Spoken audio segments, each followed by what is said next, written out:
much. I'd appreciate it. Pledge allegiance to the flag of the United States of America, to the republic for which it stands, one nation, under God, indivisible, with liberty and justice for all. I salute the flag of the state of New Mexico, and the symbol of perfect friendship among united cultures. Thank you, Olivia.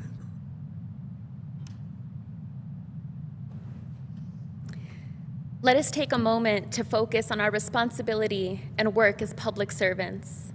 Be ever so mindful of our decisions, and in many cases, the sacrifice we must make to best serve the interests of our community. Let us honor our public safety officials who leave their families every day to protect ours. On Wednesday, March 2nd, we lost Santa Fe police officer Robert Duran and former firefighter Frank Lovato, tragically to a high-speed chase and crash. Frank served the Las Vegas Fire Department for more than 20 years, and Robert joined the force in 2015. Both were husbands, fathers, and heroic public servants. We stand on the shoulders of the leaders who came before us and work tirelessly to build a safe and healthy future for the next generation. Sacred are the people, sacred the land, sacred the water. May we rise to the challenge and never lose sight of our ethics, integrity, and the love for our community. May we take a moment of silence, please.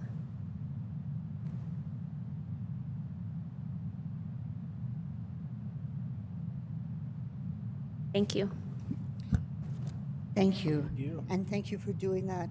I was also going to make mention of those two losses and just want to reiterate how much the commission and the whole county's hearts go out to these public servants. And then I would also like to now go to Commissioner Hanson. Thank you, Madam Chair. So we also had a loss of a dear community member in Agua Fria.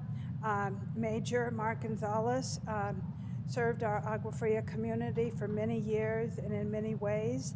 He is also the cousin of Charlie Gonzalez, who is the chair of our planning commission.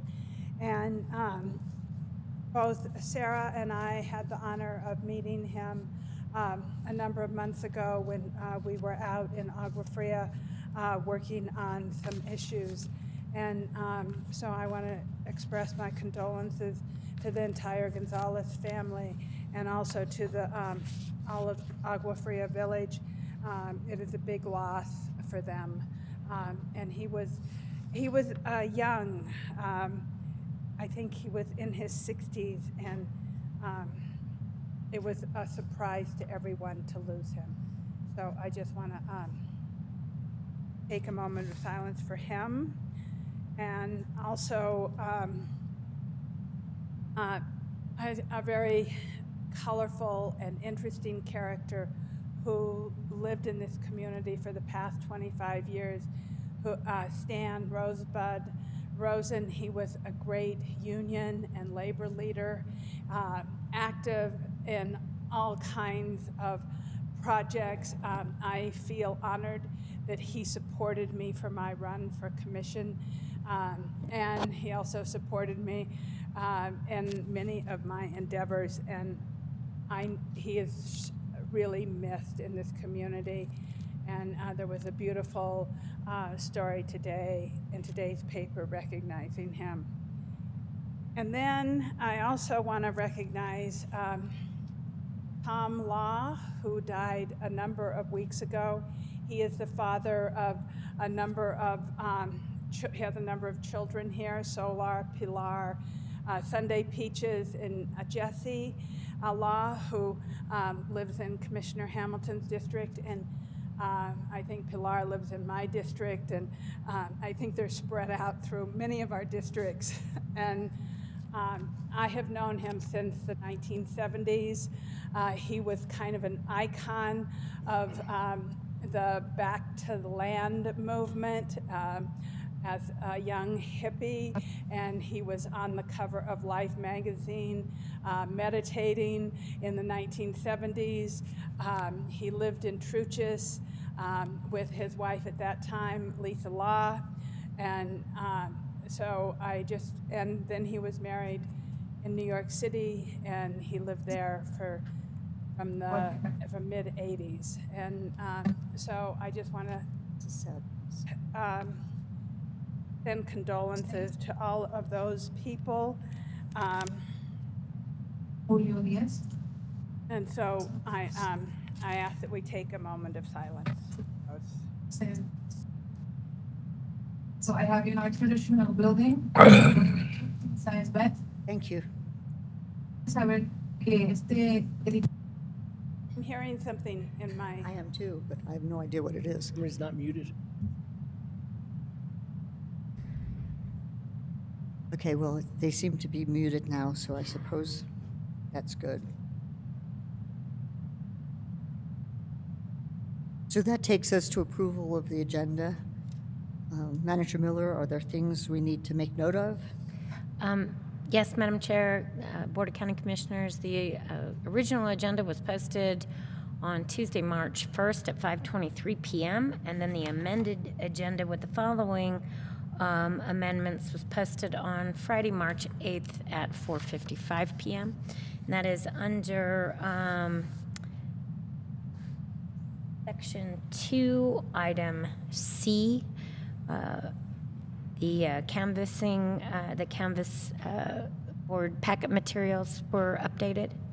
Under Item 7, or Section 7, Item C, that also, the captions stayed the same, but packet materials were updated.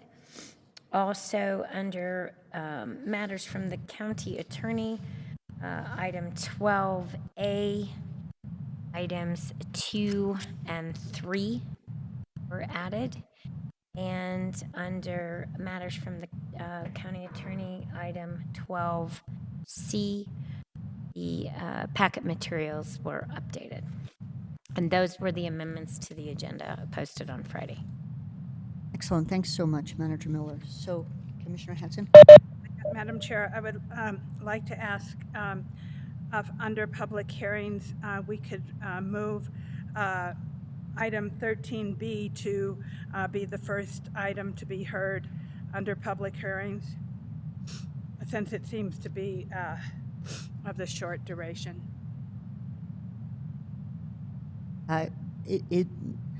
Does anybody have any problem with that? It's your call, Madam Chair. Yeah, I have no problem with that. I just want to know if there were any procedural or if other people who were scheduled, so we can do that. Okay. Thank you. And then I will make a motion to approve the agenda with changes. Second? Thank you. So I have a motion of the amended agenda and a second. All in favor, please say aye. Aye. Any opposed? Thank you. So we have an agenda, and that moves us to item 2, which is to go into temporarily recess and reconvene as the Santa Fe County Canvassing Board. Do I need a motion for that? Or is that just a statement? Attorney Schaefer, do I actually need a motion? Yes, that would be the recommendation, Madam Chair. Thank you. Madam Chair? Yes, I Commissioner move Hanson. that we temporarily recess and convene as the County Canvassing Board. I'll second. Thank you. I have a motion and a second. All in favor, please say aye. Aye. Aye. Any opposed? So we are recessed as the Board of County Commissioners, and we are now acting as the County Canvassing Board. May I please have a roll call? Yes, Madam Chair. Commissioner Anna Hansen. Present. Commissioner Hank Hughes. Present? Commissioner Henry Roybal. Present. Commissioner Rudy Garcia. Marcus Excused. excused. Chair Anna Hamilton. Here. You have a quorum, Madam Chair. Thank you. So Are there any changes to the canvassing agenda, or what's the pleasure of the board? I move to approve the agenda of the canvassing board. Second. Thank you. Motion and a second. All in favor, please say aye. Aye. Aye. Any opposed? Thank you. So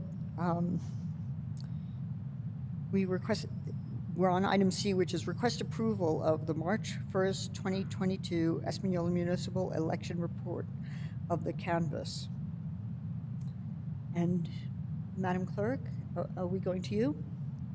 Thank you, Madam Chair. So we actually have the city clerk, Angelica Serrano, on Zoom, and she's going to present her final results and answer any questions that you might have about this election. That's appreciated. Angelica, are you on? Yes, ma'am. Welcome. Thank you. Good afternoon, honorable commissioners. My name is Angelica Serrano. I am the city clerk for the city of Espanola.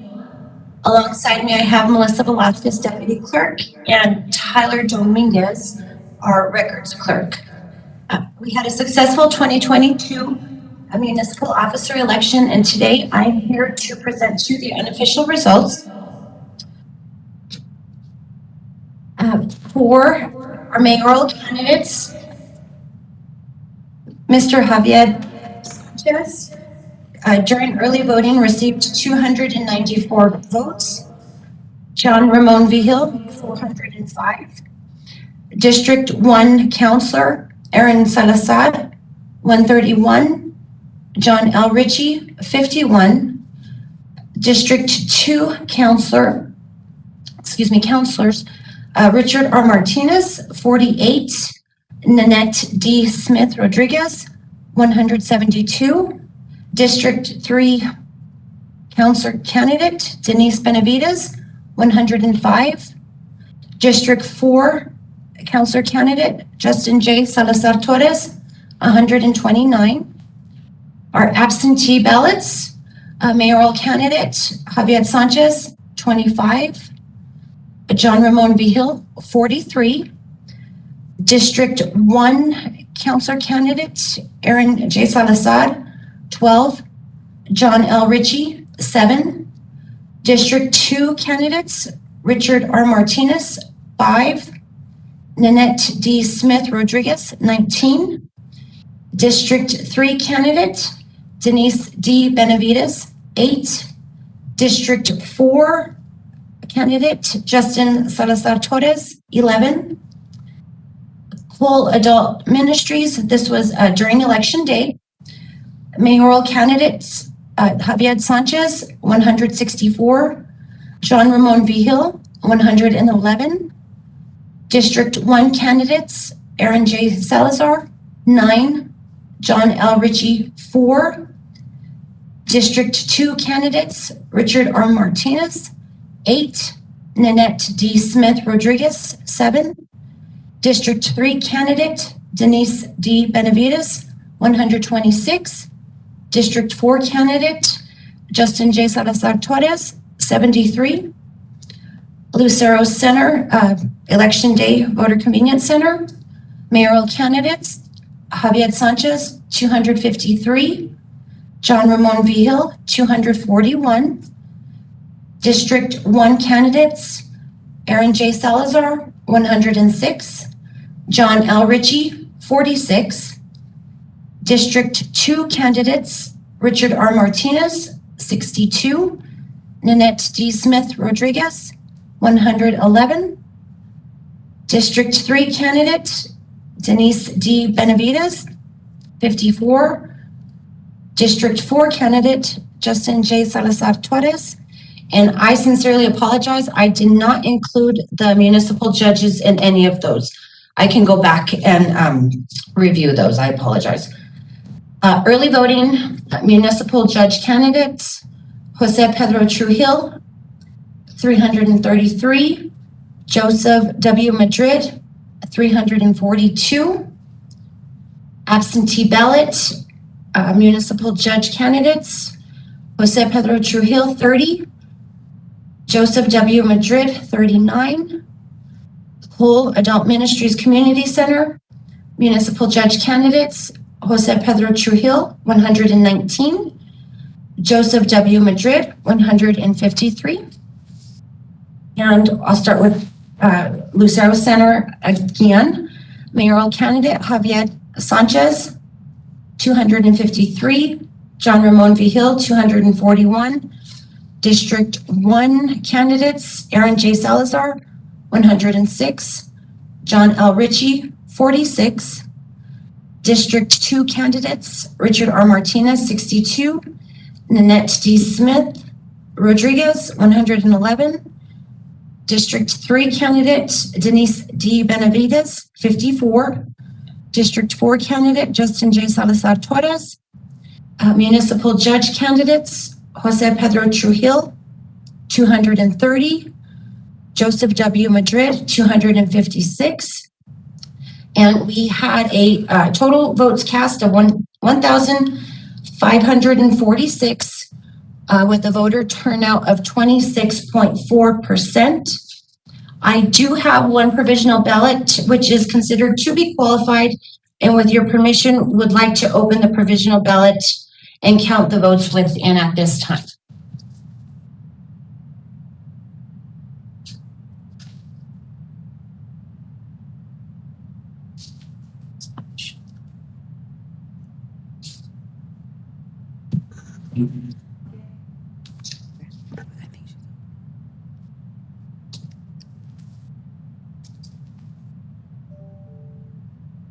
The provisional ballot is from Mr. Eliberto Gurule. Address is 1811 Calle Redonda, Espanola, New Mexico. It has been signed, everything was filled out properly, and we did qualify based off of the information that was provided. So do I have your permission to open the ballot? Yes, please, thank you. Thank you. Should be. Oops.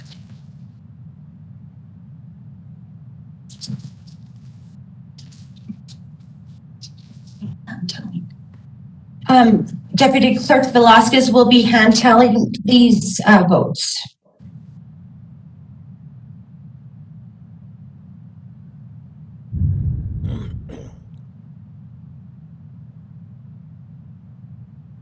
For mayor, we have John Ramon Vigil. Should we read it out loud? No, is it appropriate to be reading when you've already read as somebody's name what their votes are? I don't think you want to read us the votes. I think you want to tally them and tell us the final additional results. Okay, thank you.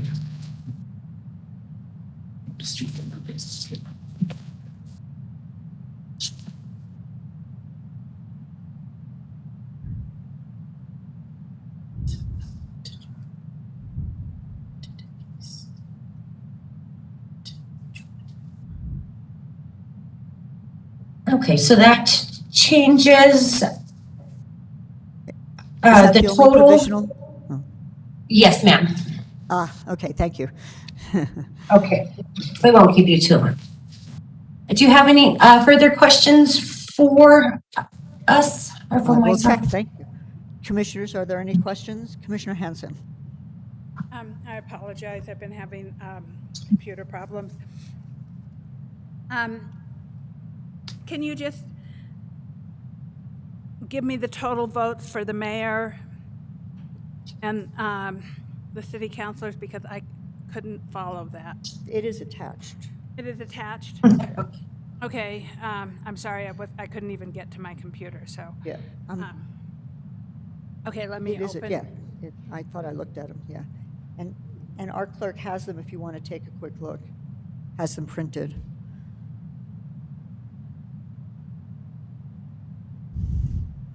And these are just the votes within Santa Fe County that we're getting, correct? Yeah, I Is this assume. the total, or the, yeah, that's what, So, these are Mr. actually the Rano, total for I the- assume the votes the tallies that we're approving are only the votes from the Santa Fe County portion of Espanola, correct?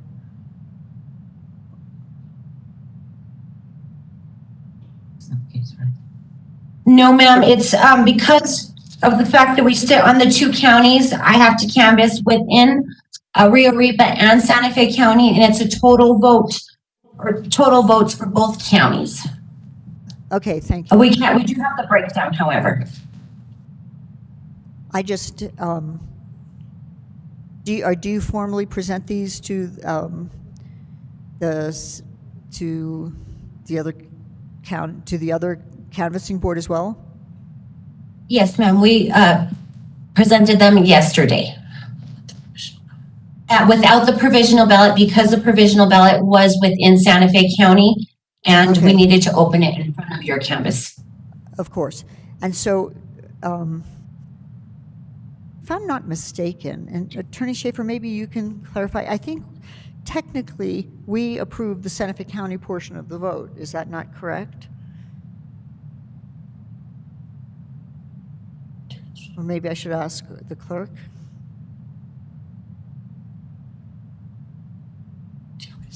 Yes. Madam Chair, it's something I'd have to look into, which I'm happy to do in a few minutes. Okay. If you would allow. Yes. I don't necessarily see any harm in approving the canvas as presented, but again, course. perhaps the county clerk has some insights there. Okay, I will ask. Madam Clerk, do you know technically whether we approve the votes that were from Santa Fe County residents, or only, even though this is in two counties, or is there any problem with us approving the total votes Well, as presented? the certificate I downloaded from the Secretary of State has us as the canvassers of Santa Fe County, not as the election. So I think the idea is that we are approving the votes that were cast in our county and then forwarding that on to the Secretary of State. Okay, that's what would make sense to me. And that's what basically, because I think that's what we've done in the past. And so what I wonder is if the votes aren't separated by county, we can, I'm just questioning how to proceed, because I don't want to be presumptuous and say we're approving the entire thing when in fact we're here to approve the Santa Fe County votes. So in the handout, there was the Santa Fe County, it's multicolored, and it has the votes cast for each race by the 4 precincts that are within Espanola city limits. As long as it's listed correctly. And so we could, if the city clerk then adds to the totals using this table, then we could approve those results specifically. And that's what it seems like, but that's great. Thank you so much, Madam Clerk. So we're good. So are there further questions? Commissioner Hanson. I would like to move to approve Santa Fe County precincts 101, 058, 059, 079 for the canvassing board. I'll second. Madam Chair and Commissioners, the precincts are 1, 58, 59, and 79 from within Santa Fe County. Okay, I just have a 0 in front of them, and Okay, okay, I accept that. okay, Thank you. And is the second good with that? okay. Excellent. So I have a motion and a second. Is there any further discussion? Do we need to state the number of total ballots? No, it was presented and it's in the Okay. log. Well, I don't think I heard from the clerk specifically how these numbers updated from the provisional ballot. So it would be helpful if she would tell us the new tally for each of the precincts for each of the races, and we can record it. Thank you. Can you do that? Yes, ma'am. I'm Excellent. going to yield the floor to Ms. Velasquez.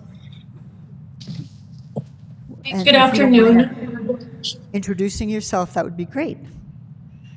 Yes, good afternoon, Honorable Commission. My name is Melissa Velasquez, Deputy Clerk for City of Espanola.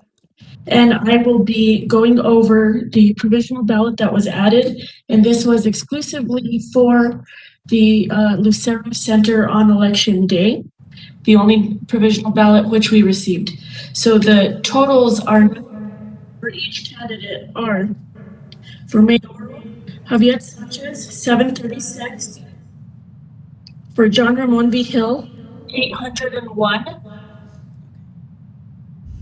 District 1, no change. District 2, no change. Let's see what happens. District 3, for Denise Benavides, we have 294. And for District 4, no change. And lastly, for municipal judge, we have Jose Pedro Trujillo at 712. I cannot go there. And for Joseph W. Madrid, we have 257. 791, excuse me, not 257, that was 791.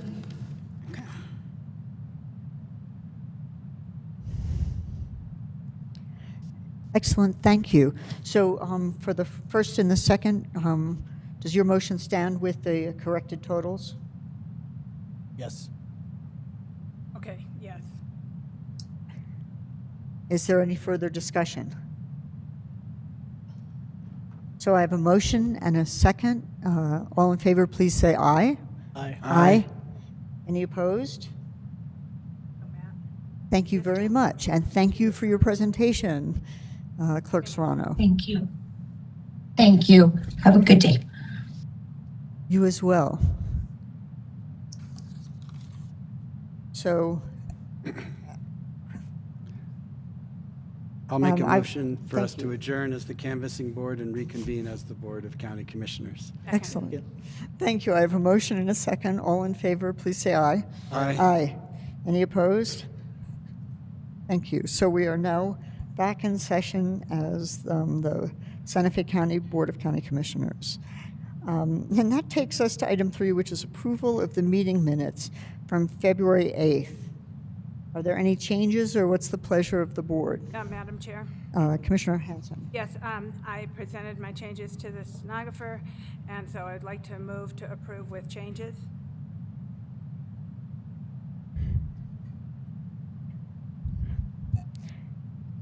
Great. So I have a motion and a second. All in favor, please say aye. Aye. Aye. Any opposed? So that takes us to item 4, which is consideration of proclamations, resolutions, or recognitions.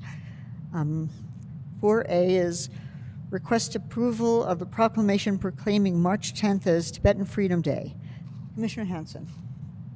Thank you very much.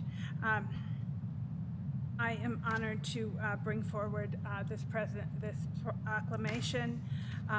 Santa Fe County has recognized the rich cultural history and heritage of Tibet and the Tibetan people, and specifically honors the depth and richness that the local Tibetan community adds to Santa Fe County. Many of our Tibetan residents came to Santa Fe in the 1980s and 1990s as part of the resettlement program. During that time, many local businesses, including Jackalope and Wild Oats, gave these refugees employment opportunities, and today, after a generation, these families are employed in all different aspects of local government and small business, and they contribute greatly to the economic and cultural diversity. As of March 10th, 2022 marks the 63rd anniversary of the People's Republic of China's hostile takeover of Tibet through genocide and the exodus of more than 80,000 Tibetans across the Himalayas. This proclamation honors the Tibetan experience and proclaims March 10th of 2022 as Tibetan Freedom Day. I would like to read the proclamation into the record. Yes, please. Whereas Santa Fe County recognizes the rich cultural history and heritage of the Tibetan and Tibetan people and the depth of the richness of the local Tibetan community of Santa Fe, whereas March 10th marks the anniversary of the Tibetan uprising when the county of Tibet was occupied by the People's Republic of China, resulting in more than half a century of occupation and exile, and the exodus of about 80,000 Tibetans across the Himalayas.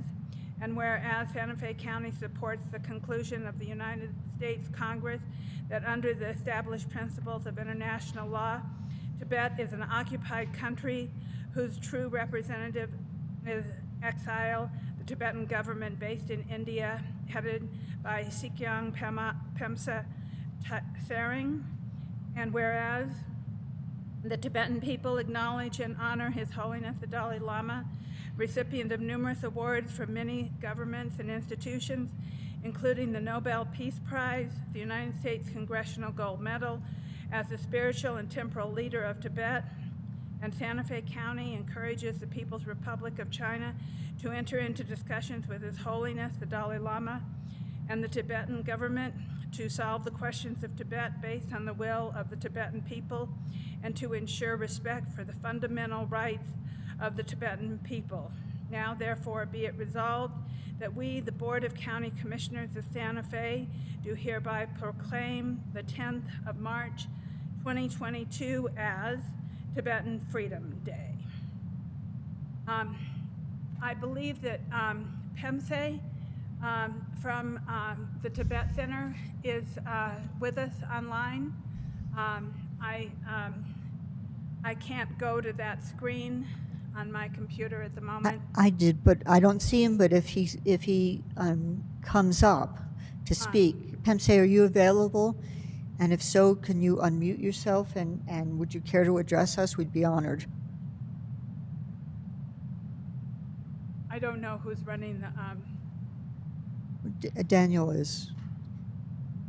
Daniel, can you let us know if Pemse is available to speak to us? Madam Chair, I do see Pempa online. You don't see anybody? He does. I do, and Okay. I sent a request to unmute. Okay. We'll wait for a moment. If you could handle that, that's fabulous. Really appreciate it. in the meantime, I would like to draw a parallel. I believe that what is happening in Ukraine is the same thing that has happened to Tibet. It is being invaded by a hostile takeover as Tibet happened, and I think that it is really important that we recognize that when imperialism and autocrats and dictators think that they can rule the world, that they are willing to slaughter and kill people throughout the world. And it is up to us as a free, loving nation to respect these countries and do everything that we possibly can to help them. My heart goes out to the Ukrainian people and the suffering that is being inflicted by them, by the evil autocrat in Russia. And my heart also goes out to the Russian people who are in complete separation and have no knowledge of what is being done by their leader, Mr. Putin. So I wanted to take that moment because I believe that it is the same thing that had happened to the Tibetan people in Tibet by the Chinese government, and that it is the kind of thing we must stand up for as Americans. So hopefully Pemse has been able to unmute.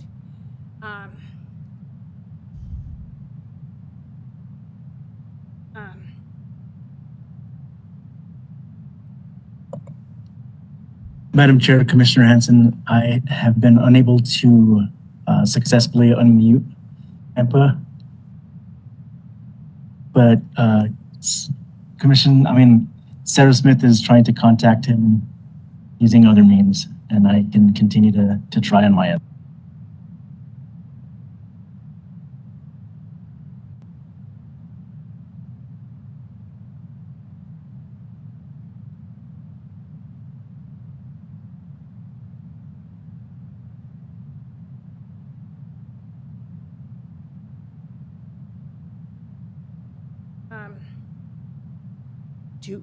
So Commissioner maybe Hanson, we would you- can, I would like to make a motion to approve this proclamation.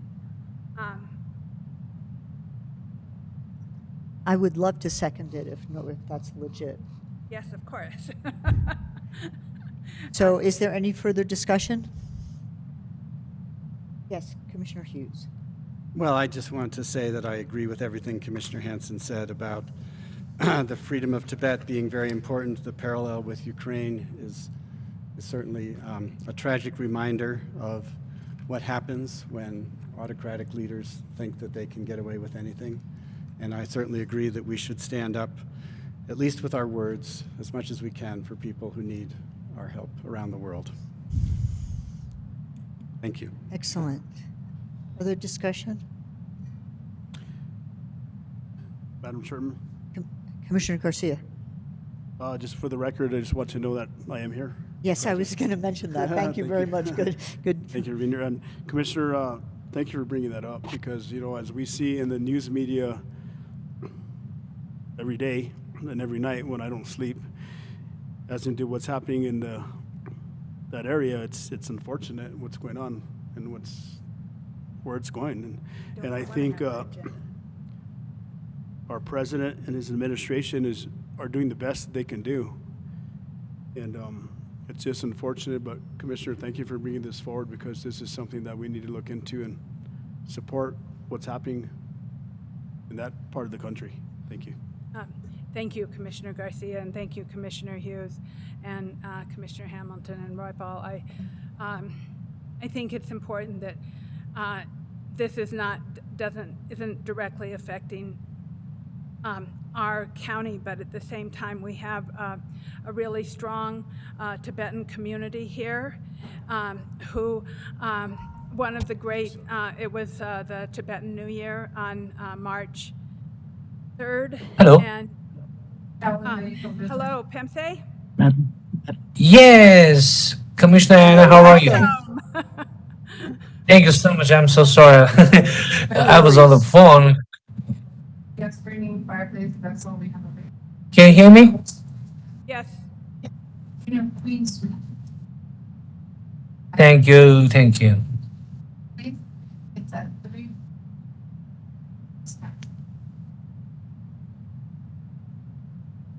If you would like to say something, please, we have a motion and a second to pass the proclamation, and we just wanted to know if you wanted to say a few words. Well, first of all, thank you so much, Commissioner Anna Hansen, for giving us this opportunity and to express our feeling and allow us to observe our 63rd National Uprising Day. So it's been 63 years old since we lost our country to Chinese Communist Party government. And we always do like our March 10th Human Rights Peace Rally. And thank you so much for allowing us to do this. I really appreciate everyone's support and for this opportunity to receive that proclamation from Santa Fe County. So I want to say thank you to everyone. Thank you. Thank you. Thank you, and so I'll let people know that there will be a march starting at the Tibetan Center at the corner of Hickok and St. Francis, starting at 9:30 a.m., and they will march to the Roundhouse, where there will be a few speeches, and then they will march on to the plaza, where there will also be a few speeches. And when is this? This is March 10th, Thursday. Thank you. So if anyone out there would like to join us, please feel free to join us either at the Roundhouse or at the Plaza, or march with us on March 10th from the Tibet Center. So thank you very, very much. I do think we have to vote, though. Yes, we do. And thanks for the heads up, even though Thank you. Thank you so much for being here. We have a motion and a second to pass this proclamation. All in favor, please say aye. Aye. Aye. Any opposed or abstentions? So this passes unanimously. Thank you very much for coming, Pense. Thank you so much, Angela. Thank you for having me. Have a wonderful rest of the day. Thank you. Thank you. Two. Also, Madam Chair, Yes, if Commissioner I may, I did check with the county attorney before I said this, but I wanted to just also proclaim this as International Women's Day. It is. And it is, and I thought we as a board could just proclaim it. it's not a motion or anything, but I believe as the chair, you can proclaim this as International Women's Day, and I would like to request that you do that. I would be happy to if there are no objections. I am proud to proclaim this on the part of the Board of County Commissioners as International Women's Day, and thank Commissioner Hansen for bringing that forward, and hope that the idea of paying attention to the contribution as well as the needs of women all over the globe will lead to better things in the future for all of us. Absolutely. Thank you, Madam Chair. Thank you so much. So that takes us to item 4B, which is request approval of a proclamation proclaiming the year 2022 as El Rancho de Golondrinas year in celebration of their 50th anniversary. Commissioner Garcia, are you ready to field this, seeing that you have some computer issues as well? Sure. Okay. If nobody objects, I will skip this temporarily because Commissioner Garcia is having his computer give him troubles. And we'll go to item 5, which is the consent agenda. Do any commissioners have anything they want to ask questions on or take off, or what's the pleasure of the board? Madam Chair. Commissioner Hansen. I would just like to mention that the last item on the consent agenda is the approval of the letter and comments for the Board of County Commissioners to the Department of the Interior for America the Beautiful, the 3030 proclamation. And I want to note that there is an organization that is actually spreading misinformation and promoting nationally information about the 3030 that is completely untrue. I have heard their presentation, and it is unfortunate that this type of information is being spread by this group called American Stewards of Liberty, and they unfortunately gave this presentation at the New Mexico County Commission meeting, and it is filled with non-truths and disinformation about the 30 by 30 intention. And this is the same group that was in the 90s, did a protest in Nevada, and they didn't have a lease for roaming their cattle, and it was another one of these situations where they were breaking the law. And I feel very strongly that I must stand up and point out that these people are trying to spread misinformation throughout the United States and through the counties. And it is really depressing that such a thing is happening, because we are in a climate crisis, and for us not to acknowledge that is really disheartening. And so I am grateful that we have been able to submit comments to the Department of Interior in support of the 30 by 30, and that also Amigos Bravos in Taos also wrote comments in support of the 30 by 30, along with the Western Leadership Network that I am a member of, and I believe that Commissioner Hughes is also a member of. And I just want to point that out, that misinformation is being spread. So I hope that we can pass the consent agenda, and then we can go back to Commissioner.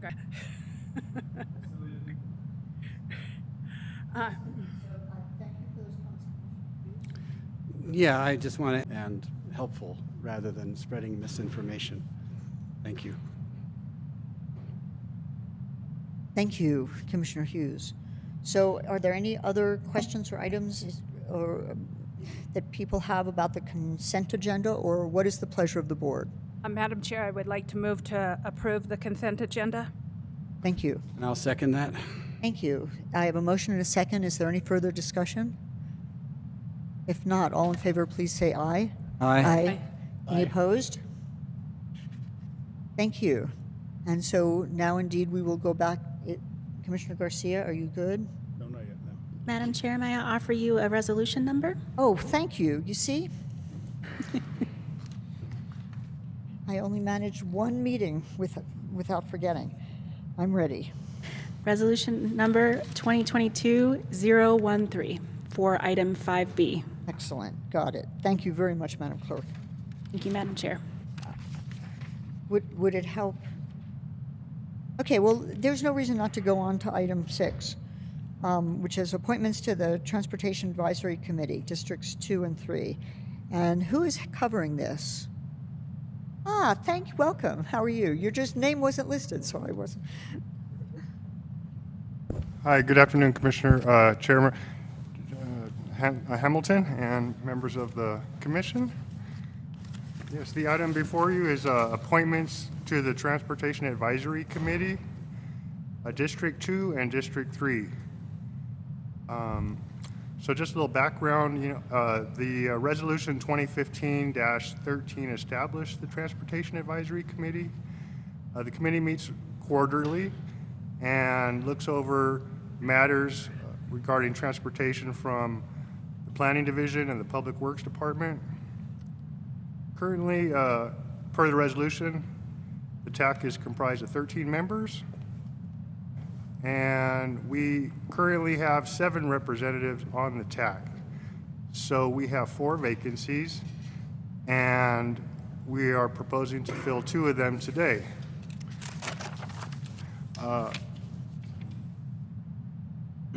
In January and February of this year, the Planning Division advertised a recruitment for serving on the Transportation Advisory Committee in the Santa Fe, New Mexican newspaper, and with community organizations and registered organizations within the county. And we did receive 2 letters of interest, one from a gentleman in District 2 named David Martin, and one from Commission District 3 named Mr. Stephen McLaughlin. Staff submitted the resumes and letters of interest along with this packet, and we did interview both of those candidates over Zoom and found that they have good experience and they have the time and the commitment to serve. So staff does recommend the board consider appointing Mr. David Martin to serve on the District 2 tax seat and Mr. Stephen McLaughlin to serve on the District 3 tax seat. And with that, I stand for any questions. Thank you so much. Are there any questions? Commissioner Hanson. Thank you, Mr. Clavio. It's nice to see you in person. Anyhow, I'm grateful for these people joining the TAC board. I think it's really important that you're able to have a quorum, and I know that has been a difficult issue. So I want to, if I may, I hope that Commissioner from District 3 will, I would like to support my appointment in District 2 and make a motion to support that. But I would like to allow Commissioner Garcia to make a motion to support Commissioner, the appointee in District 3. Commissioner Garcia. Yes, Madam Chair, thank you. Thank you, staff, for interviewing these individuals and also for going out and trying to get people involved in our community. And I did read the resume for the individual, very extensive resume where he comes from back east and he does live off the frontage road. And his resume is excellent, but yes, I will support staff's recommendation for the gentleman in District 3. Thank you, Madam Chair. So can we unify this into one motion, or should we Yes, do 2 votes? I'll, if it's okay with Commissioner Garcia, I'll make a motion to approve the candidate David Martin for District 2 and Stephen McLaughlin for District 3. Second. Excellent. I have a motion and a second. Is there any further discussion? Seeing none, all in favor, please say aye. Aye. Aye. Any opposed? So that motion passes, and thank you, Brett. Thank you, Chairwoman and Commissioners. I appreciate it. And I hope you can have a quorum tomorrow. Are you ready for?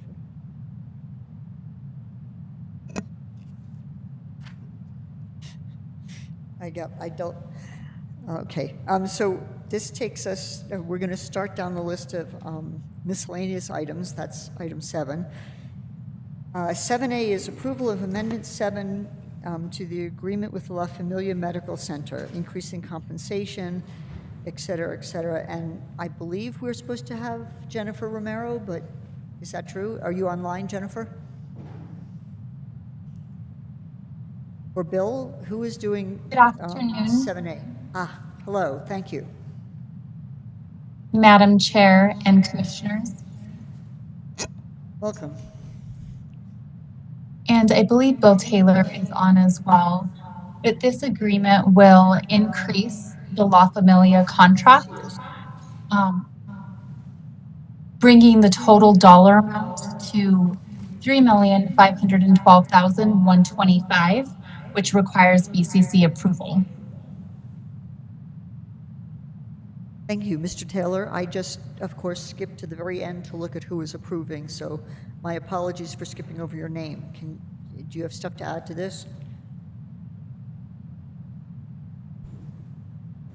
Madam Chair, Commissioners, I'm just here to support the amendment that increases the compensation and delegates signature authority. This is the agreement with La Familia that provides navigational and primary services to county residents utilizing the Santa Fe Connect process. And I'll stand for any questions. Thank you. Thanks to both of you. Commissioners, any questions? Seeing none, what is the pleasure of the board? Commissioner Hanson.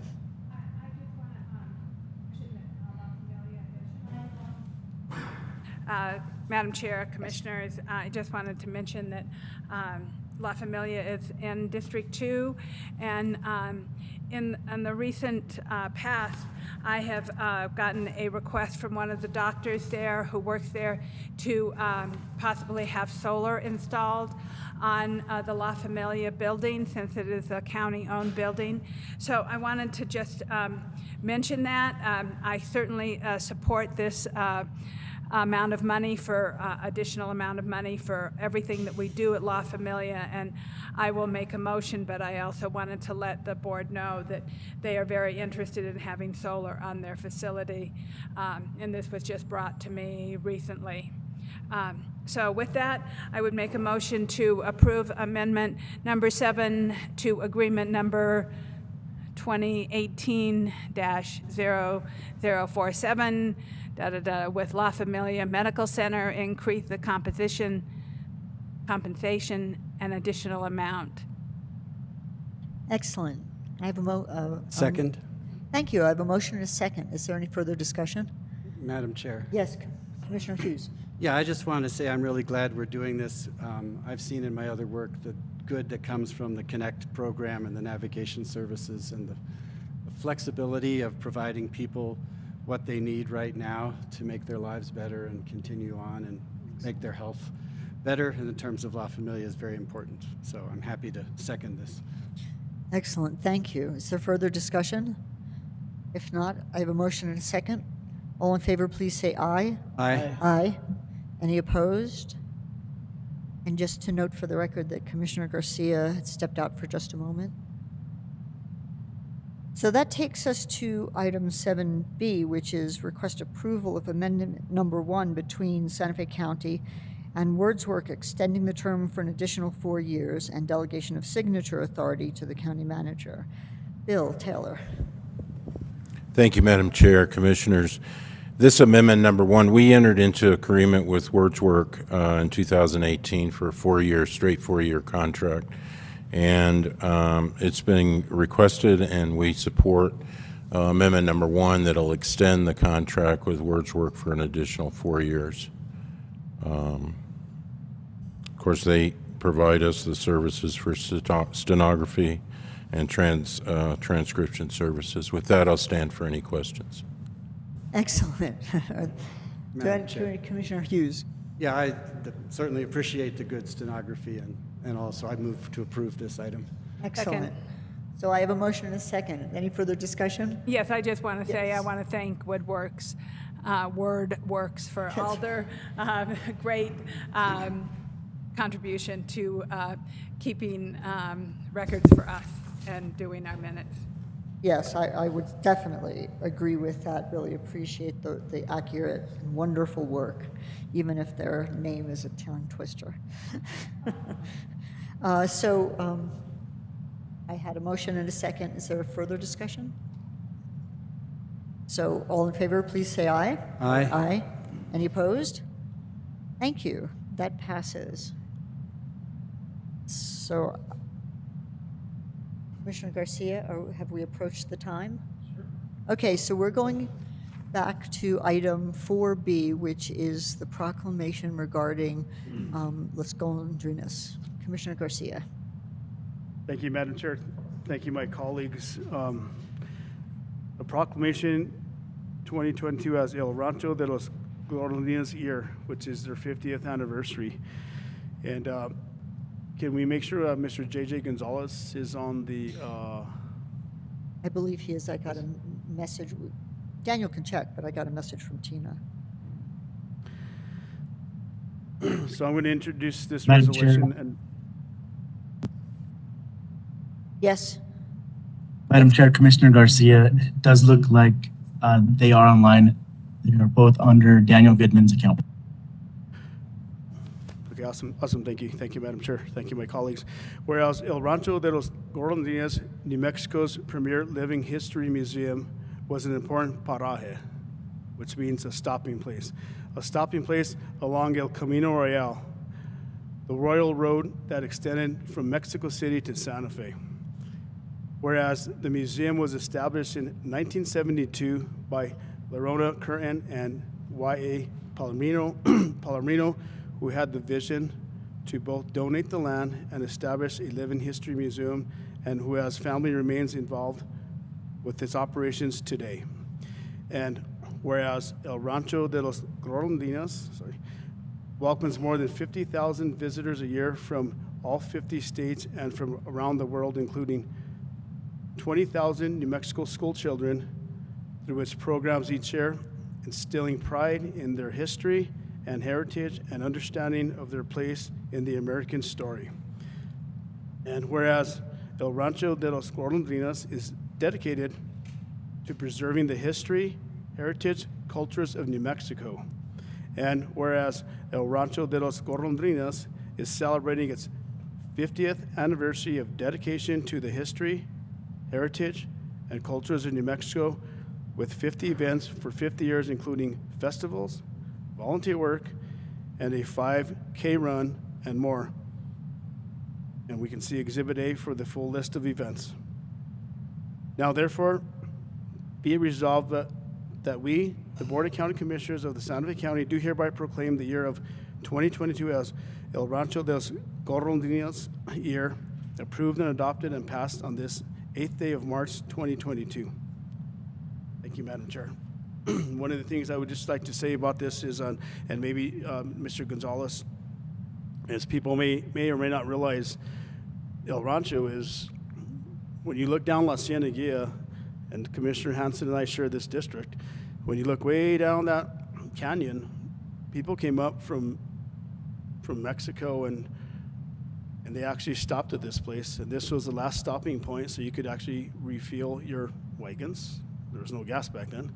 Your wagons and lamps, and the gas prices weren't as they are today, but anyhow, this was the last stop that you actually came before you went through the Agua Fria village and came into Santa Fe, where people came from the Oregon Trail, as well as La Cienega area, like I said, through the Agua Fria community, and this was a safe place where they actually stopped and filled up their wagons with not unleaded gas, but with but nonetheless, the museum actually is still a living museum. And when you go there, like it says right here, they actually did they do, and they have done a lot for the community of school kids, and they teach you what was going on back in those days. And I'm actually proud to actually present this proclamation proclaiming 2022 as El Rancho de los Golondrinas year. But thank you, Madam Chair. Excellent, thank you. I know we have Daniel Goodman and JJ Gonzalez on. Do you guys care to say anything in relationship to this? Yes, Madam Chair. Thank you very much, and thank the Rudy Garcia, and thank the commissioners for proclaiming year 2022 as Rancho de los Golondrinas year. And here with me is Daniel Goodman, the Executive Director of El Rancho de las Golondrinas. He would like to say a few words. Thank you. Thank you. Welcome. Thank you. Madam Chair, Commissioners, Commissioner Garcia, thank you so much for this proclamation recognizing our 50th anniversary. You know, as New Mexico's only living history museum, people come to not only see the real thing, but also to experience the real thing. And we specialize in taking history out of locked cases, putting it in the hands of our guests, and getting them hands-on with history. And that history is severely underrepresented on a national scale, and it's something that we are proud to be a part of. For our 50th anniversary, we have 50 events planned in celebration of 50 years. We hope to see all of you there to celebrate with us.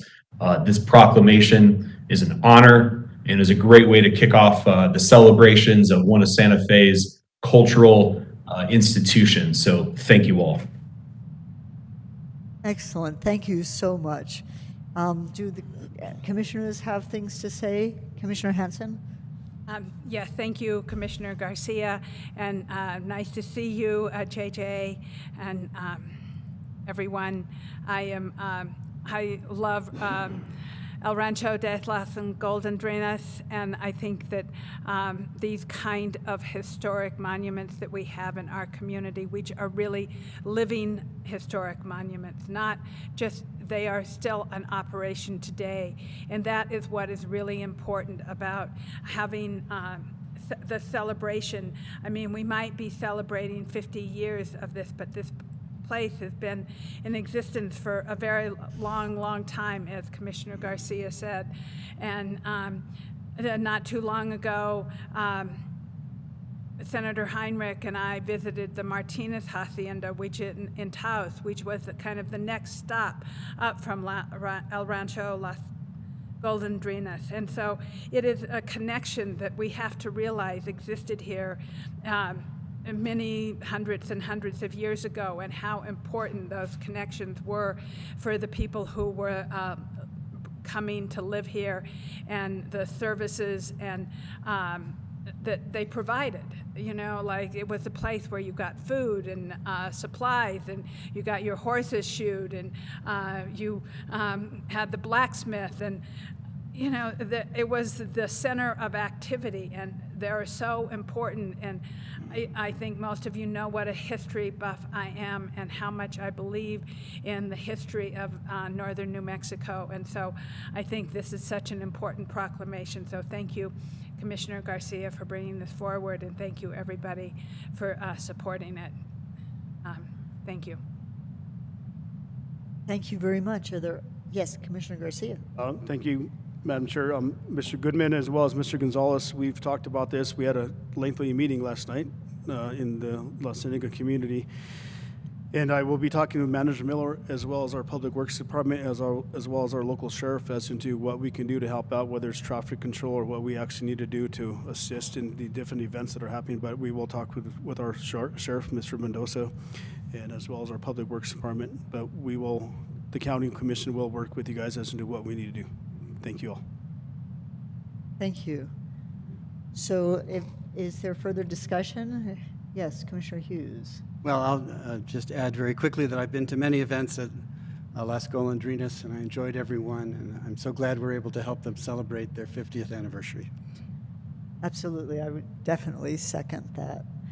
So do Would you like to make the motion? Sure. Madam Chair, motion for approval of the proclamation. Excellent. So I have a motion and a second. Is there further discussion? Commissioner Roybal? I just wanted to thank Commissioner Garcia for bringing this forward, and it's I can't believe 50 years already. It's a long time, but it's great to be able to recognize our forefathers and our ancestors that have been here for many generations. So thank you, Commissioner Garcia, for bringing this forward. Thank you. I have a motion and a second. If there's no further discussion, all in favor, please say aye. Aye. Aye. Any opposed? Thank you, and thank you so much for being here and attending this. Thank you. Thank you.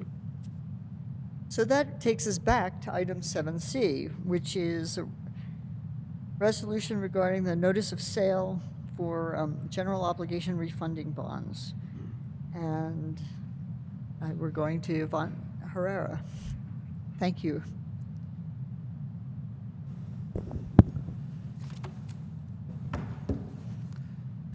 Madam Chair, Commissioners, the resolution before you is for notice of sale resolution for general obligation refunding bonds, Series 2022, in a principal amount of $13,500,000, including approval of forms of a preliminary official statement and escrow agreement. The subject resolution would authorize the competitive sale and issuance of the general obligation refunding bond Series 2022, also known as refunding bonds. The refunding bonds would be issued for the purpose of refunding, refinancing, paying, and redeeming on July 1st, 2022, the county's general obligation improvement bond Series 2013, maturing on and after July 1st, 2023, outstanding in the amount of $13,500,000. By accelerating the redemption of the Series 2013 bonds, the county will increase its debt capacity to meet rising costs of construction and other capital projects while managing and maintaining consistent tax rates within the county. It is also possible that the refunding bonds will yield net present value savings, though that possibility is not a motivating factor behind the refunding bonds, and the likelihood of net present value savings is impossible to predict given the market volatility. The subject resolution authorizes various officers to take action to sell the bonds via competitive bid on a date the county manager shall determine in consultation with the county's municipal advisor. In particular, the resolution would authorize the county manager to select the winning bidder and finalize the details of the bonds pursuant to the parameters and conditions contained in the resolution, which are the following. The bonds shall be issued in an aggregate principal amount not to exceed $13,500,000 for the purposes set forth above. The net effective interest rate on the bond shall not exceed 10% per annum. The final maturity of the bond shall not be later than July 1st of 2030. The bond shall be sold for not less than par and not more than 115% of par. And the underwriter's discount on the bond shall not exceed 3% of the par amount of the bonds. The resolution would approve the preliminary official statement and authorize it to be provided to prospective bidders. The preliminary official statement is the most significant part of the resolution since federal securities law places responsibility on the contents of the preliminary official statement on the BCC. In addition, Section 13 of the resolution would also authorize the execution of an escrow agreement with an escrow agent for services related to the refunding bonds. The escrow agent is Bank of Oklahoma for the refunding bonds. An escrow agreement is necessary because proceeds of the refunding bonds will be held in escrow until it's time to refund, refinance, pay, redeem the Series 2013 bonds. This is done for the benefit of the holders of the Series 13 bonds who are granted a security interest in the escrow funds. Wanted to make note that when the preliminary official statement was drafted. The equipment lease agreement between Integrated Water Services, Inc. was omitted because at the time, we didn't believe that that liability had existed quite yet.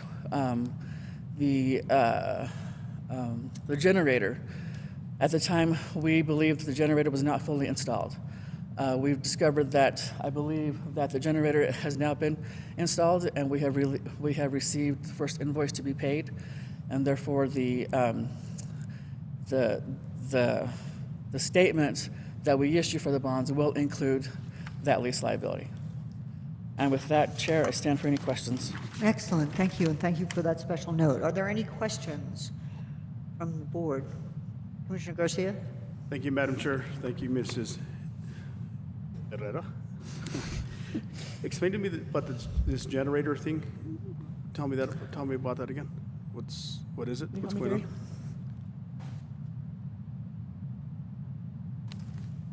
Madam Chair, Commissioner, I think about 18 months ago, in the renovation of the Quill and the building the new facility, there was a decision made to do a lease purchase for the generator that will provide backup energy for that. And that's been just brought up line, I think, in November of this past year.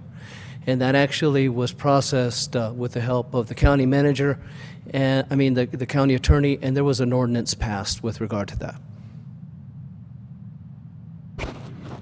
Thank you, Madam Chair, Mr. Herrera. So as we talked earlier, as to what's happening in the country, so do we know what the rates are going to be whenever we go out to hire an individual? You mentioned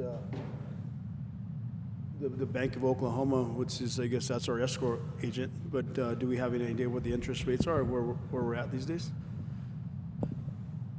Madam Chair, Commissioner Garcia, at the time,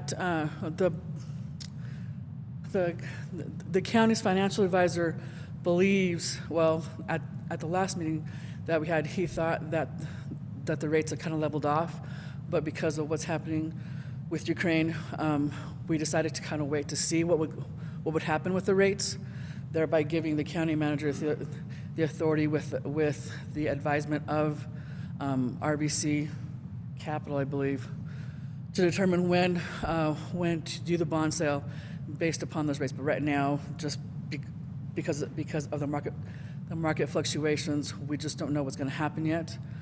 However, we do believe that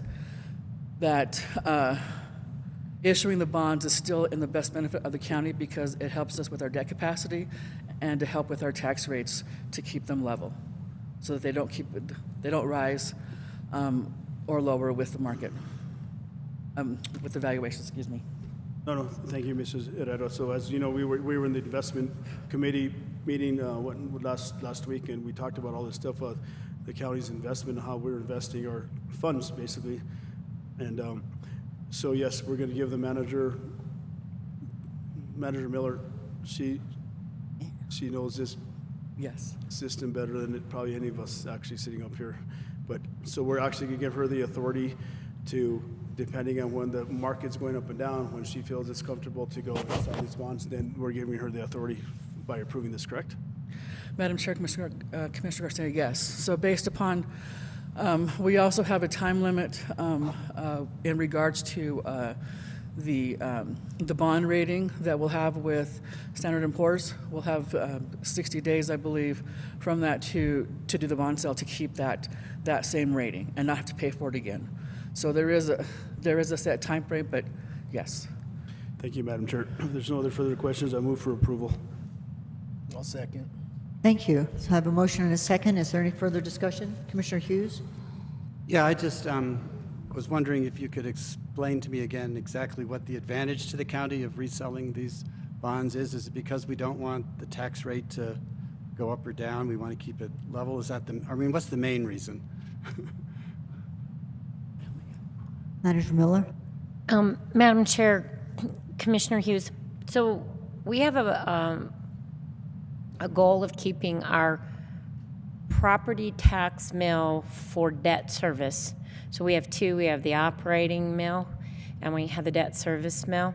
And This board consciously made a decision back a few years ago to issue a little bit more, or actually ask questions of the voters.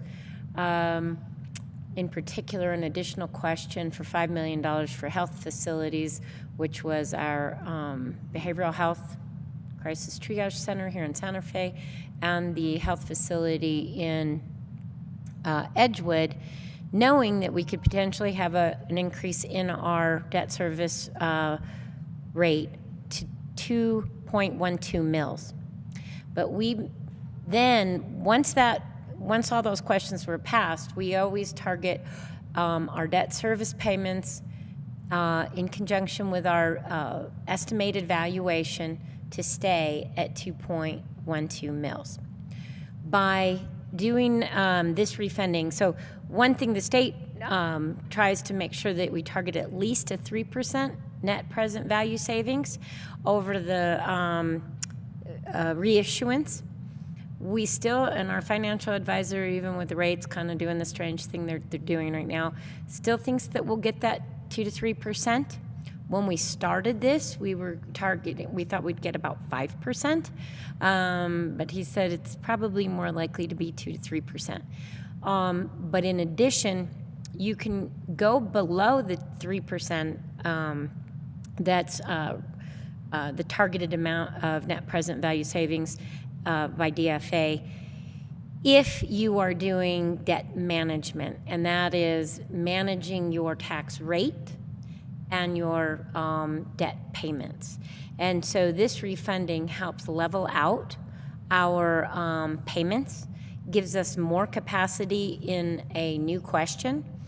And so when we go in November, it could give us anywhere from $1 million to $3 million additional capacity and still keep our rate at 2.12 mils per thousand.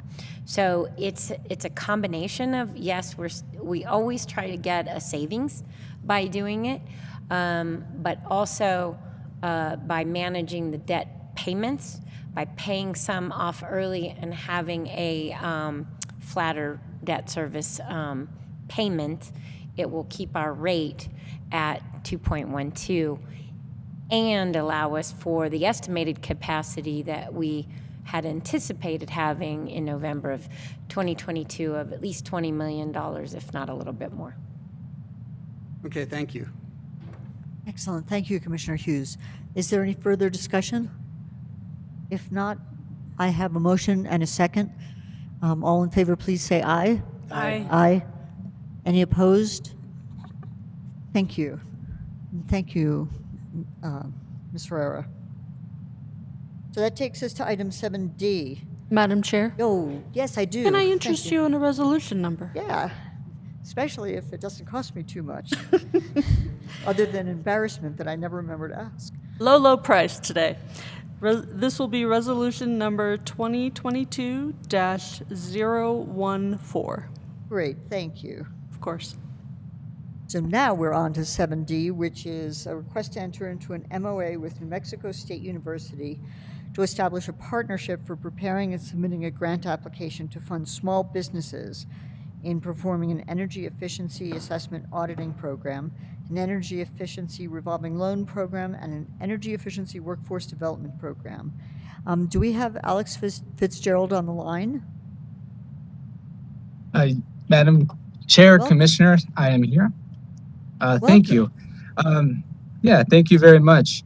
As you indicated and as read before you is a request to enter into a memorandum of agreement with New Mexico State University.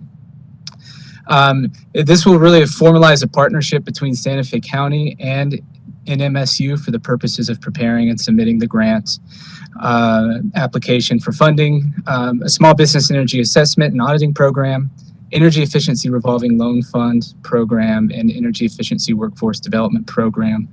Santa Fe County will be the lead applicant for this funding.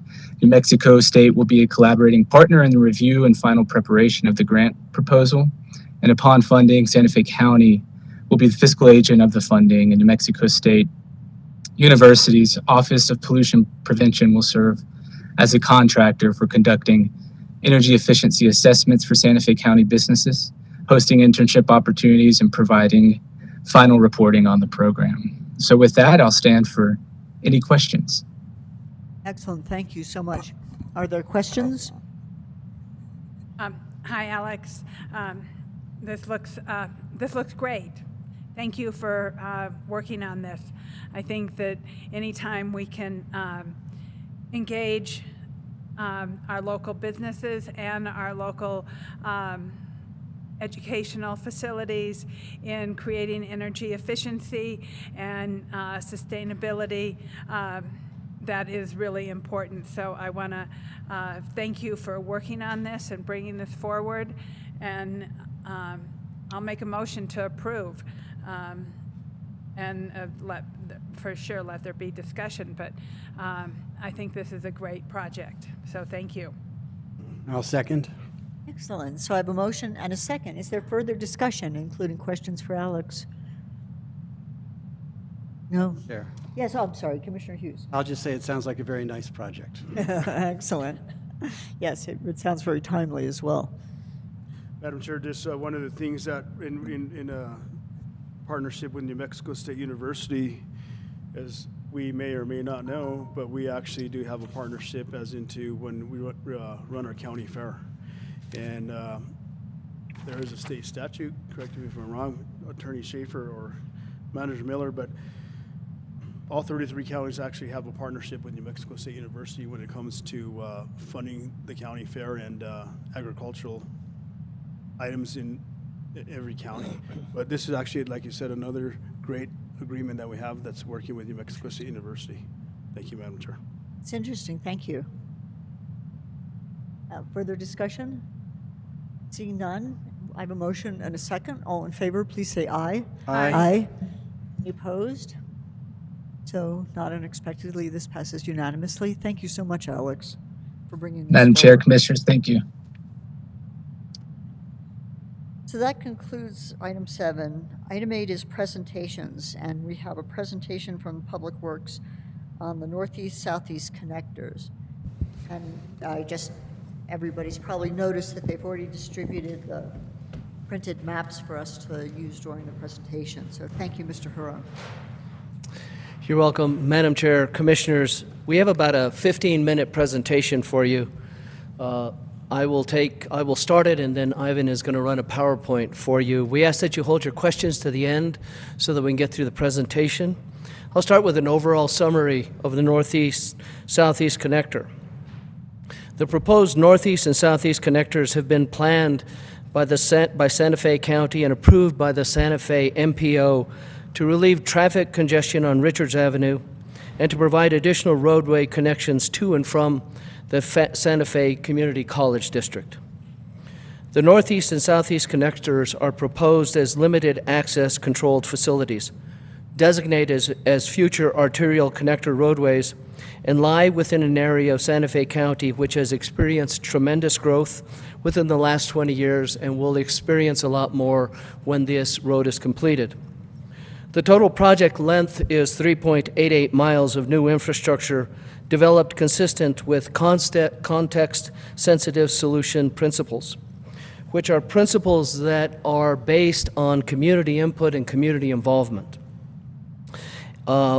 This is identified in the Community College District Plan to de-emphasize high-volume arterial streets to include the following: bike lanes, multi-use trails, 6 new intersections, 4 with roundabouts, and 2 others to be determined. 26 new drainage structures, including 3 concrete box structures, a storm drain system, intersection lighting, and permanent signing and striping. It also includes broadband conduit infrastructure. 3.88 miles of conduit and pull boxes will be installed at the time of construction. This is consistent with the Santa Fe County's planned Dig Once policy. With regard to utilities, water utility, there will be approximately 4,000 feet of water line installed at the same time that we are building the road. We are now working with procurement, and the process is underway. The RFQ is out, and that process is proceeding favorably. And with that, I'll turn it over to Ivan. Your mic working? You good? Very green. Madam Chair, Commissioners, I have to say it's kind of nice to be working in the same setting. I think for the year I've been with the county, this is the first time I see most of you face to face, so. Definitely. Hello. Well, we have a PowerPoint that we presented, and I'm on behalf of the Public Works team, and I mean a team. There's a lot of people in the background that are making this happen, and our consultant team. Just like to, again, introduce Public Works Director Gary Hiron, Brian Schneider, our Roads Division Director, myself, Engineering Services Manager, and the project manager that's doing most of the legwork is Daniel Scott Smith. Am I sharing? Oh, okay, so I just need the arrow.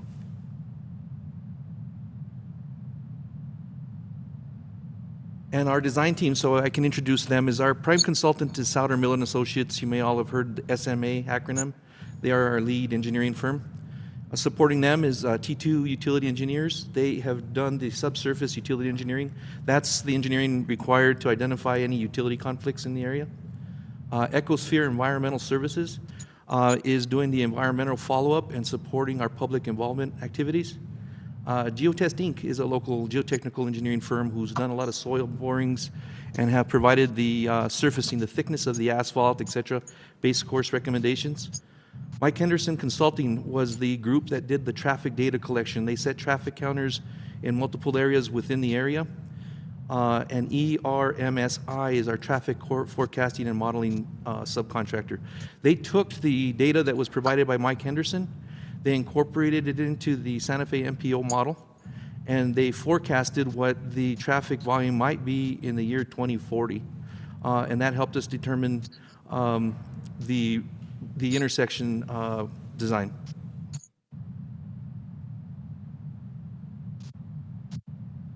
Thanks.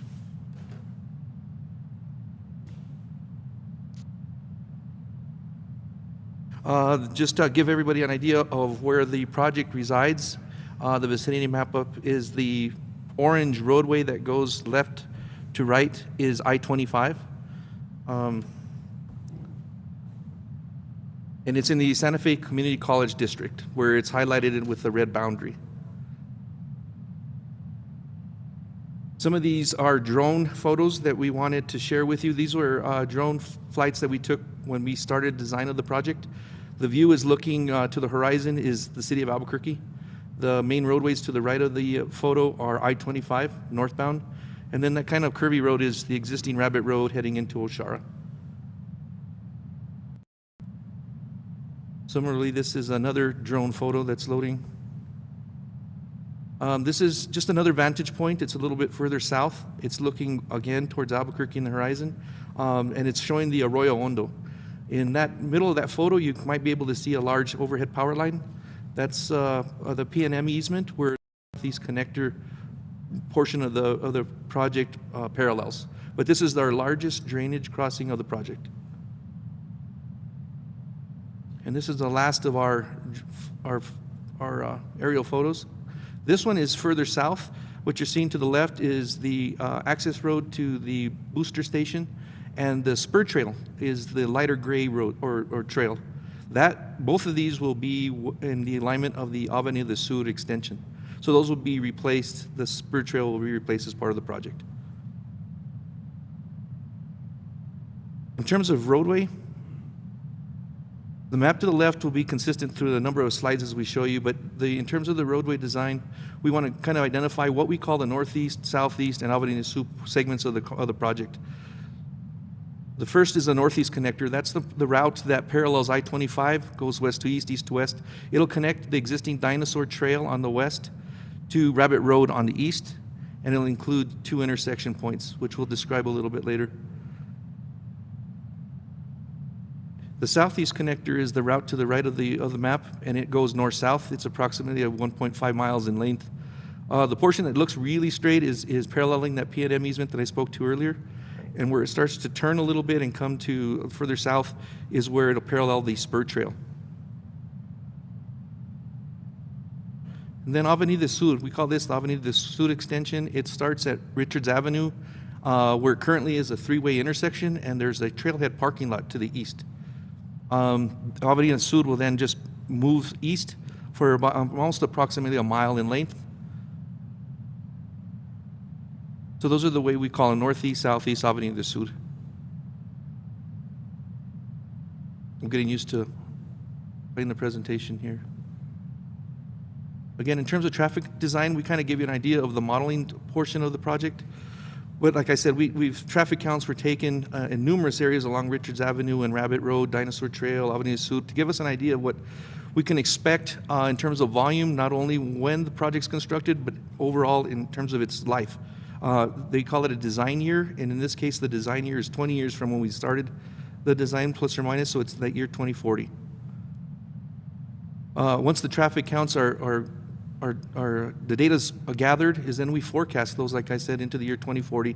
And that's all based upon zoning, on what's assumed in terms of development in the area, and that kind of stuff.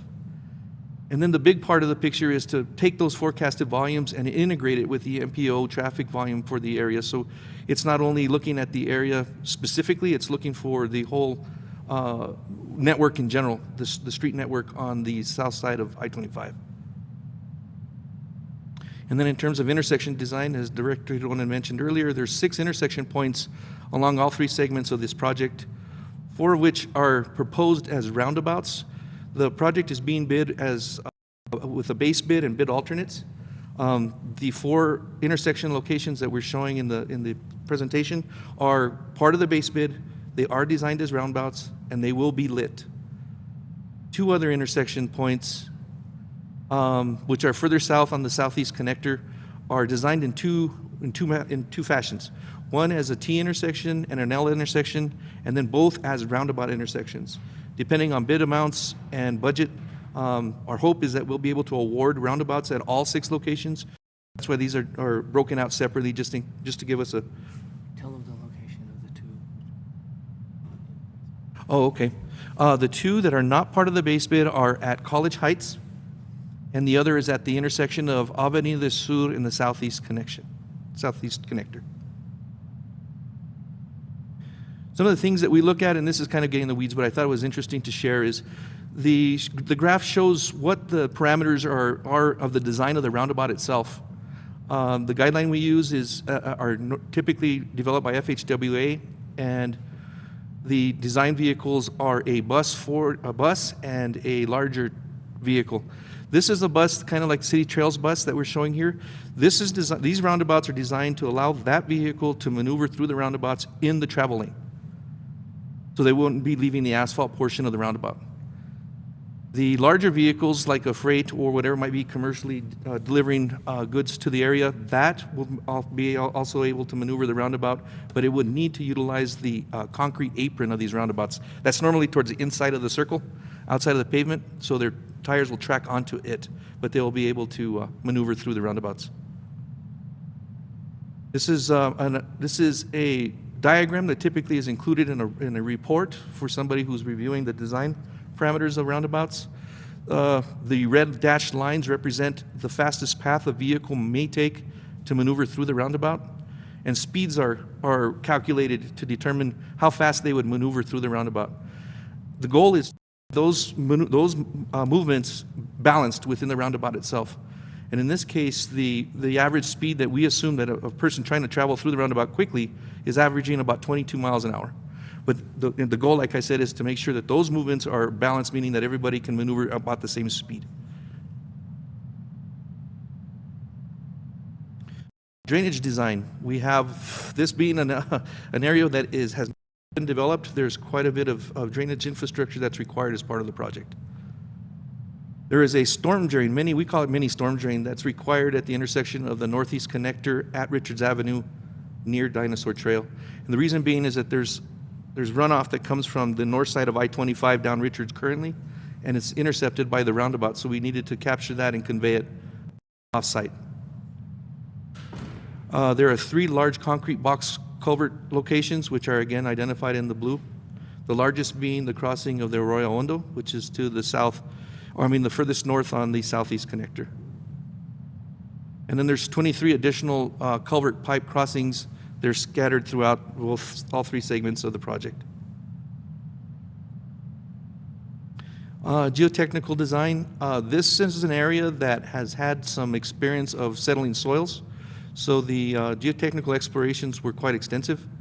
We ordered 18 borehole locations. These are holes that are drilled probably between 0 and 20 feet to determine what the strata is below what would be supporting the roadway. And this picture delineates where those boreholes were located. The different color of tacks represent the quality of material in the project area. So the dark or green are good, orange are okay, and red are somewhat poor. So as part of the project is that the amount of earth being moved in this area will be utilized on the project, but it will have to be blended. So what we want to do is be mixing some of the soils in the green areas with some of the soils in the red areas, ultimately just averaging the quality of the stability of the embankment of the road itself. So this was a pretty big effort. Typically, you wouldn't see this level of effort geotechnically. Also, this information provides us what the thickness of the roadway should be in terms of base course, asphalt, etc. Right-of-way, we have 4 property owners that own all of the right-of-way needed for the project. All the right-of-way was donated. There were 4, as I mentioned, 4 property owners. There were 10 parcels. There were some owners own multiple parcels. And it's a total of almost 55 acres that were donated for the project.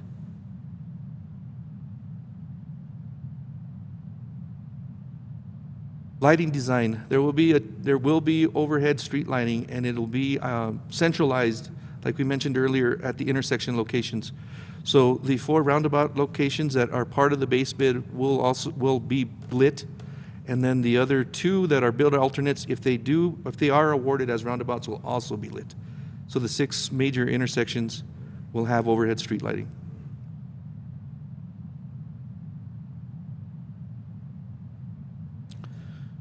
As Director Hiron had mentioned, there are some utility improvements proposed as part of the project.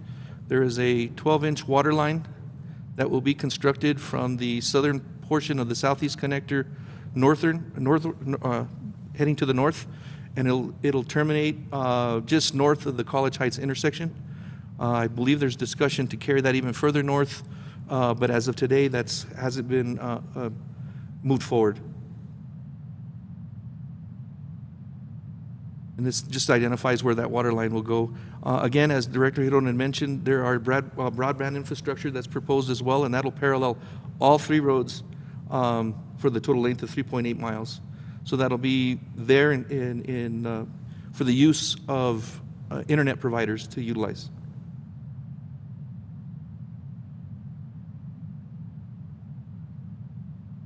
Now there are walking trails, and we're going to be reconstructing the spur trail along the southeast connector. It'll be on the northern side of the Avenida Sur extension, and Avenida Sur will also have a secondary trail to the north, which is a little bit more narrow. The walking paths will be paralleling the southeast connector on the west side and the northeast connector on the south side. But all 3 segments, all full length, will have walking trails associated with the project.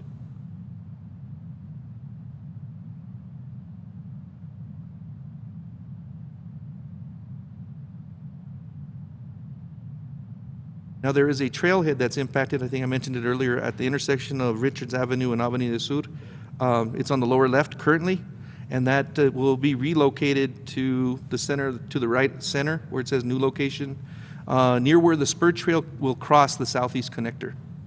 So there's the spur trail will be crossing the southeast connector at grade at the new parking lot location. It accommodates nearly 28 parking spaces.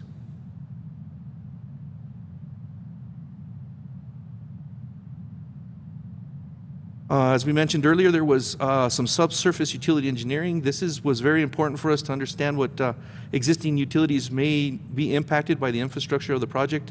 There are 4 levels of subsurface utility engineering. We did levels C and A. C is where you coordinate with the utility owners, receive all their paper records, and then you try to cross-reference that with anything you see visible on the surface. That's quality level C. That's the most common level of subsurface utility engineering. But we identified major impacts at both intersections on Richards Avenue that do impact almost every, it's a utility-rich corridor along along Richards Avenue, so there are going to be multiple utilities impacted and relocated as part of the project. The bulk of them will be relocated prior to construction, we are working towards, and some that need to be coordinated with construction. The concern we have with construction is that that typically is not scheduled by the contractor and may have timeline implications. So we're trying to do our best to coordinate with the utilities to get them moved prior to construction.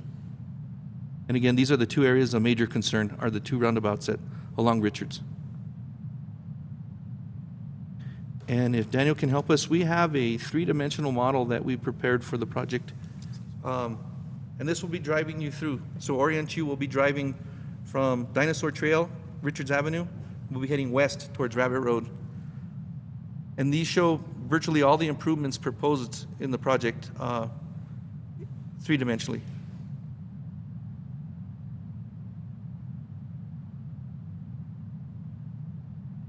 It's a pretty large file, so it takes a little while to load. But again, just to orient you, we'll be starting at the Dinosaur Trail location, and we'll be driving. This is the proposed roundabout at Richards Avenue and Dinosaur Trail. As mentioned earlier, this will accommodate the bus system within the lane and a larger vehicle using the apron. The trail, you can see, is a lighter gray shade on the south side of the northeast connector. I-25 is to your left. There are multiple developments that are being proposed on the southern side of this that we are aware of and we've been coordinating with. And again, it's 2 lanes, 11 foot. Along the northeast connector, we have 6 foot wide bike lanes. That's the only 6 foot wide bike lane we have on the project. The other segments incorporate 5 foot wide bike lanes. This is the intersection of Rabbit Road, northeast connector, and southeast connector. It doesn't have a northern leg because the northern side of the roundabout is I-25. So now we're traveling south towards Avenida del Sur. You can kind of see that the roadway will be perched up quite a bit higher than the natural ground. In that location, it's because of the major drainage issues that will be accommodating. This is the roundabout proposed at Oshara. This is the road that goes into Oshara currently, so that's the 4th leg. And just to give you scale, these are fairly, these are about the same size of roundabouts as what we currently see at the Santa Fe Community College. Again, you'll see the trail system. It's proposed, we're heading south, so it's on the west, but it's on the right-hand side. These will all have ADA improvements along the intersections, sidewalk and curb and gutter, but only around the intersections. Everything else will not have curb and gutter. The shade that you see, the shadow is showing that the road will be kind of cut into the terrain. This is our largest drainage crossing at Arroyo Hondo. This is a 6 or 7 cell CBC. It's substantial. It requires some upstream and downstream grading, some erosion control and downstream. We are currently coordinating with FEMA to receive the permit of impact. There is an impact to the water surface elevation at this area based upon this construction, so that permit is forthcoming, but it's underway. Those white lines on the right and left of the roads that have little dots in them, that represents the proposed right-of-way that was donated. Not proposed, it is right-of-way. Again, you're seeing that trail on the right, bike lanes and driving lanes on the roadway itself. We're almost at College Heights. I believe that the video shows a roundabout in this location, but as mentioned earlier, it's as a base bid, it's designed as a T intersection.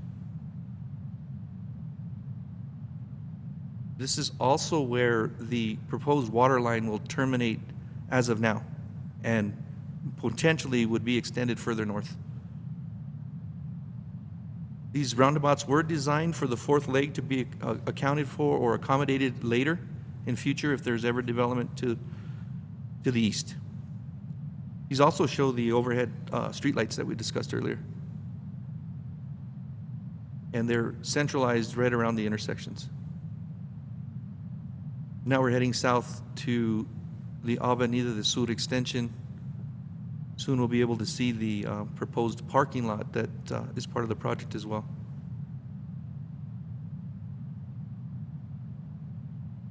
And again, the trail is only to the west, right side of the project. The trail is designed, or the parking lot was designed specifically here because there's alternative ways to cross the southeast connector if you'd like to utilize the Arroyo crossing, or there'll be a mid-block crossing here for people whom are parking and want to go east along the spur trail. Now, this location was in negotiation and coordination with the landowner of the area. So we didn't have all the choice, but the landowner was very helpful in partnering with us as we developed the project. And if you look really closely, some of these little green lines that you see crossing are the culvert crossings that we had identified earlier. Hopefully you will not see these as you're traveling on the roadway itself, but they'll definitely be there. And again, this shows the water line. The water line's in an area between the road and the trail. It's identified as being a utility corridor, so in the future as utilities come into the area, this is the area that we'd propose that they be placed, that there's little or no impact to either the trails or the roadways as they're constructed. And again, this one is shown also as a roundabout, but in their base bid or our bid alternate, it's a L-shaped intersection, no roundabout. Then we're making the last leg of the journey. We're heading west along the, what we call Avenida Extension. This is different because it has two trails. It has one on the north and one on the south. The one on the north is replacement of the spur trail. So the project did impact the spur trail, and as part of that, we'll be reconstructing it. And the one to the south is a pedestrian trail, and it's a little more narrow. Now, the spur trail will also be crossing over these drainage structures, so you will not have to, if you're familiar with the spur trail, now they currently go down and into the arroyos and up and down. In these cases, the spur trail will be carried nearly at grade or parallel, at grade with the roadway, and you will not have to go contend with the drainage features of the area anymore. This also, we're just passing another CBC structure. We're coming, to your right would be the community college property, and we'll be tying into Richards here pretty soon. But as Director Hidon had said, this is 3.89 miles of brand new roadway, 6 new intersections, 26 drainage crossings, walking trails, bike lanes. It's a substantial size project for anybody. I'm proud to be part of it, and I know our team is. And this is the intersection of Richards proposed. It does have the impact to the existing park trailhead. It's tying into the trail system of Rancho Viejo. It does have a lot of impacts to the existing utilities within Richards. So there's a lot of coordination. There's still a lot of permitting to complete. We are currently in procurement of a request for qualifications. What that is, it's a two-phase procurement for construction. One is to make sure that the contractors that are planning to bid are qualified for a project of this scale. And the second, once they are qualified, they will be preparing a bid. And with that, I think. If you have any questions, we'd be glad to answer those. Excellent. Thank you so much. It was a great presentation. Very, very interesting. So, any questions? Commissioner Henson.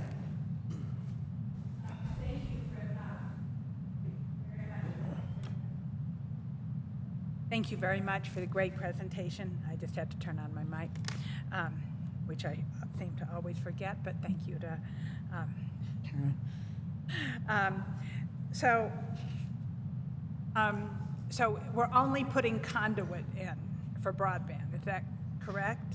Madam Chair, Commissioner, yes, that was the request in conversations with Joseph and his team, is that was the approach we were going to take. Conduit and pull boxes, and then they'll just have to pull the line. And so will ReadyNet be willing to pull line in there? Madam Chair, Commissioner, that is the way I understand it, is they are prepared for that, and that this is a great opportunity for that stretch of the community. And when will they do that? Madam Chair, Commissioner, I don't have any information about that. We're more concerned about getting the road in, getting the conduit, so I understand your question. I love the road. As somebody who has worked on this for over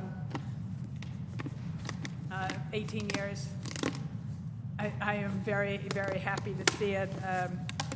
It looks amazing. So I have a few more questions. So what kind of vertical element will you be putting in the roundabouts? Because according to FDA or Federal Highway, vertical elements are a really important part. And this is something where I would really like to see art in the roundabouts. I happen to have placed the art that is in the roundabout at Oshara and Willowback.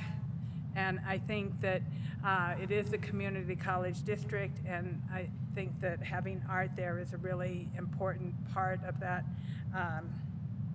community. So I hope that we can figure out how to do that. Maybe we can work with community college or come up with ideas of how to get art in the roundabouts. You want to respond to that? Sure, Madam Chair, Commissioner Hanson. Great question, by the way. Is currently part of the design doesn't include any artwork or aesthetic features within the roundabouts themselves, but it presents a great opportunity.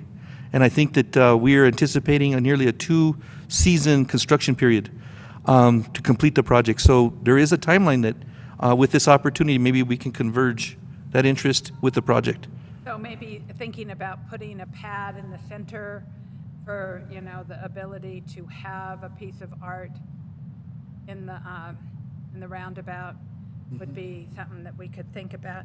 And then on the 2 roundabouts that we don't have, I'm assuming we don't have the money for right now, but do we have the complete right-of-way to do that in the future?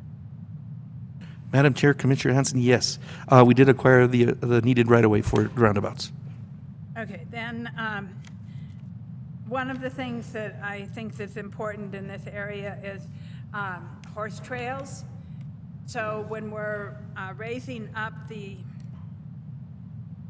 trails, will horses be able to use this, or have we thought about that, of how, there's a lot of people out here who use the Arroyo Hondo as a horse trail, and making sure that people have access to cross over. One of the ideas we had was a button on Richards, or a button where people could use their horses, especially when Jane Pichesky, who donated most of her land to the Land Conservancy, she was very concerned about being able to have horses cross these roadways. So has there been any thought about horse trails and horses on these trails? Madam Chair, Commissioner Hanson, there has been discussion. The spur trail is an equestrian use trail currently, and it's designed similarly with the same type of surfacing as well. It's surfaced differently than the other trails, but only the spur trail was a discussion that would accommodate equestrian activity. And then there will be an at-grade crossing of the spur trail on the southeast connector. Okay. More would be good, but so how many culverts will there be at the Arroyo Hondo crossing? Madam Chair, Commissioner Hanson, I believe there's 6 barrels, meaning that there's 6 openings side by side at the Arroyo Hondo. They're 6 foot tall, 8 foot wide, I believe, but I need to confirm that. Okay, and I know that that's in a floodplain, so FEMA is, you're working with FEMA on that? Madam Chair, Commissioner Hanson, yes, that's one of the permits we're waiting, and there was an effect with that drainage crossing to the areas upstream, so that's what we're working on. And then where is this archaeological site that's on this piece of property? I know that it's somewhere, but I don't think you're crossing it for sure, but I know there is an archaeological site somewhere on this Oshara property. Sure. Madam Chair, Commissioner Hanson, there is one, and we typically don't divulge that, but I can share that with you in private. But it has been avoided. There was design modifications necessary to accommodate that. Okay. I want to thank the right-of-way donors for all the land. I think that is a really huge contribution to this project. And the water line. So we're only going up to College Heights. What will that water line serve at the moment?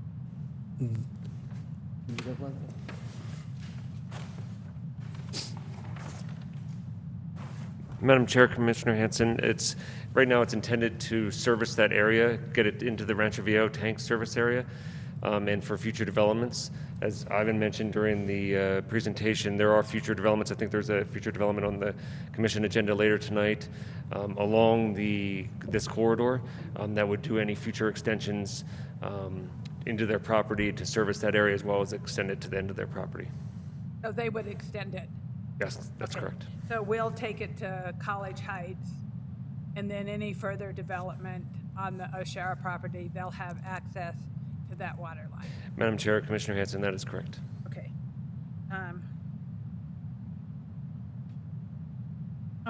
One more question. The utilities that you have at Richards Avenue, what utilities? I mean, water, sewer, et cetera? All of that. Madam Chair, Commissioner, all of that. Yeah, it's a utility-rich corridor. Put it that way. There's everything in Richards Avenue. Madam Chair, Commissioners, I also wanted to let you know that we have provided each one of you one of these maps, plus the manager and Greg and the clerk, which shows the overview of the northeast-southeast connector and shows you the path so that you have that for your reference. It's at your desk. And my last question is, what are we going to name the southeast connector? Madam Chair, Commissioners, we're in the middle of that process now of bringing names forward and starting to have that discussion. There are very good options out there, and we're excited about some of them. Okay, I just so you know, I named all the roads in Oshara Village. So I care about road names. I think they're important. And I'm interested to hear what is being proposed. So I think I've taken up a fair amount of your time, and I will let my other commissioners have some questions. Thank you. Thank you. We have Commissioner Garcia and then Commissioner Hughes. Thank you, Madam Chair.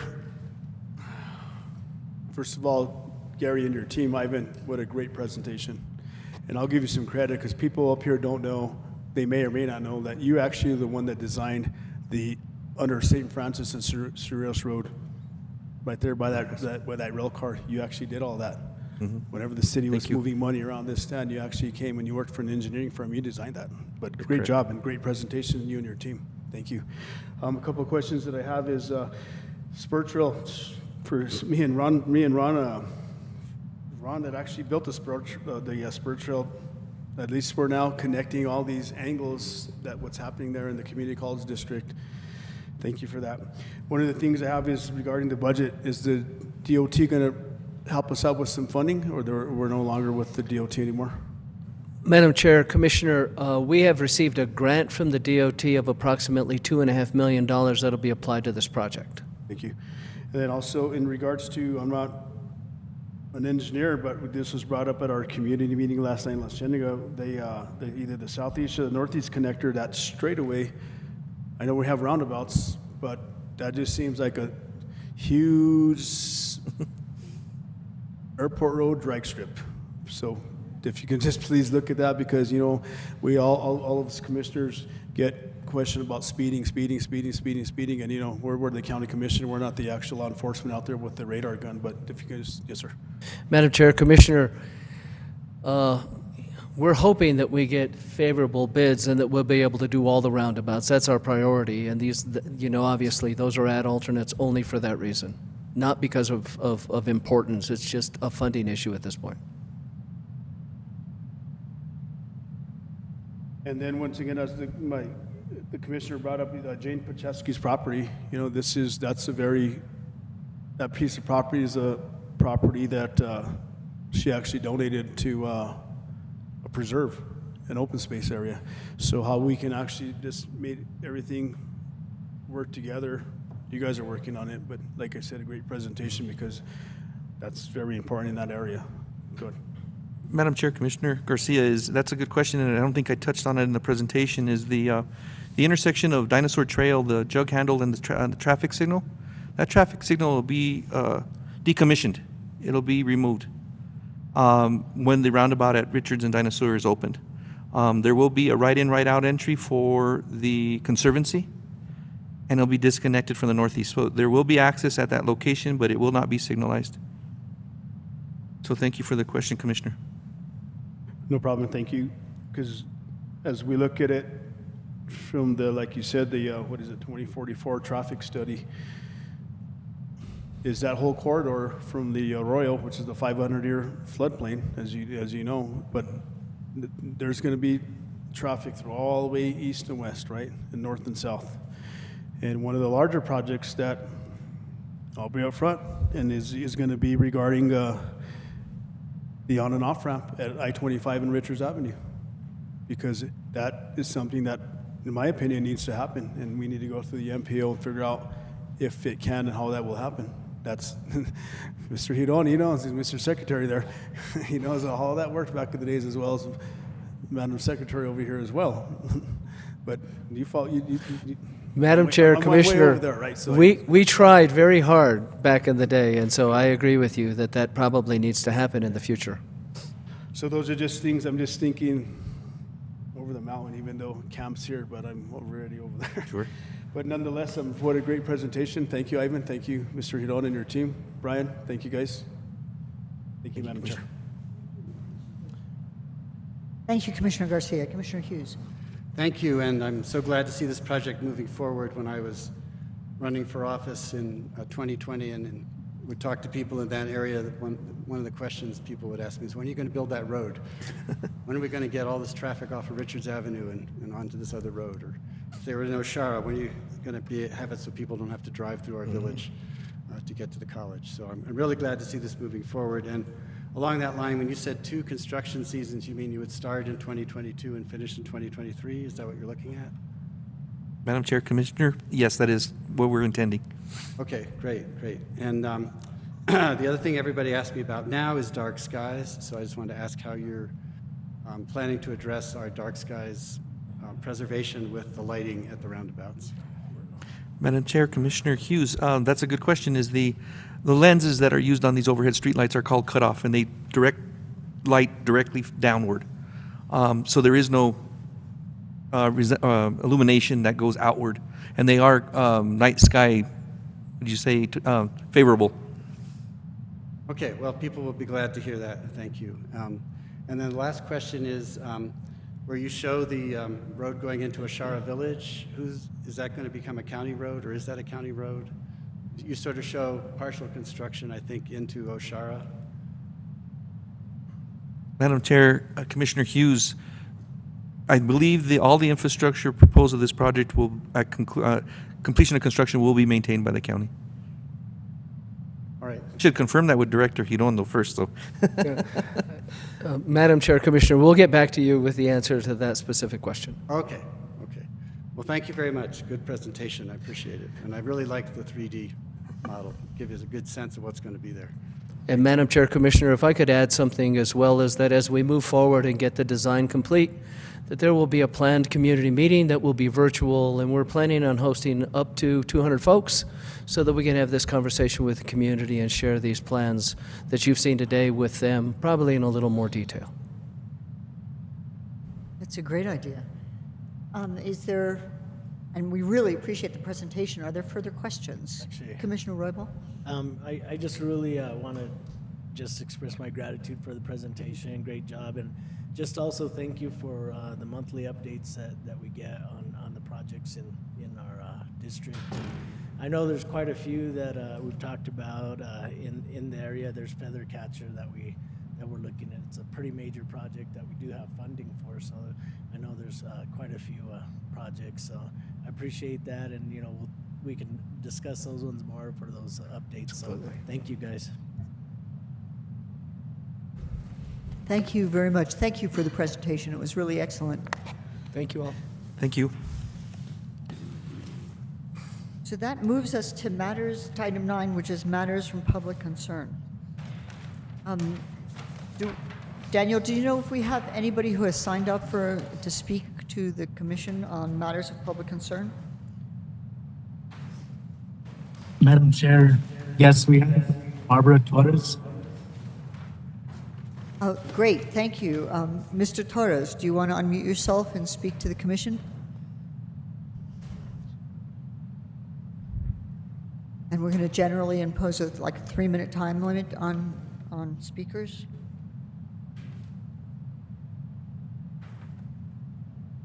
Daniel, can you facilitate getting Mr. Torres on, please? Madam Chair, absolutely. I see them online. I sent a request for them to unmute. I think they just unmuted.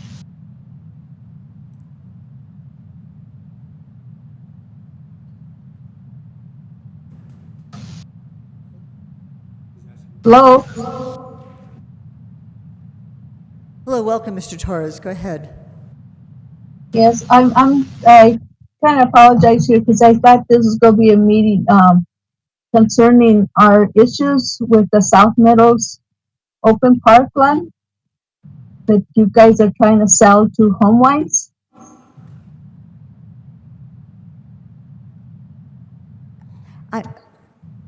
Ms. Torres, I can hear you, but the words are kind of muffled. Daniel, is there any advice you can give to try to help clear this up? Madam Chair? Yes. I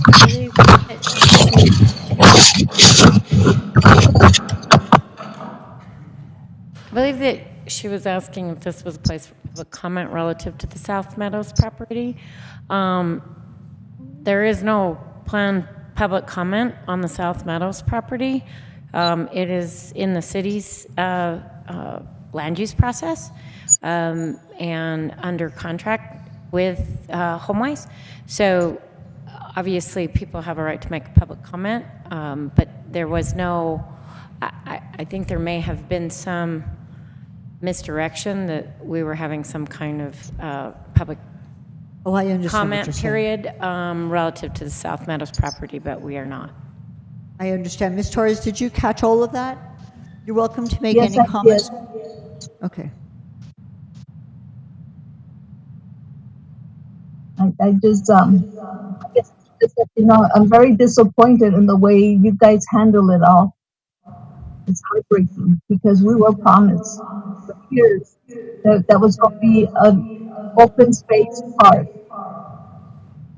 and you guys let us down. Just because it was going to become city, is that why you guys decided to not develop it?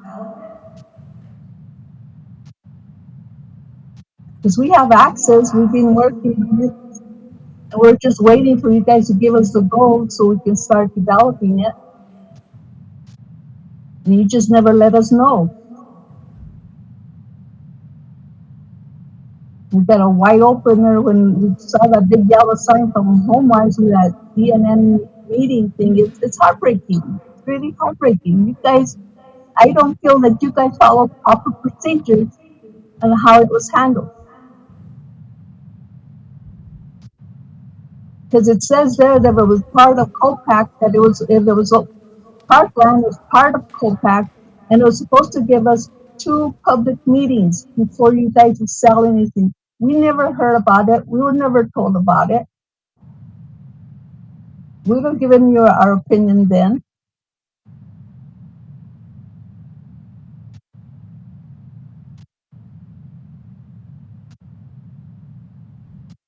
Okay, thank you very much, Ms. Torres, for your comments.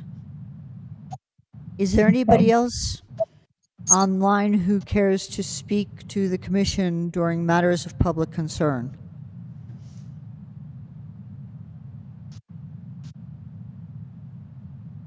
Yes. Thank you. You can introduce yourself and make your comments. Yes, my name is Victor Leosi. I'm a former chief appraiser for Santa Fe County. I worked for Santa Fe County back in the 80s and early 90s, and I've been following this fiasco with Santa Fe County and HomeWise quite closely. And I reiterate what Ms. Torres said about why weren't the meetings published and held that were agreed upon in the contractual purchase. And what can we do to get you to stop what you're doing? Because it's not in agreement with the vast majority of the constituency who paid for it.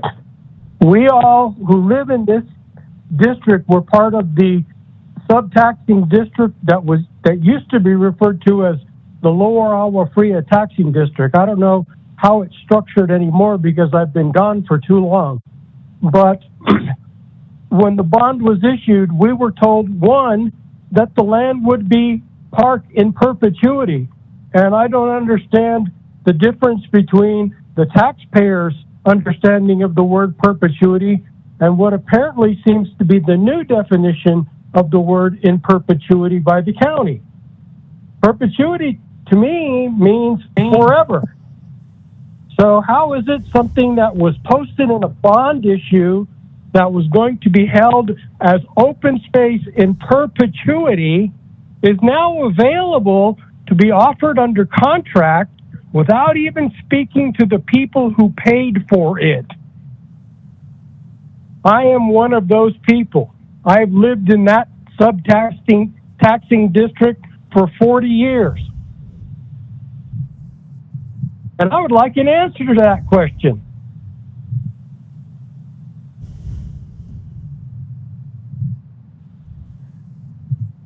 Okay, thank you very much, sir. And can I hate to trouble you, but I didn't catch your name. And just for the record, could you please tell us your name again? My name is Victor Leosi. Victor Leosi, I really appreciate it. Yes, ma'am. And I gave 10 years to Santa Fe County as a chief appraiser in the assessor's office. So I understand mill levies, I understand subtaxing districts, and I understand that you were obligated to have meetings with us before offering this property for sale to see if the constituency who paid for it was in agreement with it or not, and those meetings have not been held.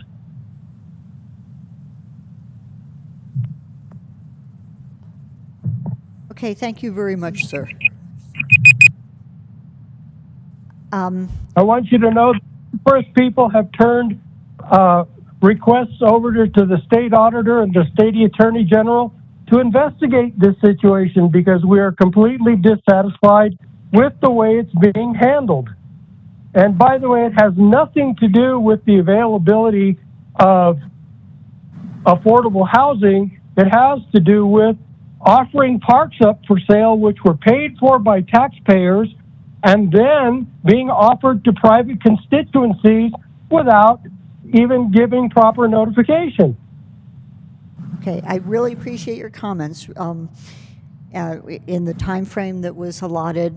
So thank you very much. And I want to move on to anybody else who might be online to make comment to the commission. I do. My name is Rachel Thompson. Hi, welcome. Please go ahead and make your comment. We're doing 3 minutes. Thank you. I also want to address South Meadows. And what I want to say is that we spent a lot of time sort of trying to understand exactly what occurred before the sale agreement was entered into between the county and HomeWise. And one of the things that has remained unclear is the question of whether or not the county ever made a formal offer to give this land to the city. A meeting taking this issue up was written by Rachel Brown, who I understand was or is on this meeting now as County Deputy Attorney. And that is in a memo of June 14th of 2017 that is addressed to participants in a meeting between the county and the city. It doesn't list who was there. It just says a joint city-county meeting of June 14, and the title is The History of Annexation and Tasks Remaining. And I gather there were a number of issues that were taken up, and some of them reached a resolution. And then there are outstanding issues. One of them says Santa Fe County open space in the city limits. Santa Fe's county is prepared to turn over that park to the city and has money allocated for park improvements, which could be turned over to the city along with the park.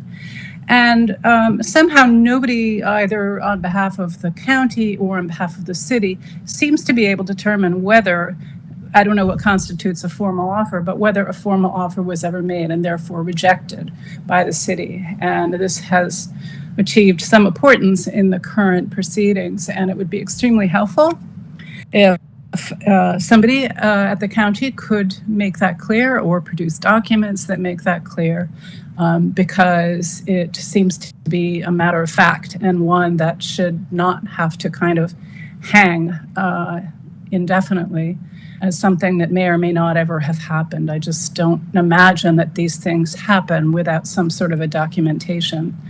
So it would be really helpful to the current proceeding if someone at the county could do that. And I also just want to say that it would be wonderful if we could show you the presentation that we made to the Planning Commission last week, which I think they found rather persuasive. One of the things that we showed is how where the area that this park is in is the densest in the city. It has the most children, 14 and under. It has the greatest overcrowding. It has the largest household sizes. It has been identified by the Trust for Public Land as very, very much in need of outdoor space. And the Trust for Public Land has, I see it hit 0, has issued a handful of reports since the start of COVID, outlining the critical nature of an equitable recovery. So thank you for giving me an opportunity to speak. Thank you. Thank you very much for your comments. Is there anybody else online who cares to address the board during matters from of public concern? Madam Chair, we have Martin Morrison and Joanne Garcia. Okay, thank you very much. Martin, do you want to unmute yourself and address the board? Hi, my name is Marlo Morrison. Marlo, I'm very sorry. I've done that twice tonight. That's okay. And I am the Timpos Lindos Homeowners Association president. And I am also calling in with concerns about the South Meadows open space property. And one of the things I'd like to request is that if there is an opportunity that the sales agreement terminates, that the county does not go back into agreement with any applicant until, at very least, they speak to the community and the residents, and really, ideally, not at all, and that they speak to the city about donating this property to the city and work out the relationship that needs to happen for it to stay public land. So I'm requesting on behalf of my association that no other further agreements happen that involve any type of private entities in purchasing this land or extension of purchasing this land, meaning that I would not be favorable of seeing HomeWise get a further extension for the ownership of this property. And again, thank you for your time and thank you for letting me speak this afternoon. Thank you very much, Marlo. And Daniel, can you reintroduce the other speaker you mentioned? I'm sorry, I didn't catch your name. Yes, Madam Chair, we have Joanna Garcia. Joanna, I'm very sorry. Thanks. If you unmute yourself and address the commission. Thank you, commissioners, and thank you very much for having me here today. My whole concern, I am talking about the South Meadows open space. I'm a homeowner in the subdivision that Marlowe is the homeowner's president of.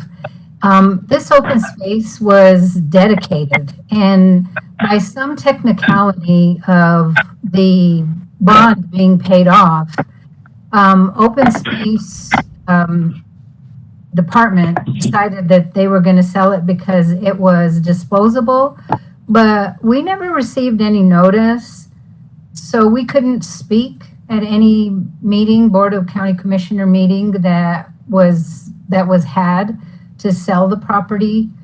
We did receive an awful lot of notices from the open space division telling setting up events that they were going to develop that open space for the open space, put in trails. We had an awful lot of events where this took place, but this one particular Board of County Commission meeting where they decided that they were going to sell this property the people were never notified.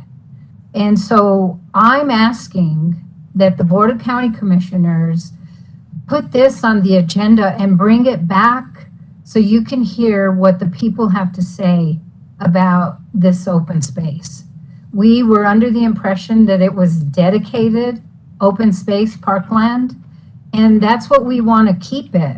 This business with the HomeWise purchasing it should have been brought forth before all of the people so they could let the Board of County Commissioners know how they felt about it. And we've been taking care of this property for well over 20 years now. To come to this end is very devastating. It's so heartbreaking you couldn't even believe what we've been through. We have been grasping at straws. We have been putting our minds together. We have been fighting the city planning, the HomeWise development, the ENN meetings. We have been going to all of those, and it didn't ever have to happen. If you'd have just had a meeting, bringing the people forth so they could speak and let you know how they feel about this property. And I know that the county commissioner of our division didn't have a chance or didn't have the knowledge to ask if those T's were crossed and the I's were dotted in order to let the people know how we feel. Thank you. Thank you very much, Ms. Garcia. Is there anybody else on the line who wishes to make a comment during matters of public concern? Madam Chair, we have Alba Blondis. I'm sorry, could you say the name again, Daniel? Alba Blondis. Thank you. If you can unmute yourself and make your comment. Yes, good afternoon, Madam Chair, Commissioners. My name is Alba Blondis. I live in Tierra Contenta, and I was first contacted by our District 3 counselors and introduced to Joanna Garcia, who at that time explained that there had been a radical change in the status of this open space on South Meadows, that it had suddenly come up to be sold. And as the chair of the Southwest Santa Fe Advocates, a neighborhood group who is trying to improve the quality of life in the southwest area of Santa Fe, I've had an opportunity over a period of 4+ years with this group to see changes come. But what I have not seen is the development of parkland for this very densely populated area. And I think there has been an unfortunate labeling of this push and pull among the residents versus HomeWise who wants to purchase it, that the residents of this area are opposed to affordable housing, and that the residents are basing their objections on what is often referred to in middle and upper class areas of cities as NIMBYs, not in my backyard. And that could not be further from the truth. When one looks at the map of development in the southwest area of the city, it's very difficult to put your finger on a place that does not have some development happening. And as we know, in the city proper, when one develops property, a minimum of 20%, and many people commit to 40% affordable housing. So there is affordable housing being constructed and more to come. This is not about that. No one is against that. In fact, I wouldn't be living where I'm living if the houses in the area of Tierra Contenta weren't affordable.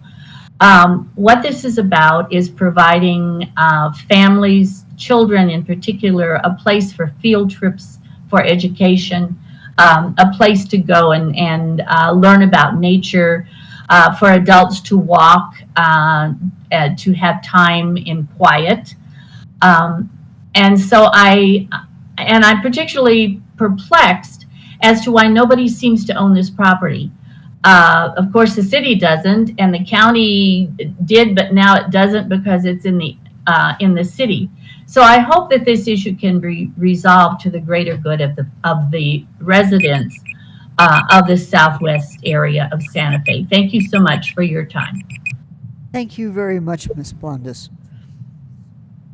Is there anybody else on the line who would like to speak to the commission? Yes, ma'am. Yes, if you introduce yourself and make your comment. Welcome. Yes, this is Victor Leosi again. I want to point out the fact that the county is setting a very dangerous precedent in allowing for the possibility of parkland to be sold for development of any kind.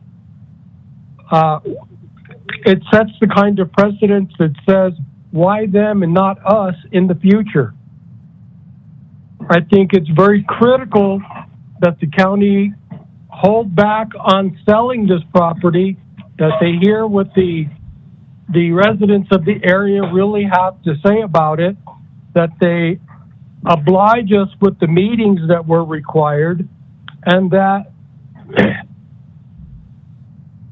consider the possibility if any other existing park or open space land had been considered for development, the answer resoundingly would be no. And that's the answer that keeps coming back from the people who live in this area, who have the least amount of park space of any of the districts. Now that we've been annexed into the city, we have the least amount of park space, yet we have the highest density of population per square mile, and that's all being ignored. Why in the world would we sell open space land that could become a park, other than the fact that maybe someone forgot about it in the past? And Mr. Leosi, I really appreciate your comments, but this is a second round of your 3 minutes, which is really not fair to everybody else. So I very much appreciate your comments, and we hear what you're saying. Is there anybody else who is present, who hasn't had a chance to comment, who wishes to speak to the commission?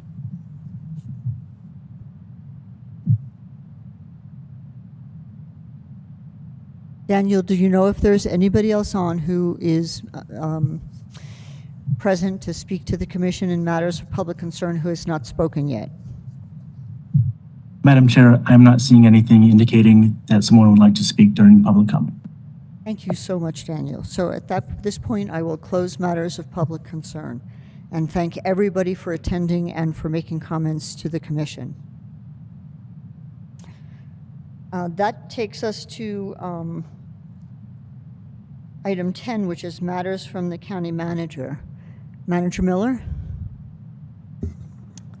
Thank you, Madam Chair. don't have a lot of updates. Since the public comment was predominantly focused around the South Meadows property, I did want to let the board know. It is, HomeWise does have their application into the Planning Commission at the City of Santa Fe. It was heard. Apparently the case went well into the evening, so they did not finish.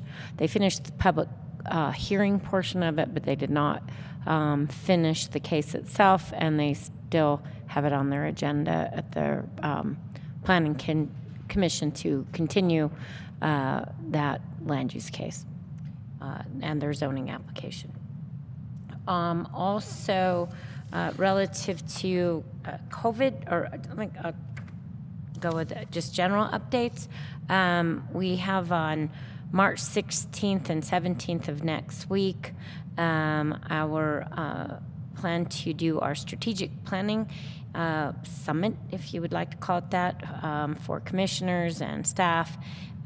These are public meetings open to the public relative to what we will be talking about, our goals for a safer community, sustainable community, healthy community, and proficient, accessible, and transparent government. We're currently trying to have those at Santa Fe High School, but we do have some scheduling conflicts, so we may have those at Capitol High School, and hopefully we'll have a specific location and times tomorrow afternoon. Also, today is International Women's Day, and I would like, in the spirit and tradition of acknowledging the achievements of women on this day, I would like to recognize the two women on the County Commission, Commissioner Anna Hansen and Commissioner Anna Hamilton, for all of your public service and your stepping forward and being elected and serving on the County Commission and all that you do for this community as women leaders in this community.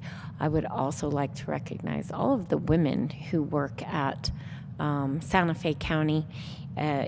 Just a note, we have 34% of our workforce that are female, and I think in my 40-some years of working in predominantly public service, I just see more and more women stepping into leadership roles, into roles of responsibility. I'd also like to recognize, although our clerk is not currently in the room, and our treasurer, to other women leaders who have stepped forward to run for public office in Santa Fe County, and our probate judge. So I'd like to thank them as well for their leadership roles in our community, and as women who answered the call to service in Santa Fe County. So thank you for that. And not Those to are my interrupt, but to mention that we were also led by a woman who's county manager, and that is no small thing. So thank you for that as well. Thank you. Then I had just a couple COVID updates. As you can see, many of us are not wearing masks, and that's because the CDC did change the risk category or community level of spread, and trying to use the right word. I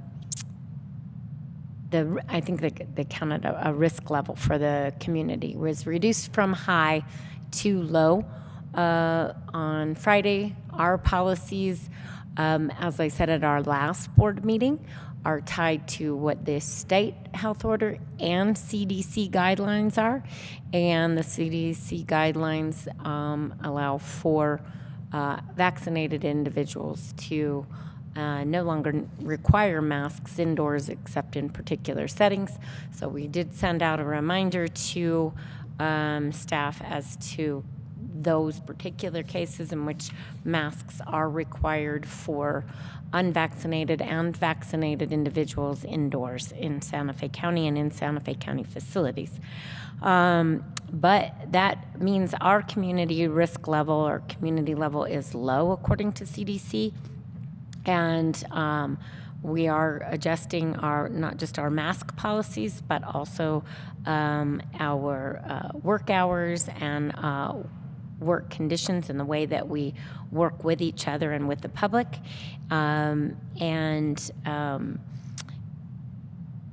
You'll start to see throughout the month differences in our hours as well as in the way we're providing services. One of those areas that we're addressing, and it came up also at the last commission meeting, is our senior service centers. We have received new guidelines from the state, and we are going to start reopening our senior centers by the end of the month. They won't be open 5 days a week. We're working on that schedule of how we can transition into that, though, and so we'll be sending out notices to all of the board and to the community and how we'll be able to start reopening senior centers for congregate meals and activities. One of our limiting factors, aside from not wanting to overdo it right away and open everything all at once, is staffing. We do want to make sure, because we still will be required to screen everybody and ensure that everybody either is vaccinated or has. For our employees, all of them will be are vaccinated, but also for those individuals who will be attending the senior centers, they don't have to be vaccinated, but they do need to be screened when they come into the facility. And if not, they will still have indoor mask requirements. So there's it's going to require that we have a little more staffing at the centers when they are open. So we'll have to spread the staff out at all the different senior centers and make sure that we can appropriately serve seniors as they come back into the facilities. So we'll be getting you a schedule on those specific hours and our planned reopening for the centers. Also, the numbers that were published yesterday from this weekend relative to the number of COVID cases. New Mexico had 694, or an average of about 231 cases per day, and 16 new deaths, and a 5.6% test positivity rate. Santa Fe County averaged about 13 cases per day, or 39 for the 3 days. And we've had a total of 27,829 reported positive COVID cases in the county, with 26,313 of those deemed as recovered and 250 deaths. The current vaccination rate for those 18 years and older, New Mexico wide one dose of 91.9% and fully vaccinated of 78.1%. And Santa Fe County, still with one dose, 99%, but fully vaccinated, has ticked up slightly to 87%. And then those with boosters in New Mexico, 44.5%. Also, we are still working, our community services staff still working with Fire Stick Studios on our COVID public awareness campaigns, focusing on mental health and coping with stress.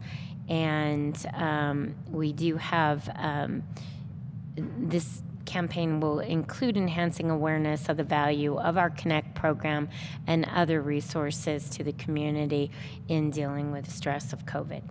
And then our food deliveries, we still have continued our food deliveries with 2,724 meals delivered last week, and we are still distributing about 110 bags of produce and 110 food boxes from the food depot every week, and have about 5 medical transportation trips per day, average per day. Those are my updates, and then I believe that we have Hutchie online. No, I do not have any more legislative updates. I think I don't have a formal one, but if there's anything that is still pending on legislative updates, we've been sending emails. We sent around an email with bills that have been signed. We've also sent those capital projects that have been that were included in 4 different bills, and we're watching to make sure that, and we'll be following up with all of those bills when they're signed and executed, following up on making sure we get those agreements executed as quickly as possible with the state. That's all I have, and I stand for any questions. Thank you. Thank you so much, Manager Miller. Are there any questions for Manager Miller at this point? Thank you. That was great. That would take us to matters from county commissioners and other elected officials, starting with the commissioners. So I know there must be commissioners who have updates. Let's start with Commissioner Hanson and work around. Commissioner Hanson. Thank you, Madam Chair. It's been a short kind of time in between the last 2 meetings. I don't have a lot of updates.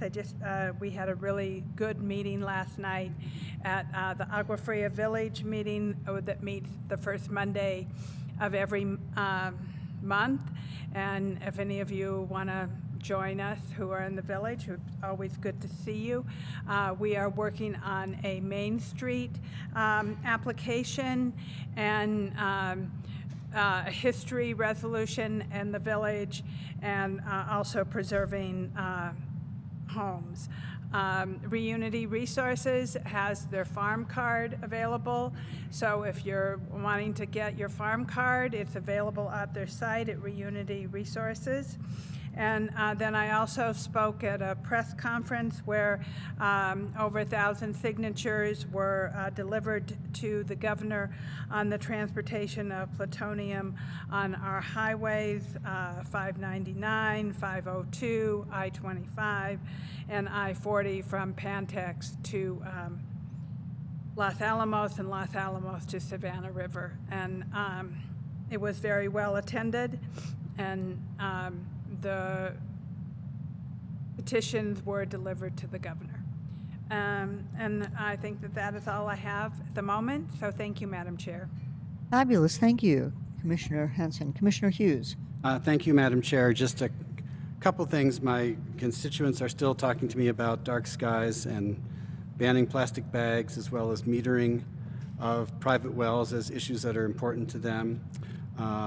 Particularly on the dark skies, there's an environmental group that is starting a project to monitor dark skies on the outskirts of the city and the county, and they're interested in finding locations where they can put dark sky monitors. And one of the things they thought of was that fire stations in the county might make a good location.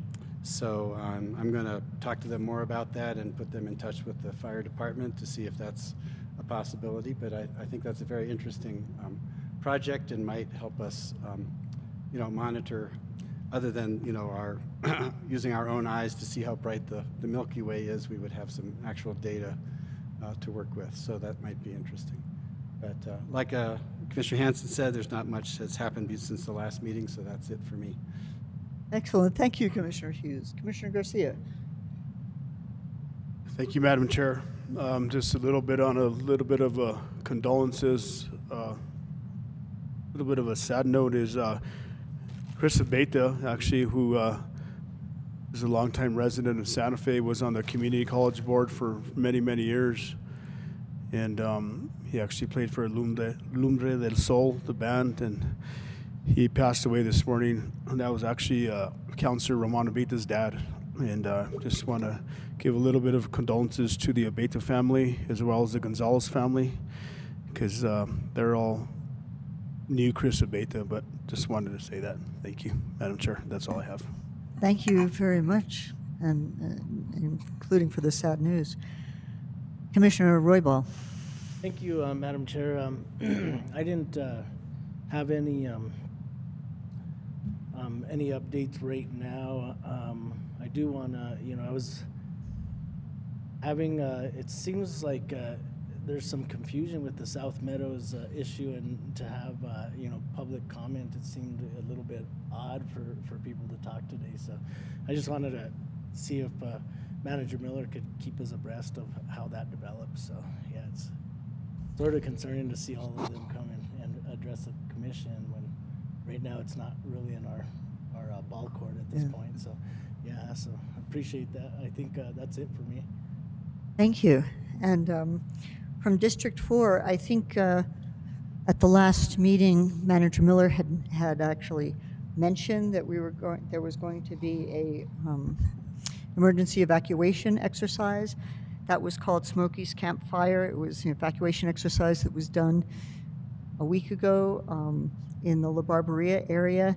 And I just wanted to, and that's in my district, I wanted to take the opportunity to thank everybody who participated in that. It was an amazing and I think very successful and informative exercise.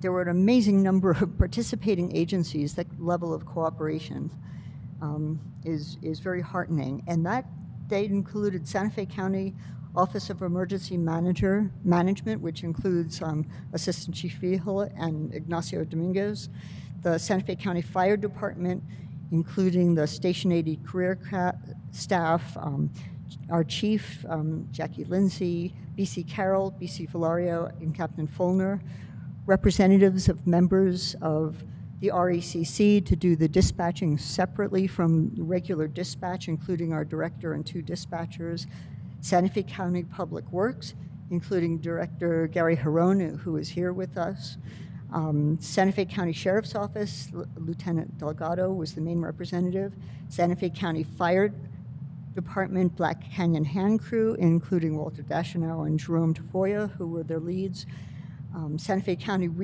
oh, I'm sorry, I missed that.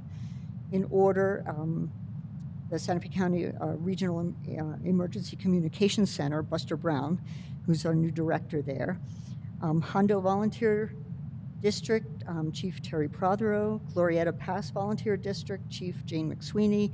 Galisteo Volunteer District, Chief Jeannie Moya. El Dorado Volunteer District, Chief Glenn Soms. Santa Fe City Fire Department, Fire Chief Freddie Martinez, Santa Fe City Fire Department Atalaya Hand Crew, Nate Miller, and the American Red Cross. And then there were also a bunch of citizen players, including 60 citizens of the La Barberia area who evacuated as part of the exercise.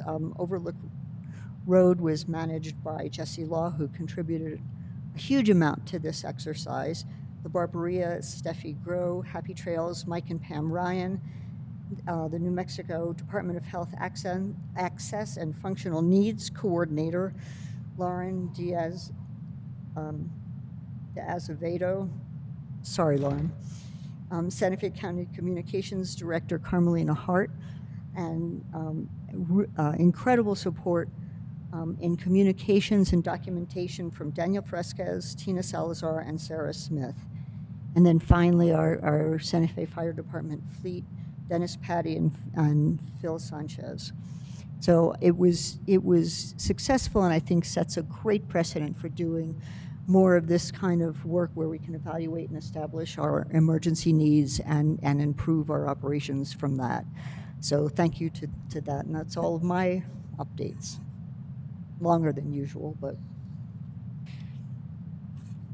So that would take us to updates from other elected officials. I know our clerk isn't here, but does our deputy clerk have anything in communications? Yes, thank you, Madam Chair. So as noted, today is candidate filing day, and that is pretty much wrapping up right now. We are now preparing for the primary election, and we are recruiting election workers for the primary. And just to pique anybody's interest, we've raised a little bit of the pay, so that might help. So thank you, Madam Chair. Excellent. That's good to hear. Thank you. Are there any other elected officials online who have any communications they want to share? Daniel, do you know if we have our treasurer or assessor or sheriff or anybody online who wishes to make comments at this point? Madam Chair, I'm not seeing any other elected officials online. Okay, great. Thanks so much. So we can close matters from other elected officials. So it is 1 minute after 5 o'clock. I wonder if we should skip matters from the county attorney and go to the public hearings first. Is that acceptable to everybody? And Of the chair. and partly I want to make sure we have people online, prepared to do that. I will start that out, and if we run into any problems with people not present, we can make adjustments accordingly.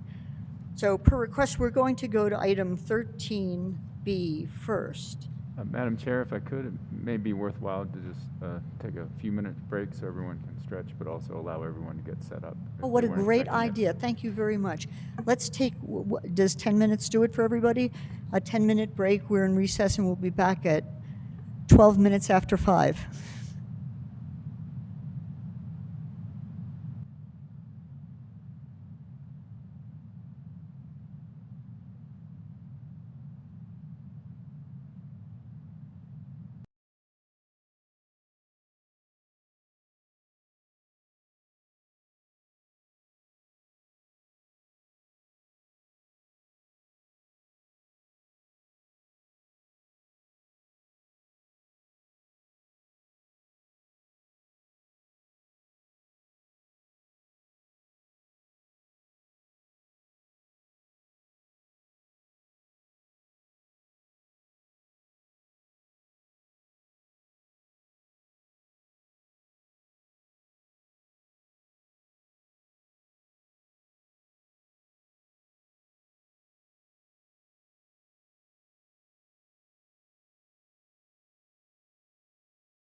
All right, issue. Valverde Development LLC, acting through its member, accredited coal development company Rob Gibbs, applicant, Design Ingenuity, Orlin Guerrero Ortiz, agent, request approval to vacate, relocate, and resize a platted 15-foot wide private drainage easement on 2 parcels totaling 0.90 acres, and approval of an acknowledgement statement vacating this easement. The property is zoned as Planned Development District PDD within the Valverde at Las Campanas subdivision. The property is located at 16 Valverde Court and 30 Valverde Lane within sections 14 and 15, Township 17 North, Range 8 East, Mission District 2. The subject lot, 15 and 16, were created on September 18, 2019 through Valverde at Las Campanas Residential Subdivision as indicated in Plat Book 854, pages 050 and 050B. Lots 15 and 16 are currently vacant and recognized as legal lots of record. The applicant has submitted an application requesting to vacate a platted 15-foot wide drainage easement that runs from the west property boundary of Lot 15 to the southeastern property boundary of Lot 15. The applicant also seeks to create a new 10-foot wide drainage easement that runs from the north central portion of Lot 15 of the southwestern portion property of Lot 15. Finally, applicant seeks to widen existing easements located in the north central portion of Lot 15 and the southwest portion of Lot 16. All proposed revisions are intended to accurately reflect the actual location of drainages on the lots. The applicant states we respectfully request the modification the Valverde at Las Campanas plat to relocate a drainage easement along the path in which we placed a drainage culvert. Thus, we wish to vacate an existing drainage easement and create a new drainage easement matching as-built locations. The applicant's agent engineer states, during the process of Valverde project, I examined a tight S bend in the existing small arroyo. This bend was very unstable and severe erosion was occurring in the arroyo bank walls. Working with Paul Cavanaugh of county staff, we decided it was best to culvert the flow in the area and straighten out the water path. I applied for a project change order, which Paul approved, and we had a culvert installed. The work was examined by Paul, and we have received final approval on the Valverde project construction. The project owner, Roy Gibbs, pointed out that we had not updated the plat to reflect this field change. We therefore now going through the process of creating an easement where the culvert was installed and eliminating the portions of the drainage that will no longer carry the flows. Orlin Guerrero Ortiz, a licensed professional engineer, has designed the drainage and culvert to adequately pass the flow associated with the drainage. The permit was submitted and approved to align the drainage correctly. Therefore, the applicant requests to vacate the existing easement and relocate it to realign with the drainage and the new proposed easement. Staff has verified the location of the culvert by field visit and supports the request to amend the location of the drainage easement. Recommendation. Based upon staff's review of aerial photographs, applicant engineer's letter, permit approval, and observations during the site visit, staff supports the vacation of the platted 15-foot wide drainage easement, the creation of the new realigned 10-foot wide drainage easement, and the expansion of existing drainage easements on 2 lots totaling 0.90 acres, subject to the following conditions. Madam Chair, may I enter those conditions into the record? Yes, please. Thank you, Madam Chair, and I stand for any questions the Commission may have. Thank you. And before we go to questions, is the applicant present, and do they care to make any statement at this point? I'm Orlin Guerrero Ortiz. I'm the applicant's agent, and I'm here to answer any questions you might have, but we agree to all conditions. Excellent. Thank you very much. I'm going to recommend that we go to public hearing and then get questions and comments from the commissioners. So at this point, I will open public hearing. Is there anybody present on the WebEx or that would care to speak to this matter?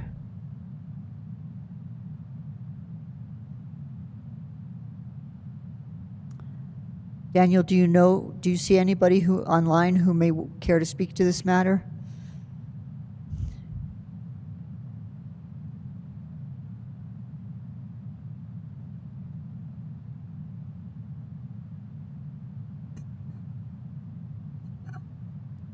So do we have whoever's monitoring the WebEx, Daniel or Tina, or do we know whether we have any public here who wishes to make a public comment on this during this public hearing?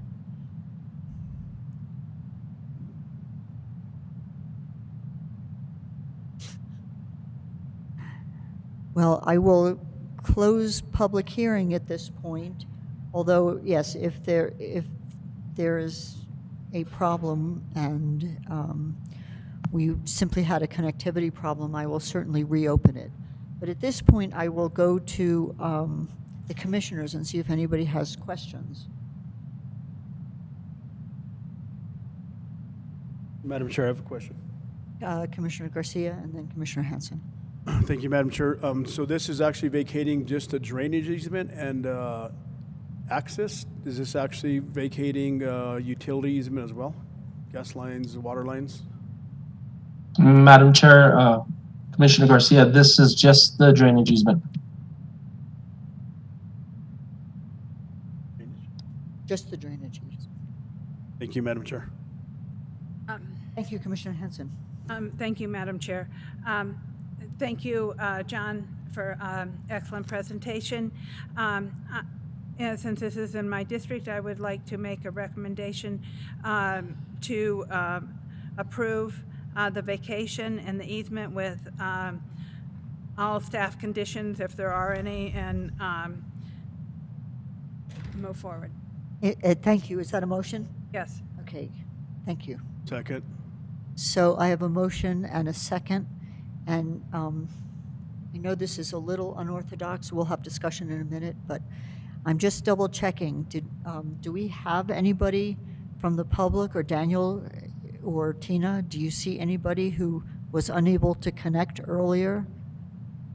Madam Chair, we did receive an online request through the website for Karen Berg Hall to speak. Okay, well, so I'm officially reopening public comment, and Karen, if you're present, can you unmute and make your comment? Can you hear me now? Yes, we can hear you now. Okay. I'm sorry. I signed up for another case. I thought it was, I gave it the name 16-5281. So this is not anything. We will get there Sorry. Next, and there are no apologies necessary. Sorry for the confusion. Thank you. So if there's, thank you, and please stick around for that public comment. So I'm closing public comment again. I have a motion and a second under discussion. Commissioner Garcia? Yes, Madam Chair, thank you. I have a question for Attorney Schaefer. Why is the Board of County Commissioners being involved in a vacation of an easement if it can actually be done on a survey plat?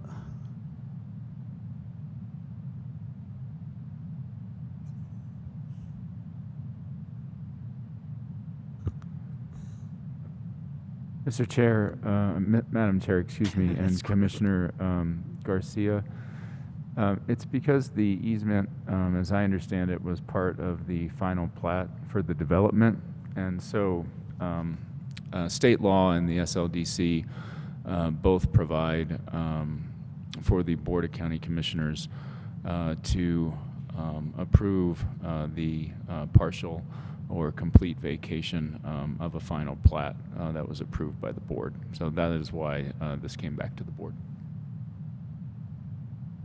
Thank you. Thank you, Madam Chair. Thank you, Commissioner Garcia.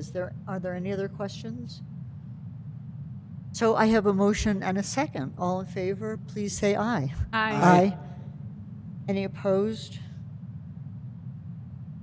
Thank you. So that. Thank you, Madam Chair, for moving that item up. Oh, absolutely. Thank you. That was a good call. That was short and easily done. So that concludes item 13B.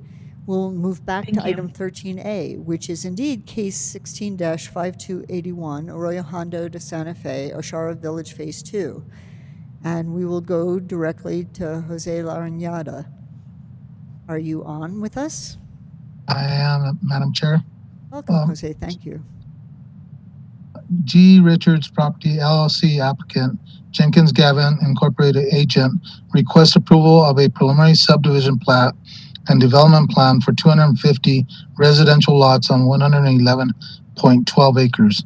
The property is located in the Community College District within a planned development district, east of Richards Avenue and south of Rabbit Road, within Section 16, Township 16 North, Range 9 East, Commission Districts 4 and 5. The Oshara Village Master Plan was approved by the BCC in 2002 and amended in 2004. The first phase of Oshara received BCC approval in 2004 and has been developed. Due to modification of roads, trails, open space, phasing, and dwelling configuration, the Oshara Conceptual Plan was amended by the BCC on April 13, 2021. The conditions of approval for the Oshara Conceptual Plan amendment was amended by the BCC on September 14, 2021, along with a text amendment to the SLDC to alter the Community College District map. The applicant submitted an application for a preliminary subdivision plat and site development plan for Phase 2 of Oshara, which is referred to hereon as Arroyo Hondo de Santa Fe. The applicant is requesting approval of a preliminary subdivision plat for 250 residential lots on 111.12 acres. The 111.12 acre parcel that comprises the project area will be created by the proposed subdivision plat from the existing 327 acre tract 1A. The Oshara subdivision is within the Santa Fe Community College District, which is a planned development district. The applicant states the project is designed as a series of compounds with cluster of residential lots. A mixture of housing types will be spread throughout, including detached single-family homes, attached single-family homes, patio homes, townhomes, and stacked condominium units. In order to accommodate this range of housing types, residential lots will range in size from 1,400 square feet to over 12,000 square feet. The project includes a community center on the south end of the proposed 0.36 acre plaza in the southern portion of the project area. The community center will include an approximately 5,000 square foot building to house resident fitness facilities, lounge areas, meeting space, and an outdoor pool. The applicant submitted a staff has reviewed the following studies, reports, and assessments: environmental impact report, adequate public facilities and service assessment, water service availability report, traffic impact assessment, and a physical impact assessment. The applicant addressed and staff has reviewed the following applicable SLDC design standards: access, fire protection, landscape and buffering, lighting, signs, road design standards, utilities, water supply and wastewater, open space, protection of historic and archaeological resources, terrain management, flood prevention and flood control, solid waste, and operation and maintenance of common improvements. Building and Development Services staff has reviewed the application for preliminary subdivision plat for compliance with pertinent Sustainable Land Development Code requirements and found the facts presented support the request. Review agency comments conditionally support the request. The application meets the submittal requirements illustrated in the SLDC, and the submittal meets the requirements outlined in the approved conceptual plan. Staff has established findings that this application for preliminary subdivision plat is in compliance with criteria set forth in the SLDC. Recommendation: staff recommends approval of the request for a preliminary subdivision plat and site development plan for 250 residential lots on 111.12 acres with the following conditions and the following amended conditions. Condition number 1 shall read: from the rail trail west up to the county's northeast connector project and subject to the approval of the New Mexico Department of Transportation, the applicant shall be responsible for 1, constructing the trail along Rabbit Road, and 2, striping, signing, and if necessary, and there is available right of way, widening the existing bike lanes per AASHTO standards. Final trail design and striping and signage plan must be approved by county staff and New Mexico Department of Transportation. And condition number 4 shall read, the applicant shall comply with all SHPO requirements pertaining to LA 191 prior to issuance of a development permit for this phase. Any required cultural resource protection easement, dedications, or vacations shall be identified on the final plat. The agent for this project has concerns with condition number 20, which reads, the intersection of Rabbit Road and the project's north access road shall be designed and constructed as a roundabout as shown in the conceptual plan. The design of the roundabout shall be submitted for review and approval to final plat approval. Staff would also like to elaborate on the reasoning for condition number 20. The county had completed traffic counts along Rabbit Road back in 2015. Per the traffic counts, it was documented that an 85 percentile were traveling Rabbit Road at 52 miles per hour. Section 8.10.3.7.5.B.I of the SLDC states, road networks shall be designed in such a way as to discourage high-speed traffic. Our recommendation for a roundabout was based on this code section as it would considerably reduce the speed of traffic traveling on Rabbit Road. Madam Chair, I may enter the conditions and amended conditions into the record. Yes, thank you. This report and the exhibits listed below are hereby submitted as part of the hearing record. Madam Chair, I stand for any questions. Thank you very much. And I'm sure there'll be questions, but first, is the applicant's representative here and to make any presentation or any comments on the amended conditions or the condition 20 that they have concern about? Good evening, Madam Chair, Commissioners. Yes, I'm Jennifer Jenkins with Jenkins Gavin, and I'm here on behalf of the applicant. And I do have a brief presentation I would like to share. If this would be great. Should I go ahead and be sworn in? Yes, yes. Okay. Please raise your right hand. Do you swear to tell the truth, the whole truth, and nothing but the truth? I do. And for the record, before you testify, please state your name, address, and that you are under oath for your testimony to be considered valid. My name is Jennifer Jenkins. My address is 130 Grant Avenue, Suite 101, Santa Fe, New Mexico, and I can confirm that I am a... Thank you. Great. And I'm going to go ahead and share my screen. Yes, thank you.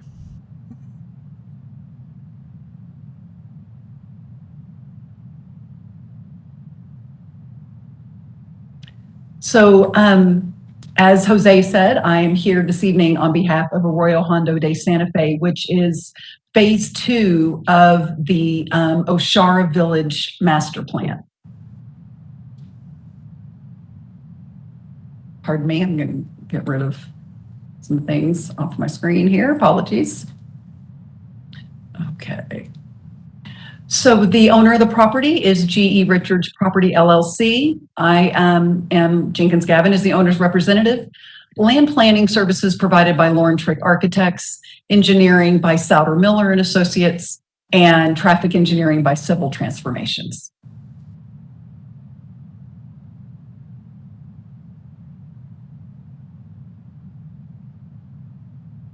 So Oshara Village, I think everybody is aware, is within the Community College District, which is identified as Sustainable Development Area 1. It is majority of Sustainable Development Area 1 per the Sustainable Growth Management Plan. And you can see everything in orange here on the map excerpt is the Community College District. And you can see the subject property right here located just off of I-25.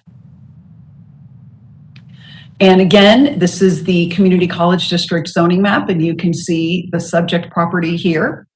This is the Oshara Village Master Plan, and we are discussing phase 2 this evening, which is located here in the northeast corner of Oshara Village. So with the conceptual plan amendment that this body approved back in April of 2021, some of the sub-districts were modified. And so what you can see here in the yellow is we are a village, primarily a village neighborhood. And then what you see in the green are all of the open spaces and arroyo corridors.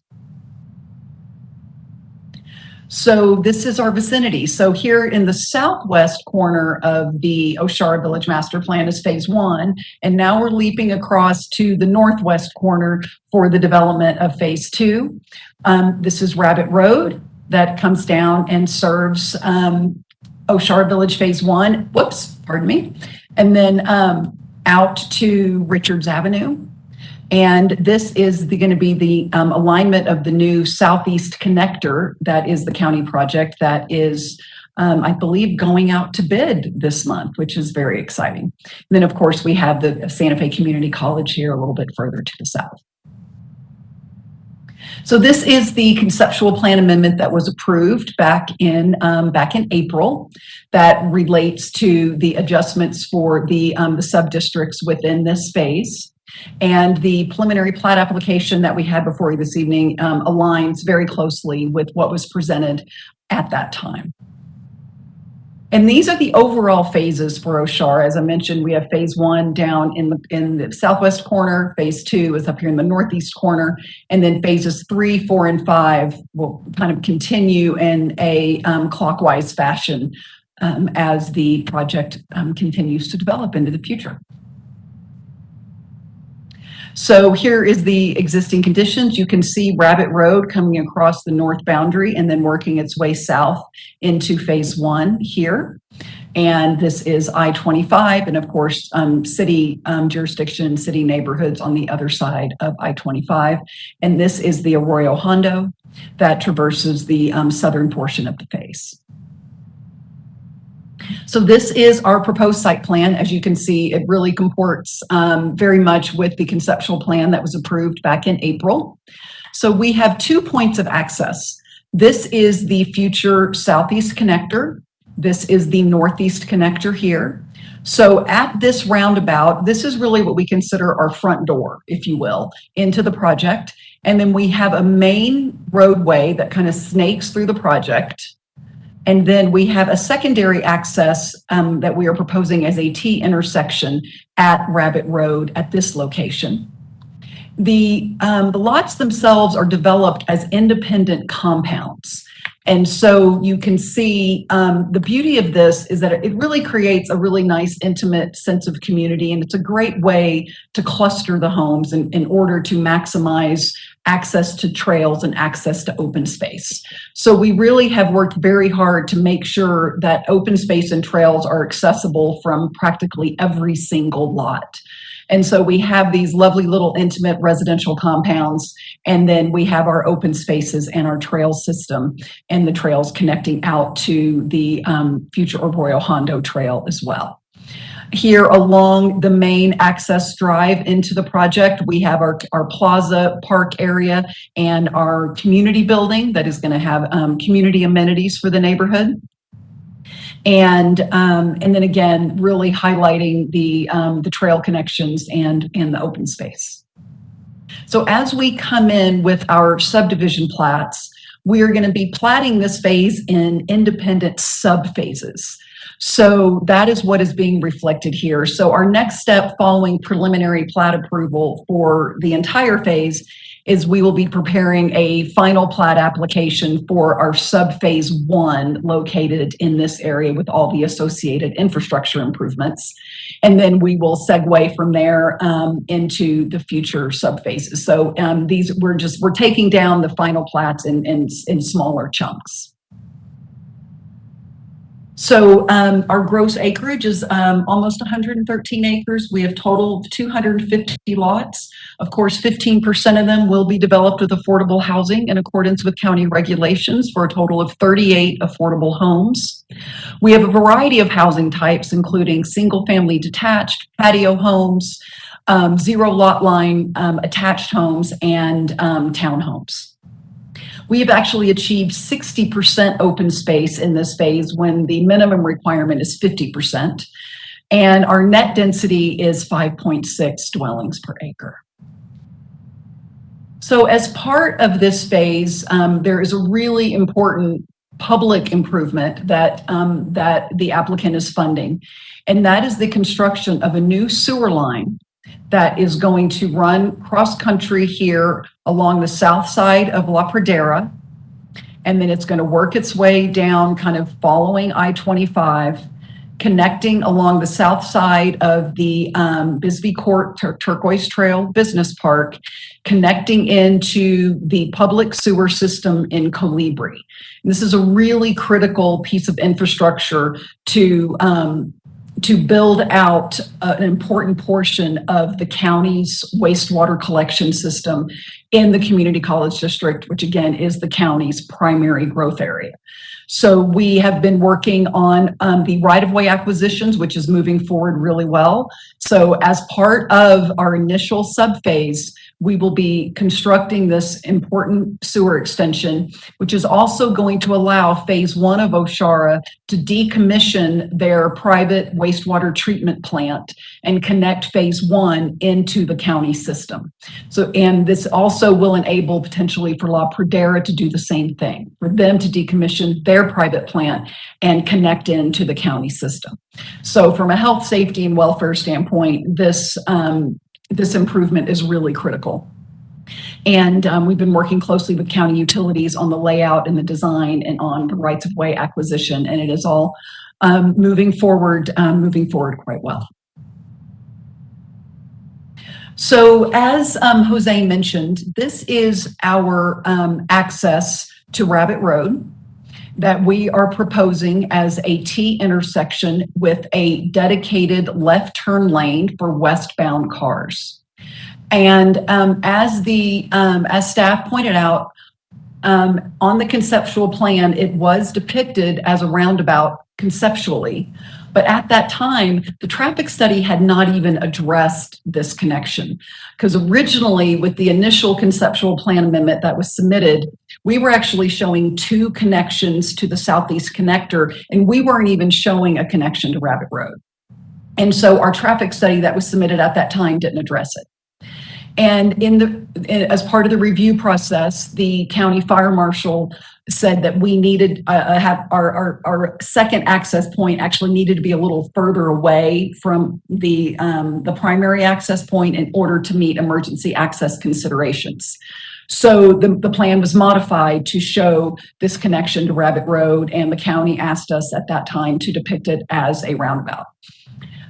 So as part of this preliminary subdivision plat application, we had to update the traffic study, and we had to study this intersection. So we understood what type of intersection control would be warranted and required.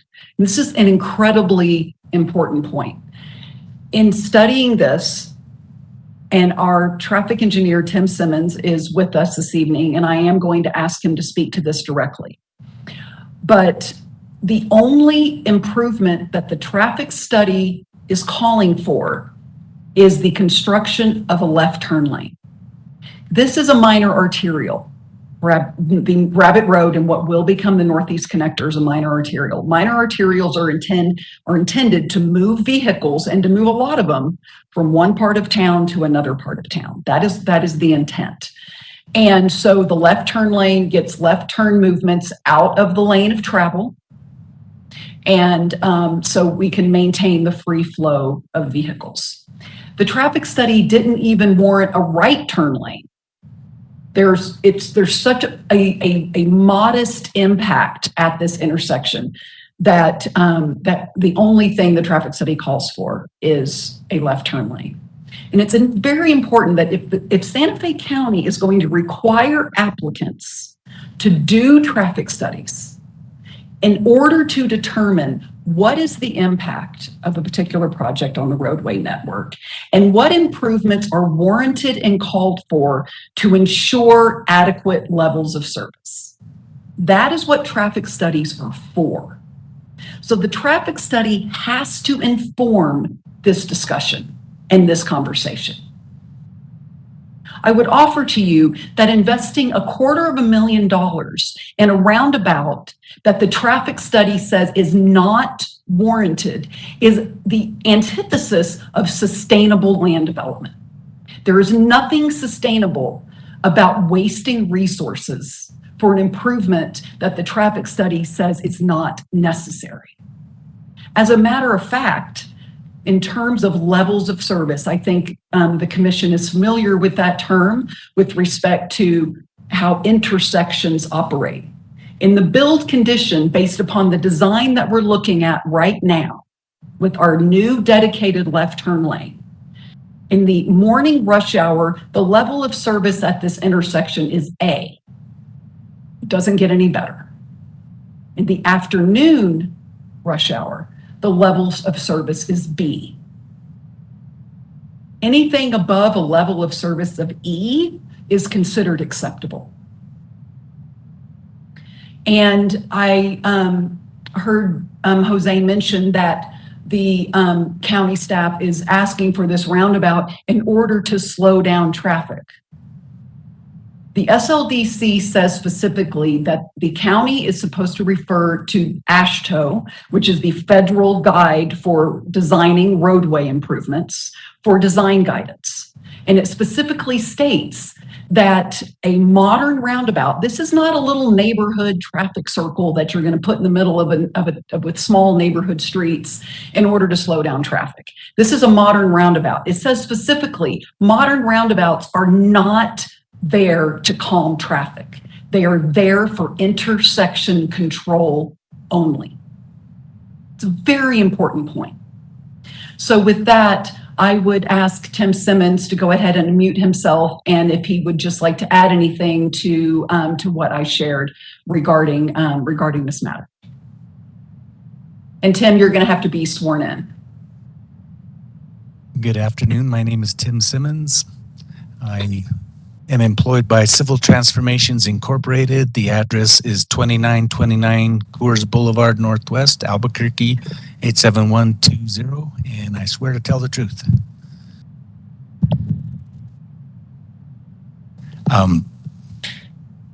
If there are no questions, then I just would. Oh, I'm sorry. Can we see his picture? Can he show his video? I'm sorry. I don't have a webcam. No worries. But I think we need to actually get you officially sworn in. So could you just raise your right hand and let our clerk swear you in? Raising my right hand. Great. Thank you, sir. Do you swear to tell the truth, the whole truth, and nothing but the truth? I do. And for the record, before you testify, please state your name, address, and that you are under oath for your testimony to be considered valid. Timothy Simmons, address is 2929 Coors Boulevard Northwest, Albuquerque, New Mexico, 87120. Thank you. Please state that you are under oath. And I am under oath. Thank you. Okay, thank you. So Jennifer did a wonderful job making this presentation, and the only really have nothing to add to it, but that our analysis for the full build out year plus what we call the horizon year, so that's even 10 years beyond build out, still had a very, very good level of service. The main measure that we use for our traffic analysis for this intersection. And the purpose of adding a left turn lane is to remove the conflicting turning traffic from the through traffic so that the through traffic can continue unimpeded. So other than that, I really have nothing further to add to Jennifer's presentation, but would be happy to entertain any questions of a technical nature. Thank you, and thank you for being available for questions. So at this point, I will, I think, go to, what? You can't hear? I said I don't know, Madam Chair, I don't know if Jennifer is finished. Yeah, Sorry. I'm sorry, Madam Chair. I was finished. I'm not finished, actually. I only have, I am I so used to have sorry, one Jennifer. more Thank you, slide. Commissioner That's Hanson. okay. Go right ahead. It's not a problem. So also, I just wanted to put this information. I know that Jose did share this with respect to the revised condition number 1 that I believe has already been read into the record, and we are in agreement with this revision, and that is acceptable to the applicant. Okay. And with respect to the archaeology, I believe that Jose also amended this condition with respect to there was only one archaeological site actually within the project area. So we just need to make sure that condition number 4 references LA 191 only, and that the mitigation of this site and the data recovery, which we are moving forward with, that the deadline for having that completion is prior to issuance of a development permit. So just wanted to make those two points clear. And then we had received some communications from some of our neighbors to the east of this project, and this body may recall this discussion that we had back in April regarding this 200-foot buffer area along our east boundary. And concerns have been raised by the fact that that we are showing a couple of small segments of roadway within the buffer, and which has always been the case. If you look on the left here, this is the conceptual plan that was approved. So the first 100 feet that you see here, just off our east boundary, that's the no build area. And then we have a second 100-foot area, and which is a limited density within the buffer. And you can see here, there's a little bit of a piece of roadway here and a piece of roadway here. It was always depicted. So the no build was never about roads. It was about houses. So you can see the lots that were depicted here within this 100 feet have been removed. And so what you see on the right is the plan that is before you this evening. You can see the 100-foot no build area. There are no homes. We have a little piece of roadway here. We actually have to be able to access our lots, so the roads are important. And then we have a little piece of roadway here. And Santa Fe County has asked us to extend a road, this is the county's request, through the buffer to create a gated emergency access at our east boundary. So nothing has changed. So we devised a compromise around the buffer, and it's important to remember that nothing in the SLDC requires this buffer, but we compromised. We wanted to work with the neighborhood, so we established this 100-foot no build area, reduced the density within the 200-foot buffer. But what was approved by this body as part of the conceptual plan and what we are showing you tonight are virtually identical. And there was never any offer or guarantee or approval that there could not be modest pieces of roadway within that buffer. So with that concludes our presentation. I really appreciate your attention, and we're happy to stand for any questions. And I have my consultant team here as well, should you have any questions for them. Thank you very much. Thank you very much, and I actually appreciate your being so specific about some of the things that were in question. That was incredibly helpful. So at this point, I think we'll go to public comment.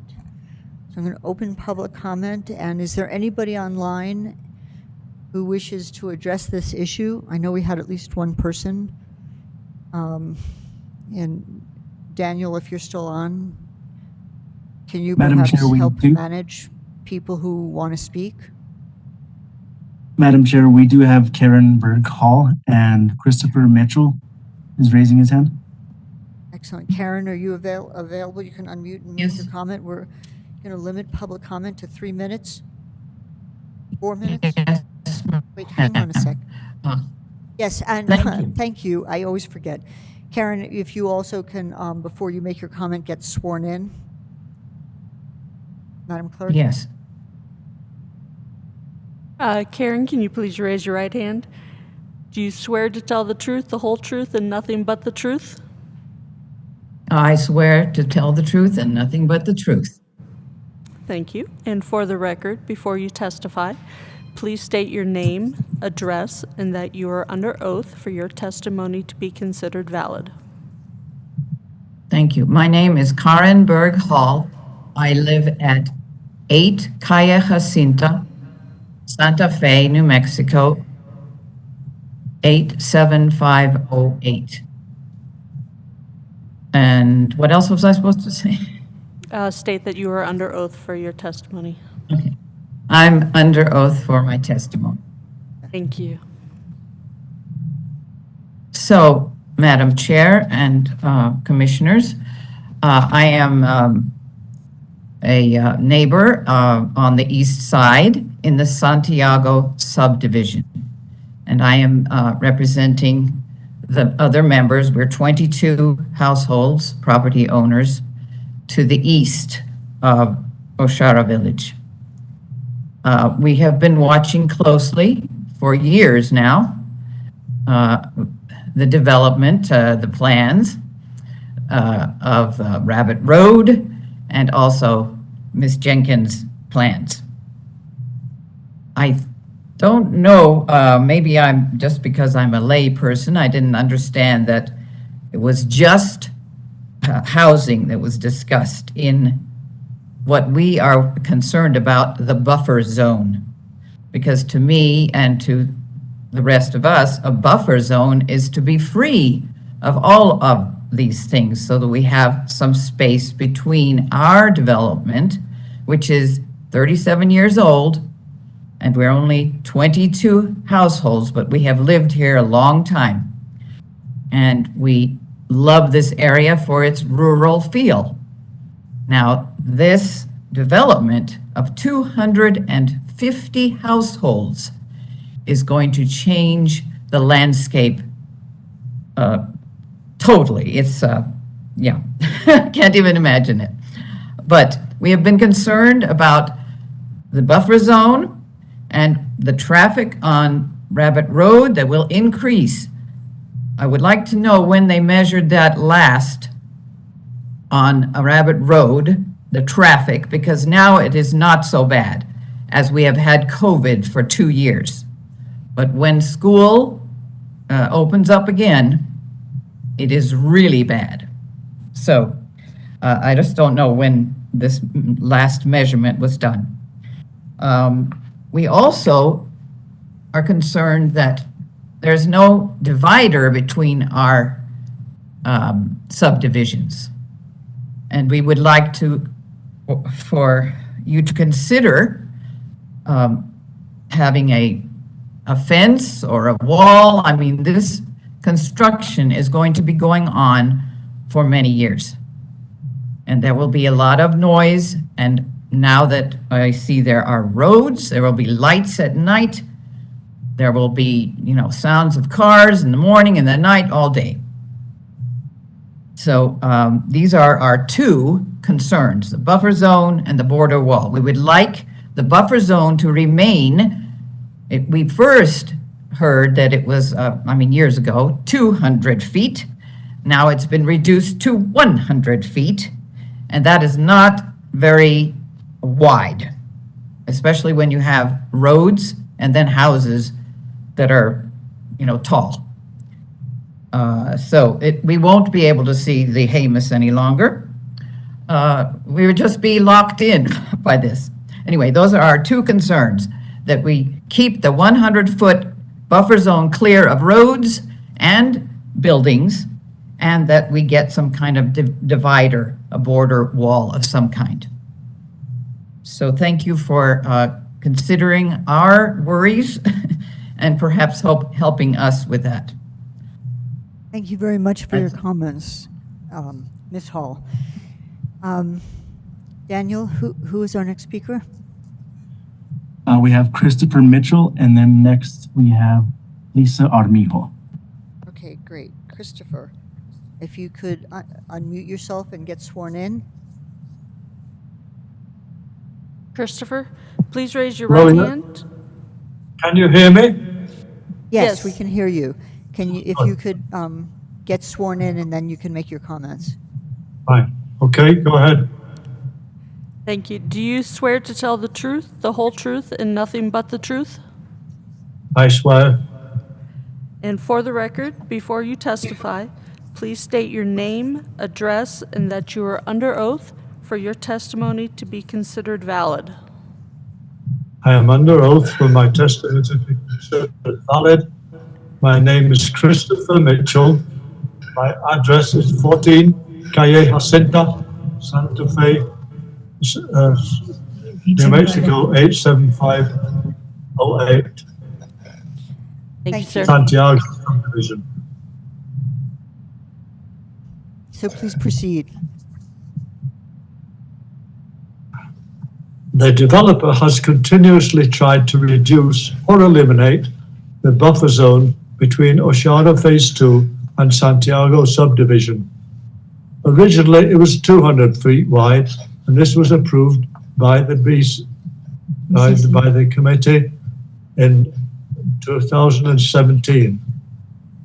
Suddenly, it was changed to 100 foot wide at a meeting in 2021, when even the staff did not appear to know of this development, which came as a bit of a shock to all concerned. Now there are roads in the buffer zone that will disturb our subdivision due to traffic movement, headlights, noise, and fumes. There will be little space left in the buffer zone for promised trees that would form a real landscaped barrier. We need these trees to screen the houses in the buffer zone. 1 house per acre for the whole length of the buffer zone is what's been proposed. But in fact, all the houses from block 144 to 81 form a solid wall, which will be our view to the west from our subdivision. The rest of the buffer, the 100 foot to 100 foot to 200 foot wide part of the zone, the building area, as you might call it, is empty because it's unable to be used because it goes down to the arroyo. So all the houses, the 1 per acre, have been crammed into the buffer zone at the top. And our view will be a solid wall of houses. During construction, there will be noise and traffic at our boundary, and dust and trash blowing from the work sites. My property has a 430-foot long boundary with Oshara Phase 2, and there's only a barbed wire fence between me and my property and 250 houses under construction or being occupied.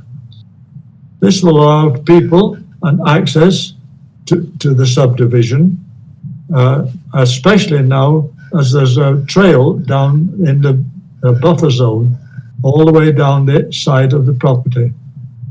We will lose all privacy and security. The 100-foot buffer zone must be clear except for trees, and at least a 7-foot high wall should be built on the boundary to shield us from the view of the houses from our property. They unfortunately will have a wonderful view of my property and my neighbours, who will be able to see all over our subdivision, which is very beautiful.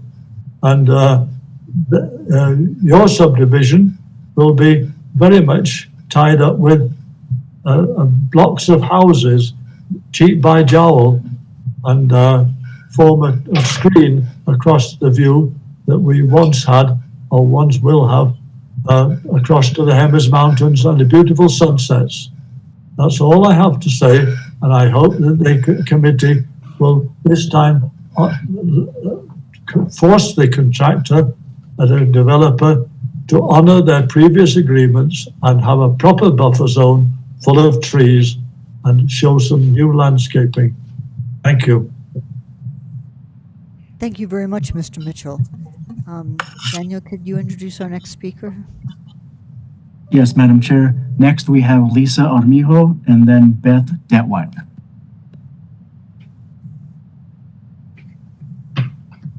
Lisa, could you unmute yourself and be sworn in and before you proceed? Yes, Madam Chair. I do not have video, but that's fine. Thank you. Madam Clerk, could you swear her in? Hi, Lisa. Can you hear me? Can.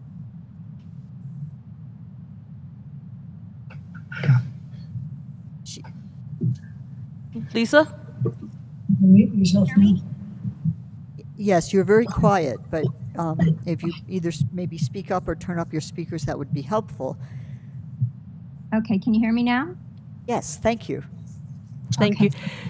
Do you swear to tell the truth, the whole truth, and nothing but the truth? I do. For the record, before you testify, please state your name, address, and that you are under oath for your testimony to be considered valid. My name is Lisa Armijo, 12 Playa Placenta, Santa Fe, New Mexico, and yes, I'm under oath. Thank you. So I just want to add, I just want to add to what my neighbors have said. My property line is adjacent to the Shara Conceptual Development Plan. My concern also is the 100-foot buffer zone. After the last meeting last year, I personally called Mrs. Jenkins and discussed it with her. And she also confirmed that within that 100 buffer zone, no roads or houses would be built. So then it was west of the 100 buffer zone where they would start building the roads. Now that seems to have changed. It was agreed upon last time, and I would ask that the county commissioners adhere to what was agreed upon. And another concern of mine is the traffic. For them to say that it is not a problem is incorrect. And I think it was 2018 or 2019, turning into the subdivision, my father and I were hit from behind with a truck going 60 miles per hour. To this day, I suffer with chronic back and neck pain. We've always had problems turning in. A few years before that, my nephew was almost killed coming into the subdivision, also from Rabbit Road. So it is a very big problem. And now they're going to be adding another, 1,000 cars coming through there and say it's not a problem. Rabbit Road is no longer a frontage road of which it used to be, with artists painting pictures and kids taking walks with their parents. Now it's a high-speed road. It's full of trash. It's another concern about the roads that they're going to build adjacent to our property. Who's going to be picking up all this trash? Right now, the county doesn't even pick up the trash on Rabbit Road. And that trash is gonna eventually blow into our yards, and we're gonna have to be responsible for it. So those are my main concerns.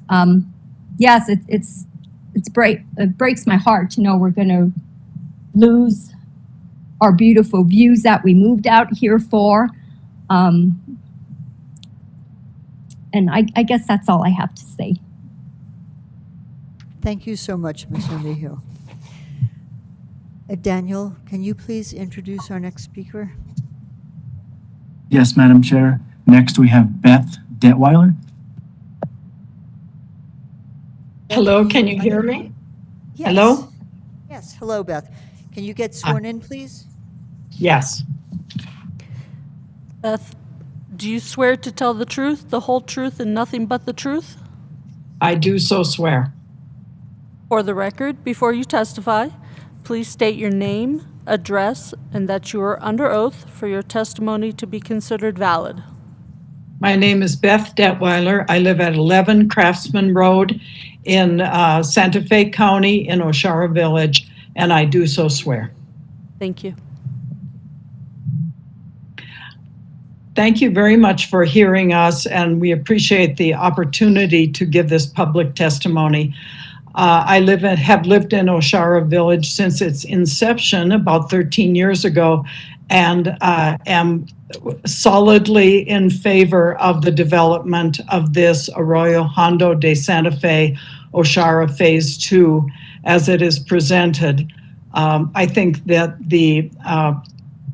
it is a great benefit to the community college district to have a well-designed, sustainable, multi-generational and mixed community development that will be an asset, and it will, for Oshara Phase 1, stimulate commercial development and also give us an opportunity to join Santa Fe County for our sewer services, which will create a more economically feasible, sustainable, and environmentally correct, beneficial sewer plant system for us in joining Santa Fe County. We're very happy to have new neighbors who also want to live in a sustainable community. We're very happy to share our community development with our neighbors on the east of Rabbit Road, who have very honestly shared their feelings. And I hope you know I'm honestly sharing mine, that I think this development will be an asset to the community college district. Thank you very much. Thank you very much, Beth. Daniel, could you please introduce, do we have more speakers? Yes, Madam Chair. We have John LaRue. Thank you. John, if you could unmute yourself and get sworn in. I'm sorry, everyone. I have no intention of speaking on this. I could not figure out how to lower my hand. This is my first WebEx. No, that's the way these virtual meetings go. So thank you very much. I apologize to everyone. So no worries at all. Daniel, is there anybody else? Madam Chair, we have Jennifer Jenkins raising her hand. Okay. Jennifer, is it? We will get right back to you. I'm happy to wait until. I'm happy to wait, Madam Chair, and I wanted to be the last speaker. So if there are no other speakers, then I'd be happy to wait to make sure there aren't any other. Okay. So is there anybody else online who cares to speak to this issue? If you do, please unmute yourself and make yourself known. Make your presence known. Okay, hearing none, I'm going to close public comment and I'll go to Jennifer Jenkins. Great. Thank you, Madam Chair and Commissioners. I just wanted to reiterate that the buffer, as was approved by this body in April, nothing has changed. We are going to be planting trees within the 100-foot, that first 100-foot buffer per our condition of approval. I would venture to say that 100 feet is plenty of room for planting trees. We also discussed the neighbor's request for a fence and a wall along the property line at the last hearing. That is not one of our conditions of approval. And the reason being is that our individual compounds are all going to be served with yard walls, which is a much better application than a long, straight wall that could be an invitation for tagging or something of that nature. So this was discussed, and we moved forward with our preliminary plat application in accordance with this body's approval that we received in April for the conceptual plan. So it felt important just to reiterate that. And with that, I'd be happy to stand for any additional questions. Thank you. That's great, Jennifer. Thanks so much.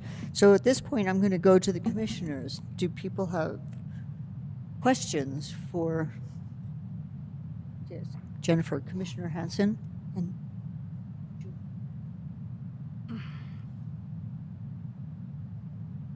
okay, so I want to know, hi Jennifer and everyone on the team. Nice to see Beth and everyone. So when was the traffic study done for this roundabout and your view that it's not needed? So the counts were originally done, I believe, in 2017. And as part of that, at that time, there were, that this was not analyzed because the intersection wasn't proposed at that time. And so as part of this submittal, we took that background traffic, which is all pre-COVID. I would venture that the traffic that was happening in 2017 is quite a bit higher than is happening today, but that was the basis for the update for the traffic study in order to analyze this intersection. And if Tim Simmons, if I'm getting any of that wrong, please just unmute yourself and jump in if I am getting any of that wrong, but that is my understanding. Thank you, Jennifer, Madam Chair, Commissioner, that there was, as Jennifer said, there were counts done back at that time, but also an update was done to the baseline, what's called the baseline, in 2019. And then this study used the county's travel demand forecast model, which projects out to year 2040 and anticipates, full, development of that entire community. So the analysis was based on those forecast traffic volumes. Well, one of the things that we have all experienced in the city, the county, is a tremendous amount of speeding on roadways, and that really has created a huge problem in traffic. I support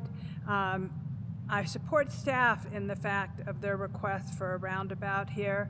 I think anything we can do to slow down traffic on Rabbit Road is a good thing, even though you're saying that it's not for slowing down traffic. But I'm thinking about these people trying to get in and out of this subdivision, and I can't really see. I know how busy Rabbit Road is, and I don't see that slowing down. I only see it increasing. So I have to support staff on this issue of the roundabout at this T intersection. What I am also concerned about is on a couple of these plans, I see where the roads are going in and out of the buffer zone. And so what I am concerned about is the trail that is now also going along the buffer zone that I don't remember seeing before. So, and it's not on some of these drawings that I'm looking at. So, and I'm just wondering why you couldn't quite move the roads back a little bit out of the buffer zone, give these people a little bit of space. But I would also like to see a landscaping plan of how many trees and what kind of trees and what you are going to do to really give these people some protection. It's hard when people have lived in an area for such a long time and there hasn't been anybody there, and then all of a sudden they're going to be faced with a tremendous amount of dust, and I hope that you will be very conscious about when you're doing the infrastructure. And then I'm also wondering, I know you're doing this in phases, so on phase one, are you only doing the infrastructure for phase one the first time, or are you doing all the infrastructure for the entire subdivision at this time? Great. Thank you, Commissioner Hanson, Madam Chair, and Commissioners. So with the initial phase, we will be constructing the backbone infrastructure in terms of water, sewer, and the primary roadway that will connect to the Southeast Connector and to Rabbit Road. And then we will have the infrastructure for each little compound in terms of that subphase. So the initial phase will be the primary backbone infrastructure, and then the platting and infrastructure for the compounds in the first subphase. Jennifer, would you mind sharing your screen again and showing the development? Sure. to show the trail that Commissioner Hansen referred to? Because I'm sorry, I didn't remember seeing that. Sure, absolutely. There we go. Okay, let me pull up. Can you see my screen? Yep. Okay. Let me just get to that page of, okay. So, so this, I'm just actually going to zoom a little bit here. So what you see here in the dark line weight here is our proposed trail. And the trail does snake through the buffer area. This was always, it was my understanding this was always the intent. And then, yes, we did submit landscape plans with the application, and we are looking at evergreens primarily to support the buffering in this 100-foot area in support of the neighborhood to the east. It's concerning to me that I see the trail going right along their fence line, and then you're putting trees and a road into the buffer zone. I mean, I think that since we gave you an extra 100 feet, it would have been yeah, the trail could easily, the trail could easily be pulled away and brought a little further west, so there can be trees between the trail and the east property boundary. That would not be a problem at all. We'd be happy to do that.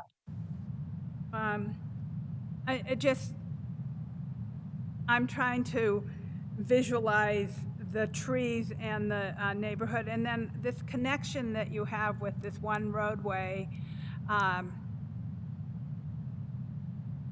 Does that connect to another road in the subdivision, the Santiago subdivision?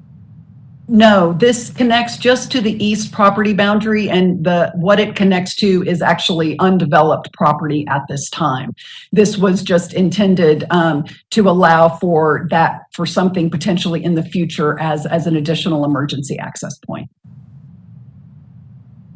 So you're putting a road that goes nowhere, and then we have at the moment it goes. Yes, we worked with staff to identify. This was the general area that we were directed by staff to place the road, and the Arroyo Hondo moves through here, and so there is some very significant terrain. So and there are these are just lots here, so none of the Santiago subdivision roadways actually join with our west boundary, and so this seemed to be the most optimal location relative to terrain. To provide that future connection point. Okay, so it just seems to me that it would be a good idea to move the trail into the 200-foot buffer zone, or at least at the very edge of the 100-foot buffer zone next to the subdivision. And couldn't you just move these houses and roads over? It looks like there's room on the plan. I see there's open space, and I see there's areas where you could move these a little closer in. Sure.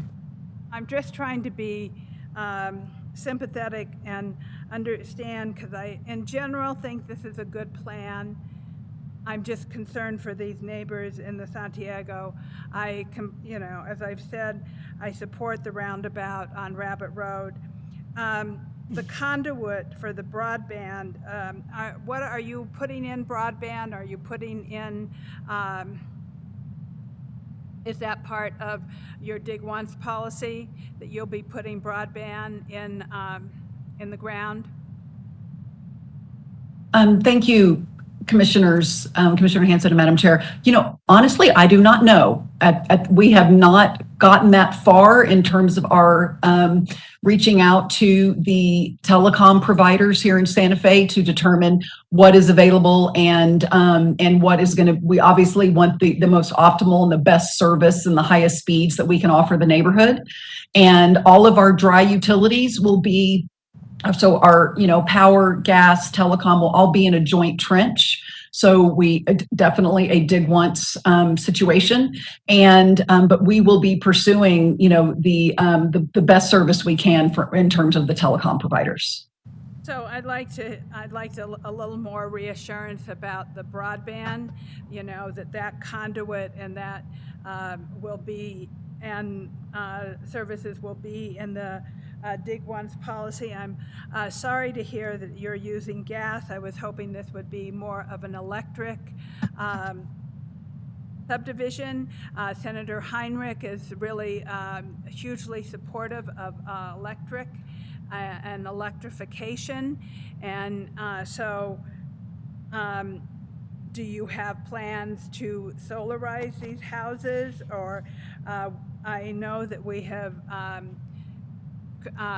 met with the state, and we meet their the state code on energy efficiency of 61 in energy efficiency.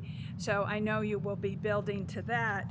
But what is your plans for solar, and have you thought about community solar as a possibility, especially since you will have 38 low-income households?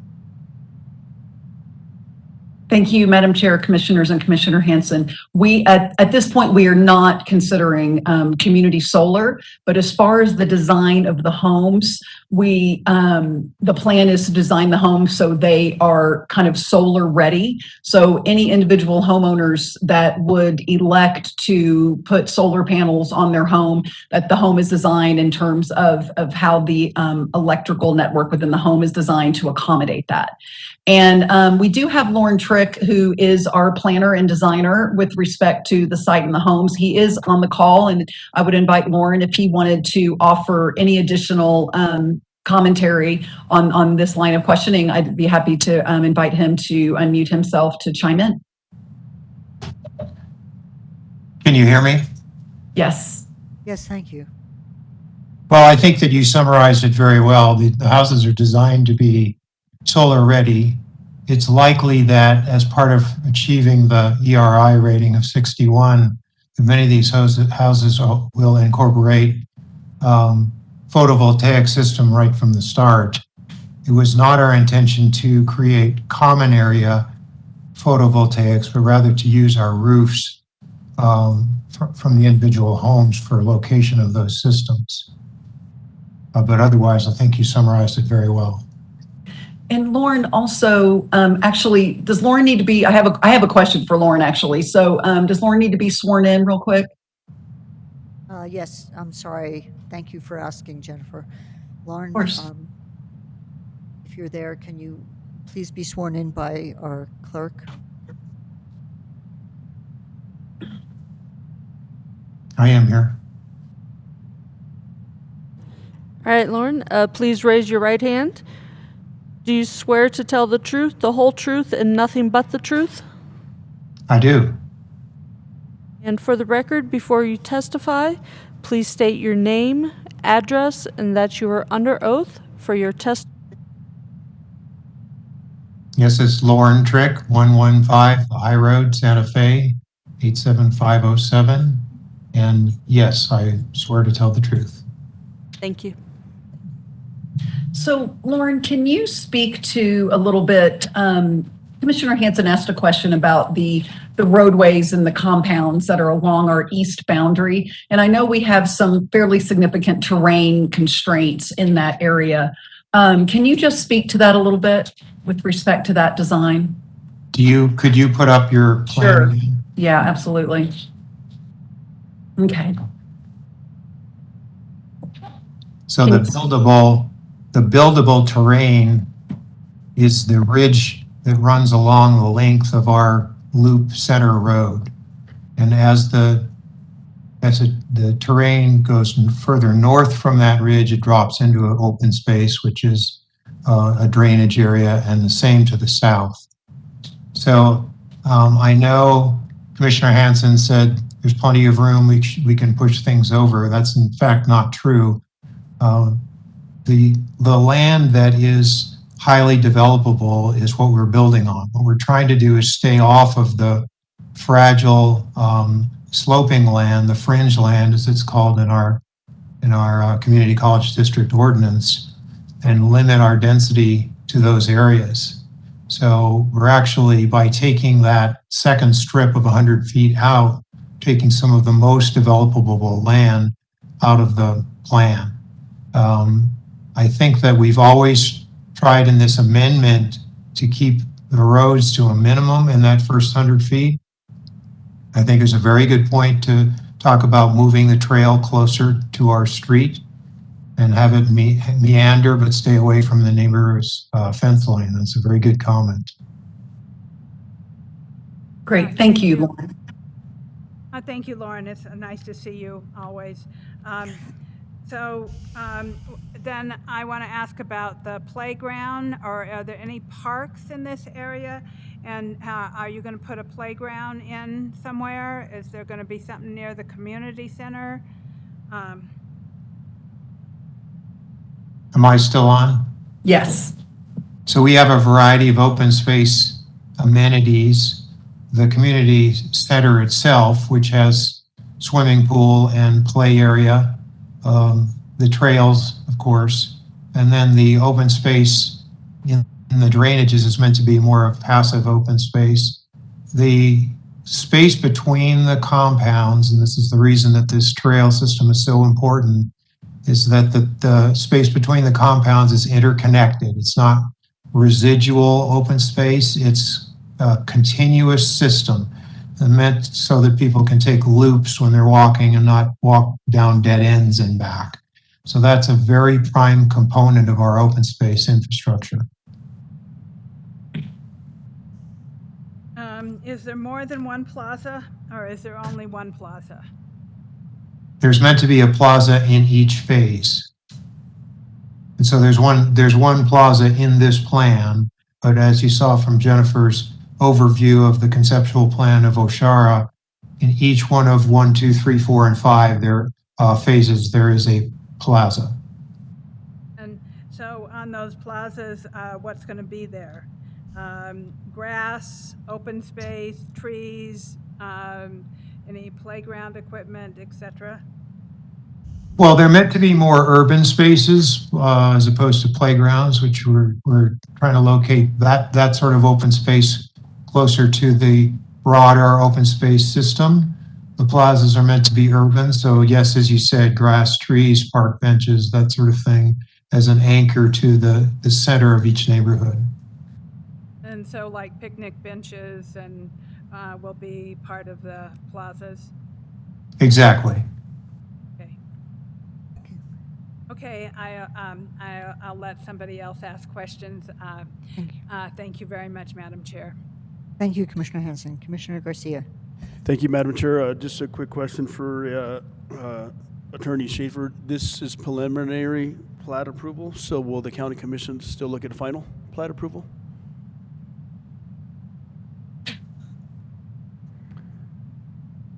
Madam Chair, Commissioner Garcia, yes. Thank you. Madam Chair, I guess just a couple of quick comments due to we still have to review this at another time. This is just challenging for me because the community college district is where the county commission 5-7 years ago has actually approved growth in that area. And thanks to our public works department that we're working on the northeast-southeast connector, which we had a presentation tonight on that, which is going to hopefully alleviate some traffic issues in that area. And 250 more lots. That's just one little area of this community college district. And Ms. Jenkins, thank you for doing a great presentation as into the wastewater, how that's going to operate, because we need to get that sewer line going for the betterment of the area, as well as decommissioning of the existing treatment plant that we have there for Aldea. And some of the things I'm going to be question that I have questions for staff is the impact fees. I know we may or may not have impact fees, but we talked about, how is the developer actually going to affect the northeast-southeast connector?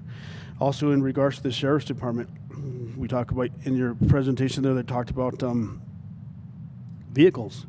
How is all this stuff working? Also, public facilities, as the commissioner brought up, open space, we're at 67%. I know you guys are giving the subdivision a lot more open space than actually that's required by the code. And Madam Chair, that we're here just at a preliminary phase. I actually, I'll save my questions for staff at a later date, but those are just some of the things I just like to see how the development is actually gonna, development fees and how that affects the developer in that area for, like I said, our sheriff's department, public safety facilities, so on and so forth. Thank you, Madam Chair. Thank you, Commissioner Garcia. Commissioner Hughes. Thank you, Madam Chair. Like Commissioner Hanson and the neighbors, I am concerned about the 100-foot buffer having a road in it. I think a road would be just as annoying as a house if I was looking at a buffer, and it doesn't seem to me that it would meet the common sense definition of a buffer for a road to be there. The trail, I think that could be there, would be fine. I do agree it should be probably a little bit away from the lot line. I do have one question, though. I think, this is, well, I want to say this development has a lot of really nice elements to it. I think it's got a nice design. I like all the open space. And the affordable housing, of course. So I think it's an important development. But I did have a question about the sewer line, because I had a similar situation with a development I worked on many years ago. But are you going to be able to collect some of the cost of the sewer line from all the people who will benefit from it, from Arroyo Hondo on down to where it connects? Are the other subdivisions going to contribute? Thank you, Commissioner Hughes, Madam Chair and Commissioners. So yes, we are working closely with Santa Fe County Utilities. I'm not sure if John Dupuy is on the call this afternoon. He's here. But yes, we, in terms of some potential cost sharing on that extension as other projects hook into the sewer line, that yes, we're working with Santa Fe County to make that happen. And I'm sure John could speak to that as well. But that's a great question. Thank you. Could John Dupuy explain to me just how that's going to work?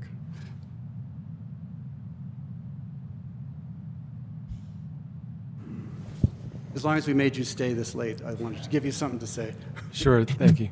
Madam Chair, Commissioner Hughes, we have a provision in our ordinances that allow for recovery of those expenses for up to 10 years, and it prescribes a formula on how to calculate the amount that anyone connecting to the sewer line after it's constructed would have to contribute funds. Additionally, it was requested that it be extended to 20 years, so the contract that is with the developer allows for that fee to be, or that pro rata sharing of expenses to be extended out through 20 years. Okay, and that applies to the existing developments that might hook in right away as well? Madam Chair, Commissioner Hughes, that's correct. Right, okay. Thank you. Good. That's good. I'm still not sure what to do about the 100-foot buffer, I must say. Well, okay. Commissioner Roybal, did you have? Okay. Jennifer, you showed us the map that was presented to the commission in April, and it showed the same roads in that buffer. So I just want to point out that we saw that before, and that was approved that way. What was the map before that? Was there a map months before that didn't have a road in the buffer? No. The discussion around the buffer came down to the fact that with respect to the Community College District Ordinance, there's actually no requirement for any sort of no-build zone. So we worked with staff because I think there was there was an impression that ended up being not accurate in terms of an interpretation of the community college district ordinance. So there is the buffer was a limitation of density of a maximum of 4 dwellings per acre. That is the definition of a buffer. And so we presented at the BCC hearing in April, we presented a compromise in order to work with the neighbors to the east of creating 100 feet, that there would be no homes built in that 100 feet. We would plant trees in that 100 feet, and that the density would be limited to 1 dwelling per acre. And so only homes would be permitted in that second 100 foot of the total 200 foot area. Right. So, I mean. And so, go ahead. Yes, I'm sorry, please go ahead. No, it was you go. No, after you. If you have more about the buffer, though, I was taking that as the complete answer, but. Yeah, let me show you. I actually have what we actually presented. Let me back this up just a little bit.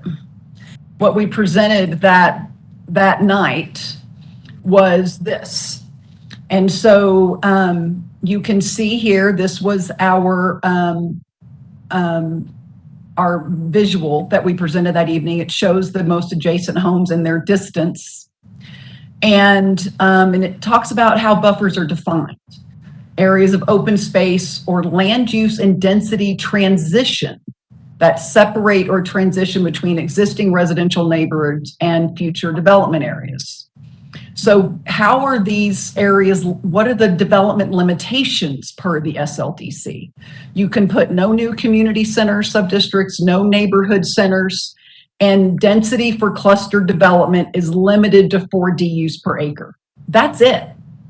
That's all the SLDC calls for in these quote unquote buffer areas.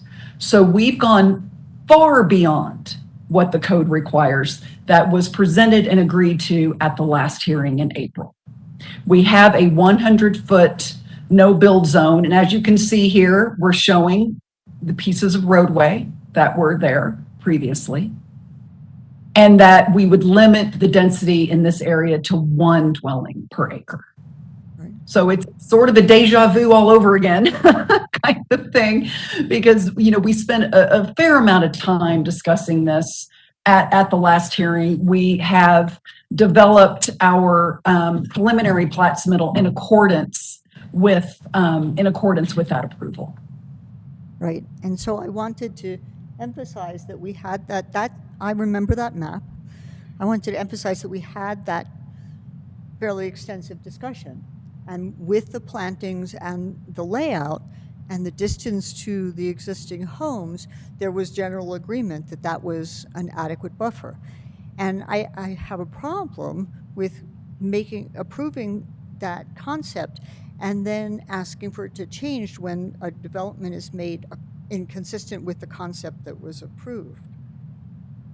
And consistent with that, the idea of the SLDC in the first place was to define areas 1, 2, and 3 where you're encouraging development in SLDC, in whatever it is, 1, in area 1, I can say that. And because it not only has utilities available, but that you're concentrating development so that you're not developing other more fragile areas and having to get water every place. It's an encouragement of an environmentally sound development plan. So the other thing I wanted to ask was about the roundabout, the other roundabout on Rabbit Road. You said something very interesting, because traffic is always an emotional issue, but to counter that, we require traffic studies. So if anybody has questions that address the validity of the traffic study, I mean, now is the time to bring them up. But if and I guess I should ask county staff, did you review the data and the data quality in the traffic study? Is it? Is it? Madam Jose, are you Chair, still with us? Yeah. yes. So the TIA was reviewed by NMDOT. Their comments is in the staff report where they had no comments. And the TIA was also reviewed by Public Works Department. And they didn't have any comments on the, I don't remember exactly what their comments were, but they're in the packet material. And they're mostly talking about the turn lane, I believe, right? Right, Jennifer? So, Yes, they were- so Where's go the ahead, turn Jennifer. I apologize. No, it's okay. It's just, yes, we received commentary from John Baca in Public Works that just referenced construction of the turn lane. That needed to be done as part of, this initial phase of construction. But no mention of a roundabout. So the traffic study that was reviewed by DOT, and I presume both DOT and county staff had appropriate opportunity to question when the counts were made, whether they were projected in the future appropriately based on expected growth rates and the full development of this development, and also to look at the different rationale for using small roundabouts on smaller roads for traffic calming compared to an arterial road of this nature. Is that true, Jose? Madam Chair, I could assume that that's what they looked at. Again, I didn't get a review stating that when I got one. Go ahead. So could you explain why staff is recommending a traffic circle here at $250,000 when the standards that are laid out don't suggest the need for it? That's what it looks like to me, and I just want to get some clarification. Madam Chair, understood. Chair, sorry. Go ahead, Vicky. If I could just jump in here. So the recommendation for the roundabout kind of started with the conceptual plan and some of the drawings that were shown there. It was anticipated that there would be a roundabout located at that intersection. Jennifer is correct that a traffic impact analysis was not conducted at that time and didn't actually show that it was warranted. But in this submittal for the preliminary plat approval, the Growth Management Department looked at that and saw that it was a T intersection, analyzed it, and determined that based on the traffic counts that Public Works did in 2015, which as Jose mentioned, it showed that the average or the 85th percentile of traffic coming down Rabbit Road was going 52 miles an hour. They determined that it was that it would be more appropriate to have a roundabout at that intersection to slow down the traffic. And then also it's in accordance with the Sustainable Growth Management Plan, which does encourage or does recommend an alternative of roundabouts rather than signalized intersections. And if I may, Madam Chair, I think it's also important to point out that with respect to the Northeast and Southeast Connector project, which you guys, heard about, I had an update on a little earlier this afternoon, that there are already 2 roundabouts being constructed as part of that project west of Arroyo Hondo de Santa Fe. So where the Northeast and Southeast Connector intersect, and then again at Richards Avenue.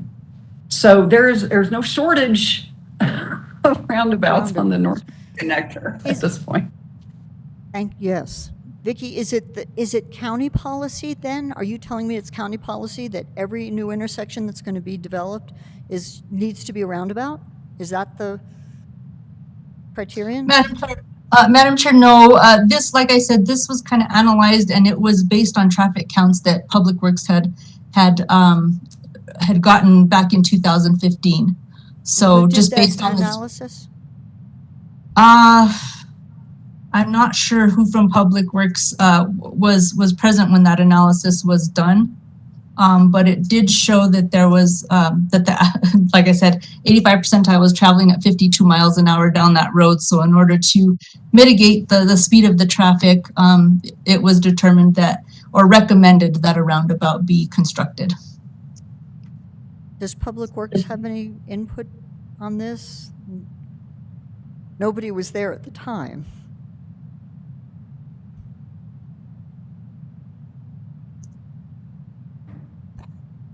And I'm asking also in the context of the other roundabouts that are present, planned for that road, how many do you need to slow traffic? Because in 2015, there were no roundabouts, so that traffic velocity was measured without any roundabouts anyplace.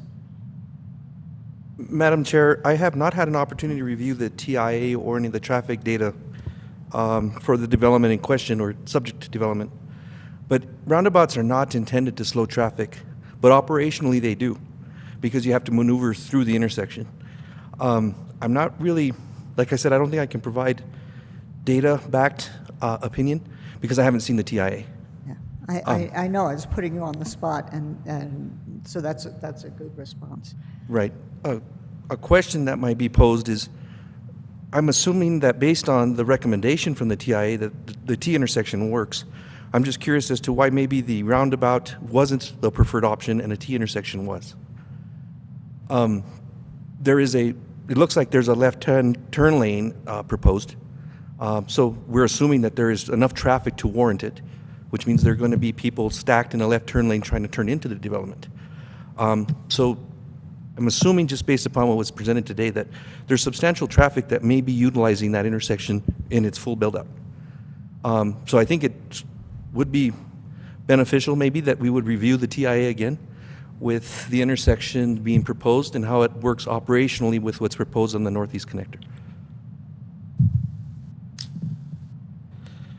But again, without seeing the original TIA or the information that was provided, I really couldn't give a better information. Right. Jennifer or Tim, do you have thoughts? And in particularly, Jennifer mentioned the cost of a roundabout, but what's the differential cost between doing a roundabout and doing the cost of the turn lanes? So, because it's the differential that's really the issue. Yes, if I Ted, may. did you want to speak to that? I can. Yes. I would be happy to speak to that, Madam Chair, as well. I can tell you the cost differential is substantial. A left turn lane is simply a matter of some additional asphalt and striping. It from an order of magnitude, there's really no comparison. But Tim, did you want to chime in on that? Yes, thank you, Madam Chair and Commissioners. That from a traffic operational standpoint, a roundabout, of course, it has been more widely accepted in the community. In the early days, people were a bit resistant to roundabouts, but having experienced them for a number of years, they've become more preferable. But to Jennifer's point during the presentation, that roundabout is a form of intersection control, as is an unsignalized intersection. And based on the traffic volumes that we used in the traffic study, both will operate acceptably. That is, they will both have high levels of service. The underlying principle, however, is that an intersection constitutes what we call interrupted flow. And so by introducing a roundabout, then the through traffic will experience some delay. Now, it won't be a whole lot because the projections are not huge as far as traffic volumes. But when you add it up over the course of a day and multiply that over 10, 15 years, it can be substantial. And then the other consideration would be that it does add slight delay for emergency response times. Again, it's not a lot, but as the gentleman mentioned earlier, roundabouts do have some inherent controls that do slow traffic through them, and that's why they are such good safety measures. So that's another important consideration, that by introducing a series of roundabouts, sometimes what happens is through traffic, certain drivers of a certain nature will tend to accelerate in between those because they're experiencing delays at the roundabout. So when I conducted the traffic study, I found that the intersection as a T would operate satisfactorily at level of service A and B. And once again, that's based on the projected traffic volumes. So therefore, no further mitigation measures were required. The westbound left turn lane did meet the State Access Management Manual threshold for the addition of that lane. And once again, the purpose of that westbound left turn lane is to remove turning traffic so that it does not impede the through traffic, and it provides them safe storage to make the left turn into the subdivision. I hope this helps. Thank you, Tim. Yes, thank you. So just to, as I mentioned, it seems when we're making these types of decisions, and these are significant decisions for the deployment of significant resources. And if we're talking about what's sustainable, we need to make data-driven decisions here. And we provided the data at the county's request. So it needs to be the basis for how we determine how our intersections are constructed. Thank you for that. Thank you. As a lot of people here know, being a scientist in my other life, I kind of agree with the data-driven point that you're making. And if we request having traffic studies and other data submitted, and then we don't use that data and make what we're making become arbitrary decisions, and if the data suggests that the left turn lane is adequate, there are at least two other traffic circles that are going to be on that road from the northeast-southeast connector development. And it seems to me that is going to contribute substantially to speed control. So are there other questions at this point? Commissioner Hughes. Thank you, Madam Chair. I just wondered if someone on staff could explain what is allowed in a buffer zone, especially in terms of roads. I know it's like 1 house per acre, but does it say anything about roads in our code in buffer zones?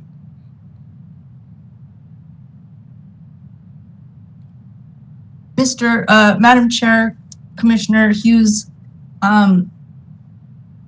buffer zone can mean a couple of different things. In this case, as you mentioned, it could be a transition zone, which is what Jennifer was proposing as far as lower densities within that adjacent area close to the Santiago subdivision.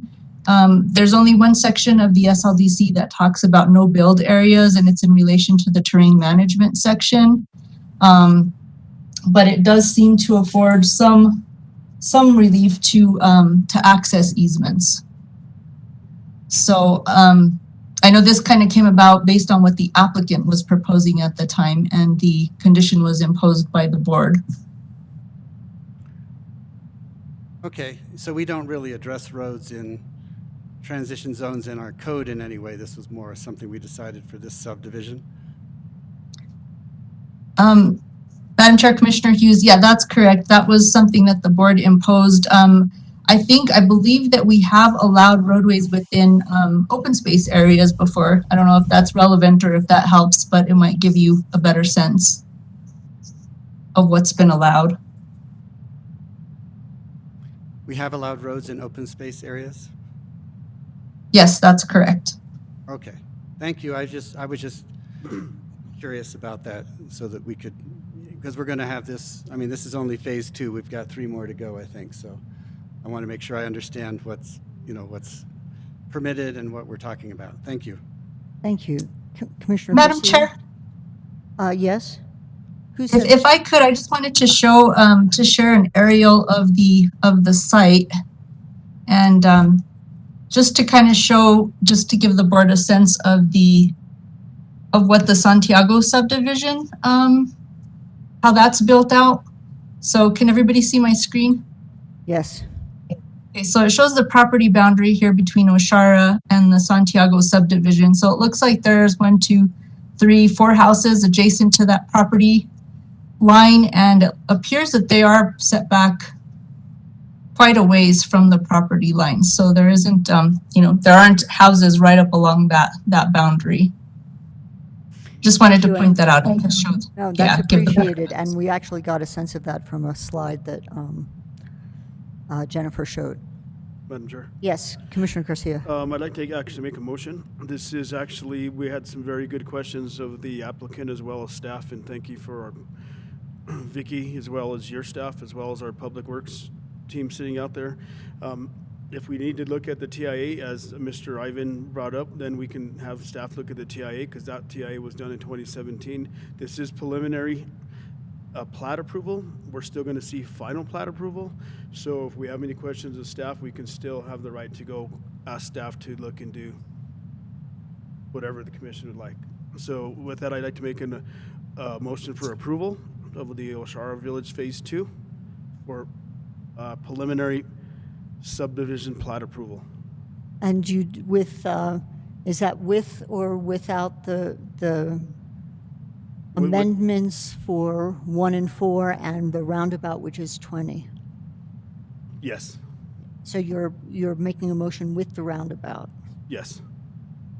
And I second that with the roundabout and all the staff conditions. Is there any further discussion? If not, I don't need a roll call for this, right? So all in favor, please say aye. Aye. Aye. Any opposed? That would be me. I disagree with the roundabout requirement, so I'm voting against this. But otherwise, I'm very happy with all the other aspects of it.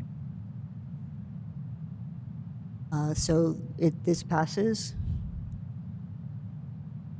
And that would take us to item 13C, which is case number 20-5050, Western Ridge Subdivision Conceptual Plan and Preliminary and Final Plat for Phase 1. And John, I think this is yours. John Lovato. Thank you, Madam Chair. Before I begin, I'd like to clarify a few typos within the memo. The first one being on page 2, paragraph 1 and 3, where it says 224,496 acres, where in fact it should say 224.496 acres. And inadvertently, another typo that was added into the memo was for item on page 3. It is item B, conditional use permits. For whatever reason, that was drugged into the memo from a copy draft and is not valid in this case. Okay, that's very confusing. So item B is out altogether? Item B in conditional use is this is not a conditional use request. Right, okay. And that is on page 3. Yeah. And So that should not be in this. Okay, I get it. But I apologize. What was the correction to the acreage? I just missed. Yeah, no problem. It is on 224.496 acres. So it's 224.496 acres. That's the way it should read. Oh, it's not 200,000 acres. I got it. Right. Very good. I get it. Thank you for pointing that out. It was a okay. With so that, Madam Chair, please Commissioners, Yeah. John Lovato, Building Development Services, once again.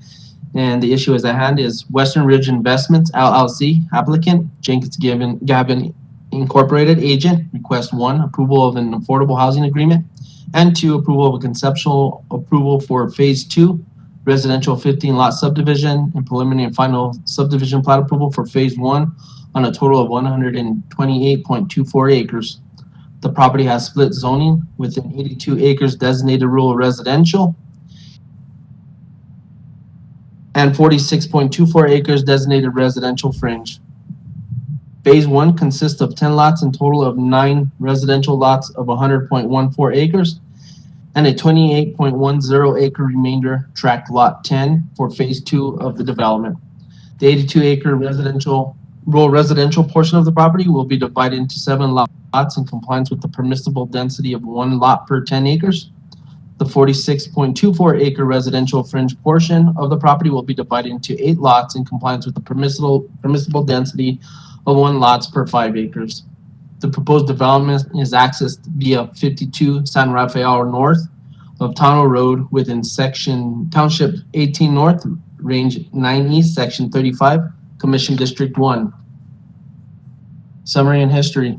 On February 20th, 2018, a permit was submitted to Santa Fe County to allow a 1,800-foot driveway to access a well on 224.496 acres. Santa Fe County staff worked with the applicant to ensure all code requirements were met. At the time of the application, staff had concerns that 30% slope would be disturbed in creating this access to the well and buildable area. The plans indicated 3 separate disturbances of under 1,000 square feet of 30% slope. The applicant's agent, along with staff, met on site and walked the entire length of the proposed roadway driveway. During the inspection, staff indicated to the agent that this appears to be set up for future subdivision. The agent indicated to staff this is strictly for access to the well and future residents. On the engineer plan sets, the plan shows a driveway which ends at a well and buildable area. Furthermore, the well permit application indicates the application was for a residence. The application met the code requirements and therefore an application was granted on April 25th, 2018. On February 4th, 2019, a lot line adjustment of 224.496 acre lot with a neighboring property was approved and recorded, which created a 128.24 acre lot as it now exists. The application was made by Lee A. Walsh, the Arthur Al Walsh Survivors Trust. On April 10th, 2020, the applicant submitted an application for a 17-lot subdivision. The request was for conceptual plan approval for a 2-phase residential subdivision consisting of 17 lots and preliminary and final subdivision plat approval for phase 1, 10 lots on a total of 128.24 acres and approval of an affordable housing agreement. The original application included variances for slope, disturbance, and construction on a ridgetop. The application was sent out to review agencies and recommendations of approval from all agencies were given with the exception of the Office of the State Engineers and Affordable Housing. The applicant submitted 2 additional addendums to the request to the OSC, which were reviewed by the OSC, but the OSC did not approve the water availability as feasible. The applicants have revised the proposal to reduce the subdivision from 17 lots to 15 lots and redesigned the subdivision to eliminate the need for variances. Santa Fe County staff has reviewed the submittal and has determined no further variances are needed, and the applicant's submittal was deemed complete on February 3rd, 2022. Therefore, Western Ridge Investments LLC applicant Jenkins Gavin Incorporated agent requests approval of conceptual plan for a phase 2 development and preliminary and final subdivision plan approval for phase 1 for a 15-lot subdivision on a total of 128.24 acres. This application was reviewed for compliance with the applicable standards set forth in the SLDC as follows: sustainable design standards, access, fire protection, landscaping and buffering, lighting, signage, solid waste, parking and loading, water supply, wastewater, and water conservation. Open space, protection of historic and archaeological resources, terrain management, operation and maintenance of common improvements, affordable housing. Agency review. This case was reviewed by the following agencies. Agency NMED, approval. The Office of State Engineers, negative opinion. SHPO, approval. County Public Works, approval. County Fire Marshal, approved with conditions.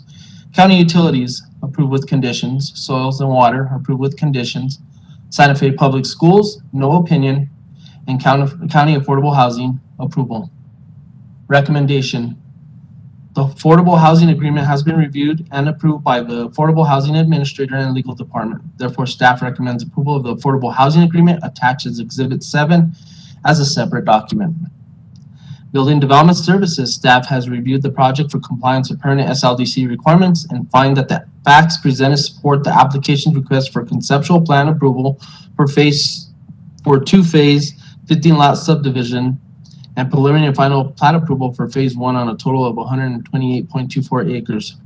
Therefore, staff recommends approval of the applicant's request subject to the following conditions. Madam Chair, may I enter those conditions into the record? Yes, thank you. Yes. Thank you, Madam Chair, and I stand for any questions you may have and the commission may have. Thank you, and we'll certainly get to questions, but once again, is the applicant's representative like to make a statement or any presentation? Yes, thank you, Madam Chair and Commissioners. I do have a presentation. I am Jennifer Jenkins with Jenkins Gavin. I can confirm that I am already sworn in. I was wondering, Madam Chair, with respect, I do have some consultants with me this evening. Would it be simpler to have everybody sworn in right now? Sure. So as they speak, we don't have to, pause and do that? That's a grand idea. Why don't we do that? We'll make the clerk work all at once. Great. And I can make those introductions, and I guess everybody can maybe, would it work as they speak when it becomes their turn that they can just state their name and address at that time and confirm that they are sworn? Yes. Great. So great. So if we could have Orlin Guerrero-Ortiz, Jay Lazarus, Megan Hodgins. Do you swear, legal counsel, is that required or not? No, I don't believe so. No, It's not. Great. So then if Orlin and Jay and Megan could unmute themselves and be sworn. Thank you.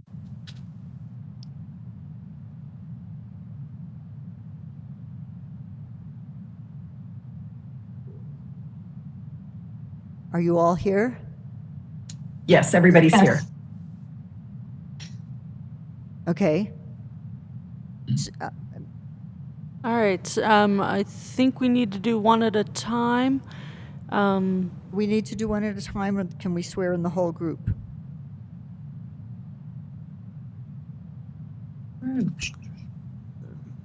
Madam Chair, I think with this limited number, I would be inclined to do them one at a time. Okay. Especially since we're remote. Thank you. So Carl, are you getting sworn in? I certainly can. No, I'm not. Oh, okay. Well, can one person I don't mind identify being sworn in. themselves so we? I'm Orlin Guerrero-Ortiz, and even though on the screen I have a left hand up, my right hand is up. Yeah. Thank you, Orlin. Go ahead. Okay, Orlin. Do you swear to tell the truth, the whole truth, and nothing but the truth? I do. And for the record, before you testify, please state your name, address, and that you are under oath for your testimony to be considered valid. So we'll wait for that whenever you have to speak. Can I have the next person up? Go. My name is Megan Hodgins. Hey, Megan. Megan, do you swear to tell the truth, the whole truth, and nothing but the truth? I do. Thank you. And well, hey, Jay. Madam Chair, Jay Lazarus. All right, Jay, do you swear to tell the truth, the whole truth, and nothing but the truth? I do. Thank you. Great. Thank you all. And Jennifer, is that everybody?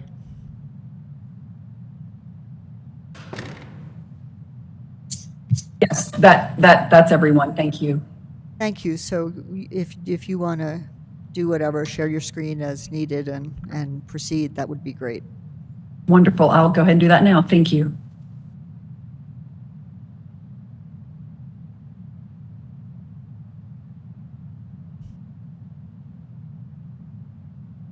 Okay, so I am here on behalf of the Western Ridge subdivision for a conceptual plan approval and phase 1 preliminary and final plat applications.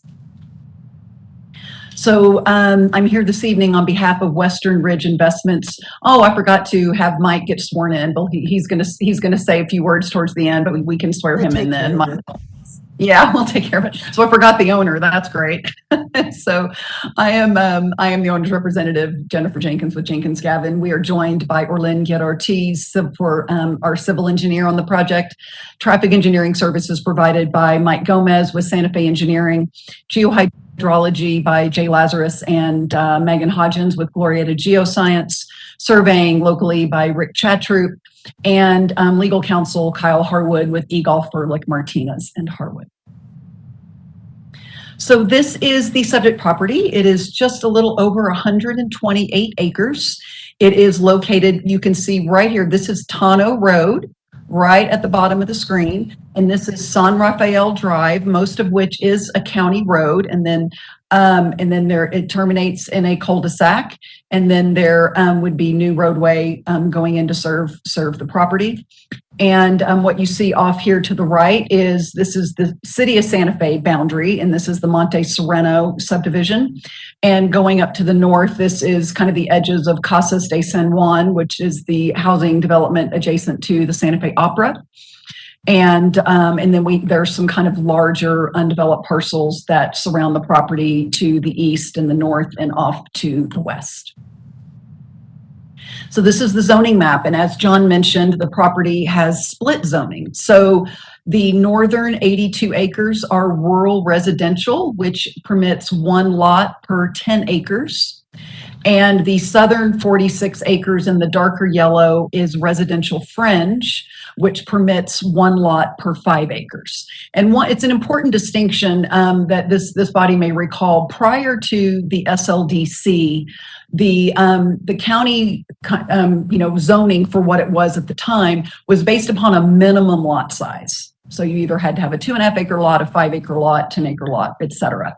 Under the SLDC, that actually changed. And the SLDC with the new zoning that was established created more of a density factor because it really encourages clustering lots and in order to preserve open spaces.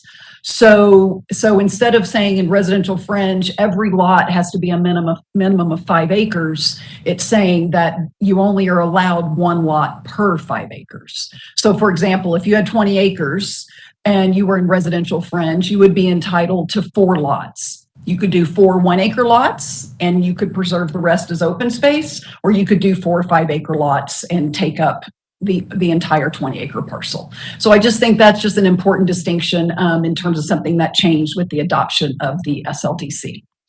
And then further to the south, along the kind of Tano Road corridor, we have residential estate, which is 1 lot per 2.5 acres. And then, of course, we have the City of Santa Fe jurisdiction of Monte Sereno to the east.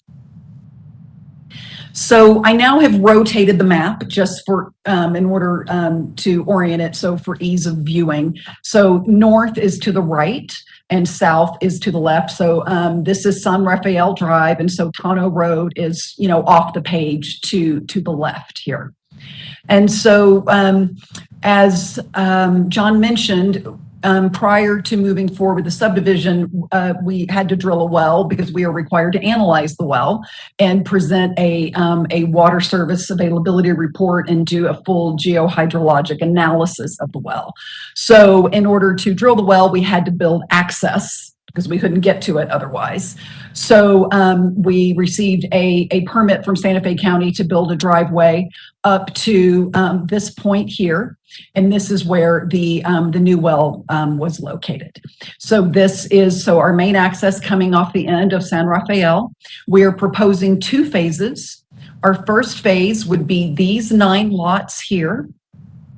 And then with this first phase, we would create a 10th lot that would basically be the remainder tract for the future phase 2. And so you can see the phase line here.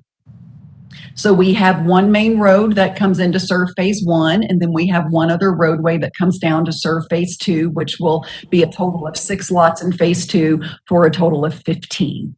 As John mentioned, there are no variances requested with this application. We are 100% compliant with all elements of the SLDC, and we've actually taken great pains to design this project to minimize disturbance and impacts on any steep sloped areas. And as you can see in the white, we are required to identify buildable areas on each of the parcels, which you see here. None of these buildable areas touch any 30% slopes. So the site is actually quite developable if you design it correctly, and you can minimize disturbance for any sensitive drainage areas or steep slopes. And so we are providing, you can see sort of in the hatched areas, that is that minimum 30% open space that the code requires that will be depicted on the plat. But everything you see in green here is going to remain undisturbed. It's very important to understand that from the concept of how much of this property is really going to be touched for the purposes of the subdivision. So this shows phase 1. So as we mentioned, we are creating this 10th lot here, which will be the future phase 2. So with this application, we are only requesting to plat the first 9 lots of the project. So as we said, total, we have 128 acres. We have 8 lots being created residential fringe zoning district. We have 7 lots being created in the rural residential district. We are providing the plat will identify the minimum required 30% open space. And we have a 2-phase project with 9 lots in the first phase and then 6 lots in the second phase. And it's always important to think about and to look at neighborhood compatibility when any new project comes in the door. And so we assessed kind of the surrounding neighborhood along that kind of Tano Road corridor adjacent to the property, and looking at what our minimum lot size and our maximum lot size and our average lot size relative to the neighborhood. As you can see, the minimum lot size in the neighborhood is 1.2 acres compared to our minimum of 2.7. The maximum is 107, so there is one, quite large, residential lot nearby. And so you can see the overall average, we are almost 2 acres larger than the overall average of the lots in the area. So what we are proposing really is consistent with the neighborhood pattern. So as I mentioned, we have identified our buildable areas, which will be a restriction on the plat. So we have roadway construction. We have to build some drainage improvements in order to control stormwater. We have our actual building sites themselves, and we were quite generous. We assumed every single lot was going to have 10,000 square feet of disturbance, which is quite significant. And so we wanted to understand how much of this property are we actually disturbing. So in phase 1, we're disturbing 2.9% of the land area in phase 1. In phase 2, we're disturbing 2.5%. So overall, for the entire 128 acres, we're disturbing a little over 5% of the property. Again, the county code encourages isolating development on the areas that are most easily to develop, so we can leave more sensitive areas, steeper areas alone. And that is exactly what we have strived to achieve with this plan. As you can see here, we graphed it. Again, this was more internally for our own edification to really understand it in terms of the total land area in phase 1 and what we are disturbing, the land area in phase 2, what we are disturbing, and then looking at the total land area and what we are disturbing. So also with respect to our neighborhood context, we actually sit, for the most part, lower in elevation than our most adjacent neighbors. So what you can see, our most adjacent neighbors here, this is basically the elevation of the finished floor of those homes. And then we look at what is the elevation of our buildable areas that are identified. And ours range from under 7,000 feet in elevation, 6,980 up to 7,110. And you can see that everything adjacent to us is either at a similar elevation or is quite a bit higher. And so everything is sloping down to the north here with respect to this site as it relates to its neighbors. So we did conduct a traffic study for the project, and there were 3 intersections that county staff asked us to assess: Tano Road and North Ridgetop Road, Tano Road and Camino de los Montoyas, and Tano Road and San Rafael Drive, which is the main access into the subdivision. The traffic counts were conducted prior to the COVID shutdown, and each of these intersections in the build condition after all of these homes are constructed and occupied, all of the intersections will operate at a level of service A. They operate at a level of service A today, and they will continue to operate at a level of service A in the future.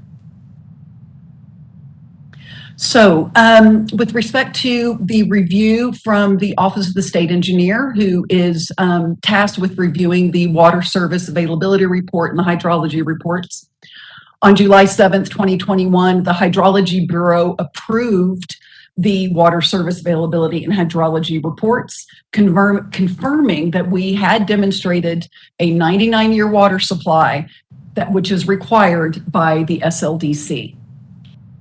And there were a few items noted in the OSE's review, one of which was the current permit for the existing well for vacant property. It's listed as a 2-household permit, which is very common for vacant property.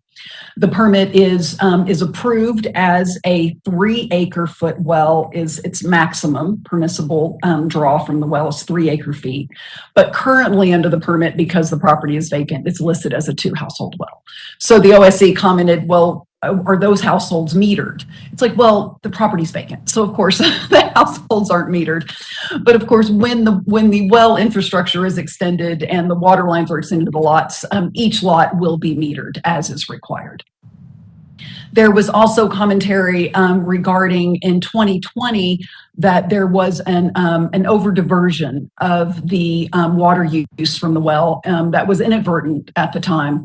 When we built the driveway to access the well site, we needed to reseed and revegetate the disturbed areas adjacent to the driveway in accordance with county requirements. And so since we needed to reseed and revegetate, we needed to irrigate those areas as well. And so it was a good opportunity for us to establish what is called historic beneficial use of the water rights that are appurtenant to the well. And so we had received guidance from the OSE in that regard and moved forward we needed to irrigate anyway and to use that as an opportunity to establish the historic beneficial use. And as a well within the Amit Basin, as you may be aware, wells are entitled to a maximum of 0.7 acre-feet per year per household. And because we currently have a 2-household permit, then that limitation is 1.4 acre-feet. But based upon the guidance we'd received from the OSE, we were working to establish historic beneficial use for 3 acre-feet. So that's where the over-diversion issue came up. And so this was brought to our attention, and we already have submitted a payback plan to the OSE, which is the proper procedure. The OSE has approved our payback plan. We have not been running the well, and so basically the well is resting, and with the fact that we're not using it is the payback. And so that will be complete in this calendar year.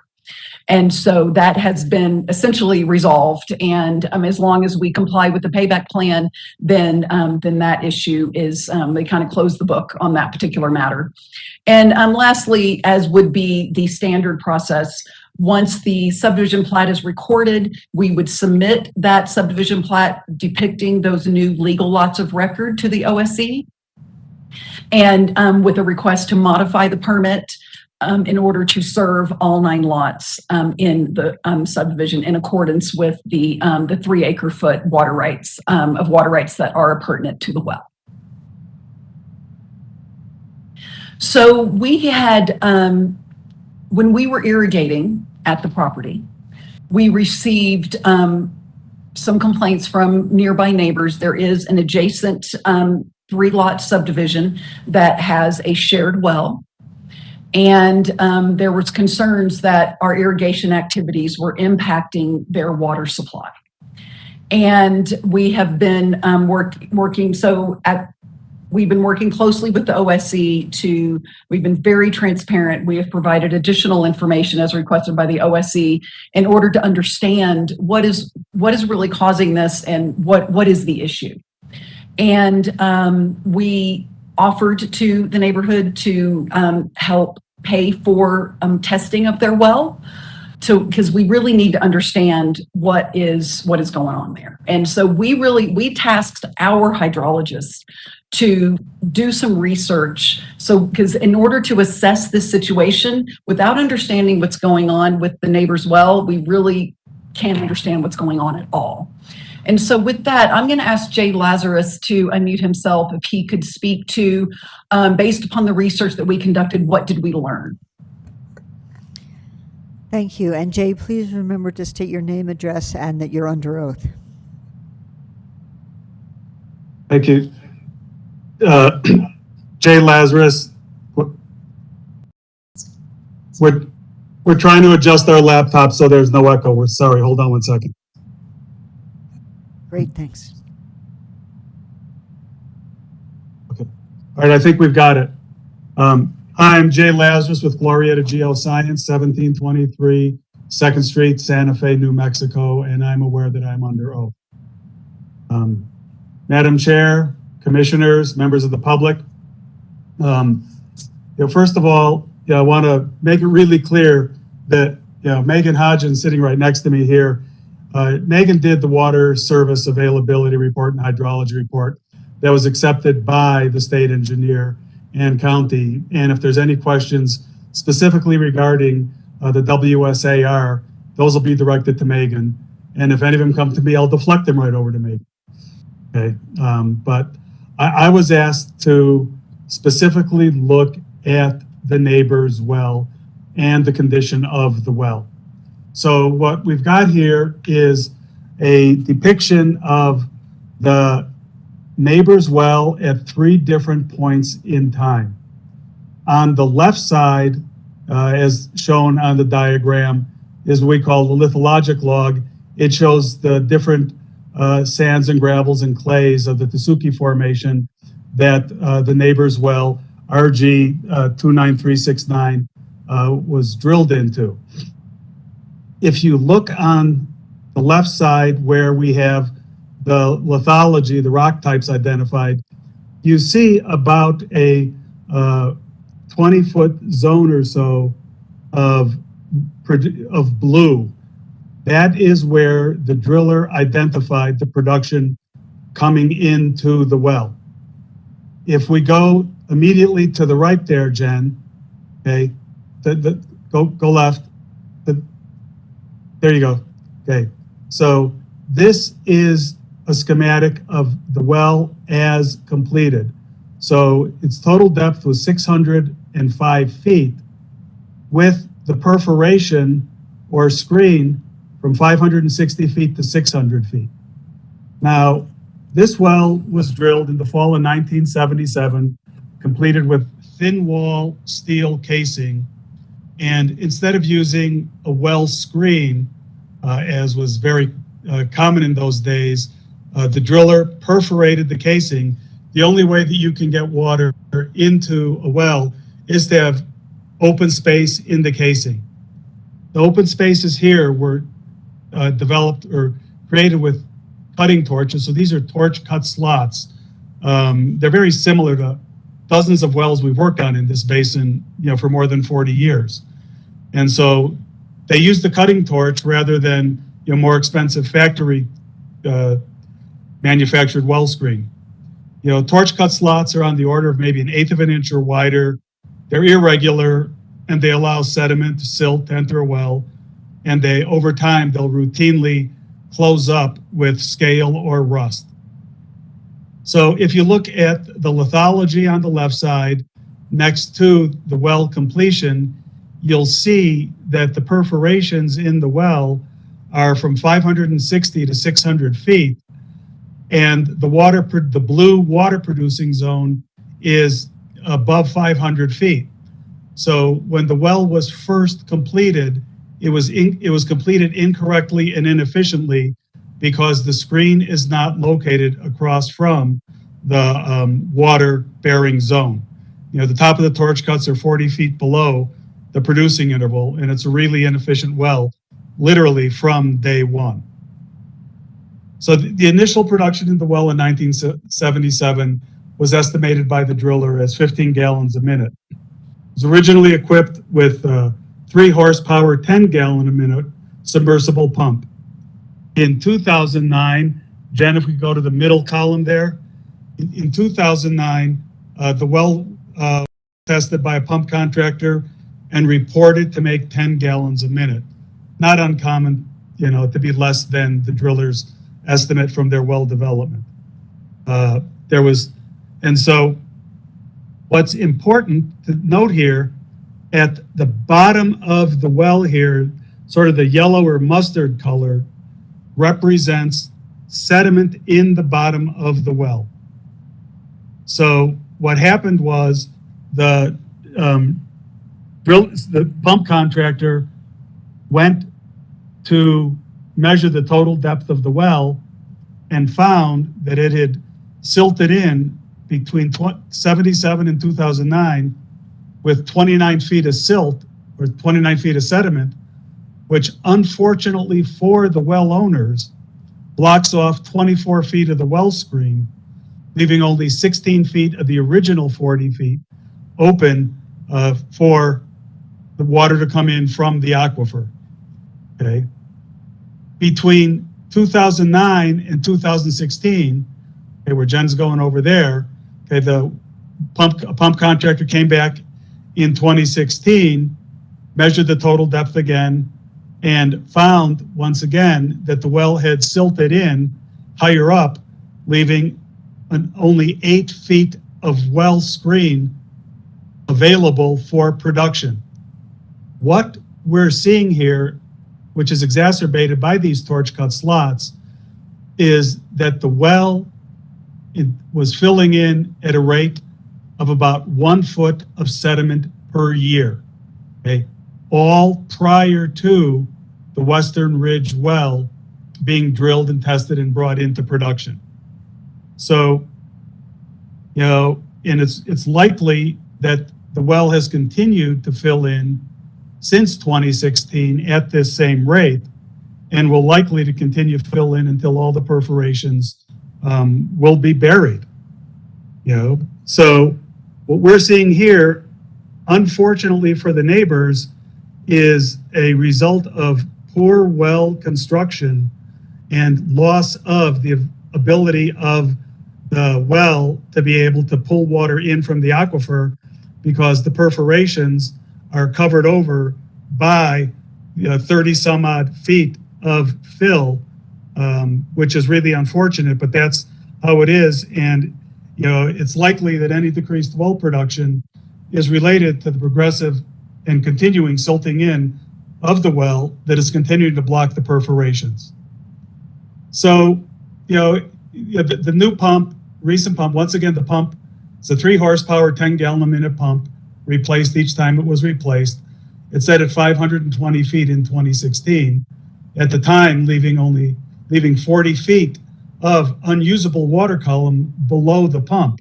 So a deeper pump set would access 40 more feet of water column in this well. So for perspective, we've got 3 houses on the well right now, each of them hooked up to the well, 1 house with a storage tank, 2 wells without. Okay. If the peak demand for each house exceeds 3 gallons per minute per house, the well can't keep up with that demand. So if someone is taking a shower and doing laundry at the same time in each of the 3 houses, the well can't keep up with that kind of demand. Since 2016, when the pump contractor noticed, that the available water column in the well was decreasing from the bottom up, water demand has increased because of more houses being built, while the available production is decreased. Okay, so at this point in time, at a 1 foot per year sedimentation rate, the top of the screen is very close to being fully buried today. And I'll stand for any questions on the well construction. Thank you for your time. Great. Great, thanks Thank very much. you, Jennifer, are we Jay. back to you, please? Thank you. Yeah, back to me. Thank you, Madam Chair. And I'm actually going to stop sharing my screen right now, and I would like to introduce Mike Mara, the applicant and owner of the property, who just wants to introduce himself and say a few words. Do I need to be sworn in? Yeah. Yeah. Okay. Hi, Mike. Do you swear to tell the truth, the whole truth, and nothing but the truth? I do. For the record, before you testify, please state your name, address, and that you are under oath for your testimony to be considered valid. My name is Mike Mara. I live at 10411 Modesto Avenue Northeast, Albuquerque, New Mexico 87122, and I do swear. Thank you. Thank you. Well, good evening, everybody. I appreciate, I know it's getting late, and I know you all must be tired. I just wanted to introduce myself. I'm Mike Mara. My family owns the property that's being discussed today. My grandfather, who was a native New Mexican, who was actually born in Pena Blanca down the street, purchased this property, or started purchasing this property back in the 1950s, and our family has owned this land and paid property taxes for approximately 70 years now. So we've been around this for a long time. My grandfather, Curly, was named a Santa Fe Living Treasure in 2003. He and my grandma never met a stranger, were friends to everyone they met, and I fondly remember coming up to their house, which is located on this property, and hiking around and exploring all across the land as a kid. The reason my grandparents purchased this property was for a long-term investment that would one day be a legacy for their children, their grandchildren, and their great-grandchildren. There are now 4 generations of our family from New Mexico. Our hope is that this property is now going to be developed in order to fulfill that legacy that my grandparents set out so many years ago. It's our intent to develop this property into beautiful lots where others can build their dream homes on them and enjoy the incredible views, open spaces, and the many special things that Santa Fe has to offer. Our team has worked really hard to try and bring you a project that is 100% compliant with the SLDC, with no variances, and would greatly appreciate your support in approving our project tonight. Thank you for your time. I appreciate it. Thanks so much, Mike. It was good meeting you. Jennifer, where are we going next? It's all back to you, Madam Chair. Okay, great. Before we go on to the public hearing aspect, Jay, you presented that graphic on the wells over time. Would you mind emailing that to Vicky so it can be part of the record? Yeah, I'll be happy. We can definitely send that over. That's not a problem. Fabulous. Thank you so much. So at this point, I'm going to open the public hearing portion of this. Is there anybody present on the WebEx that is interested in speaking to this matter? Madam Chair, it looks like we have Carl Summer and Ben Woodbury and Robert Geller Great. and John Logan. Carl, would you mind unmuting and getting sworn in, and then you can present your comments, and we'll ballpark it at 4 minutes unless there's a need for anything additional. Madam Chair, thank you very much. I'm here on behalf of Paul and Ashley Margetson, who are with me here in my office. There's Paul and there is Ashley. And we appreciate the opportunity to speak. I may take a little more than 4 minutes. I will, if you would like, I'll go right to the heart of the matter. Do they? And do we have to swear them in? Madam You Chair, can swear. Mr. Summer does not need to be sworn in as an attorney. If his Oh. clients wish to offer testimony, then yes, they would be sworn in. Okay, but he great, does thank you. not. Sorry, Carl. that's all right. We'll swear in Ashley.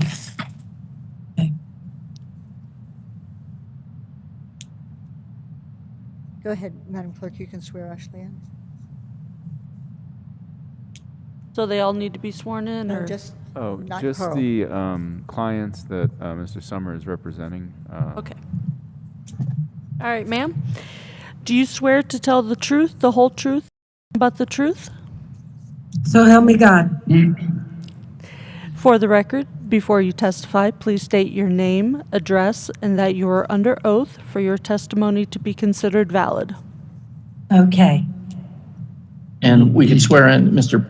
Paul Margetson as well.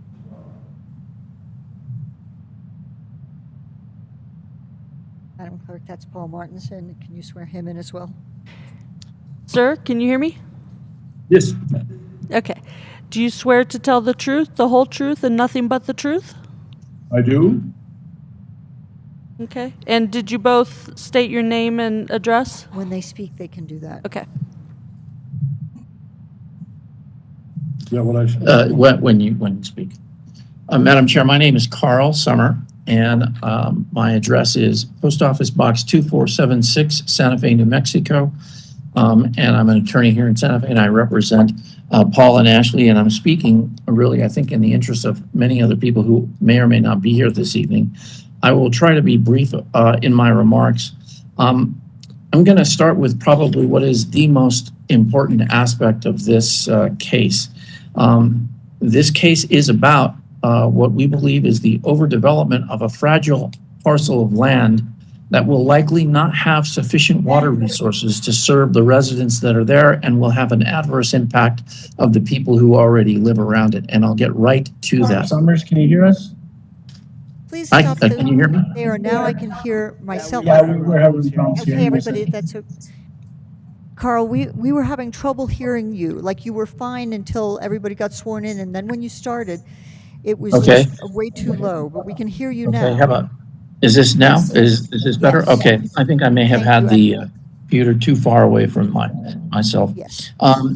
I'll just repeat, this case is about the overdevelopment of a fragile piece of property that will likely not have the available water resource necessary to serve the residents who are going to live here, and will have an adverse impact on the residents that already live around this property.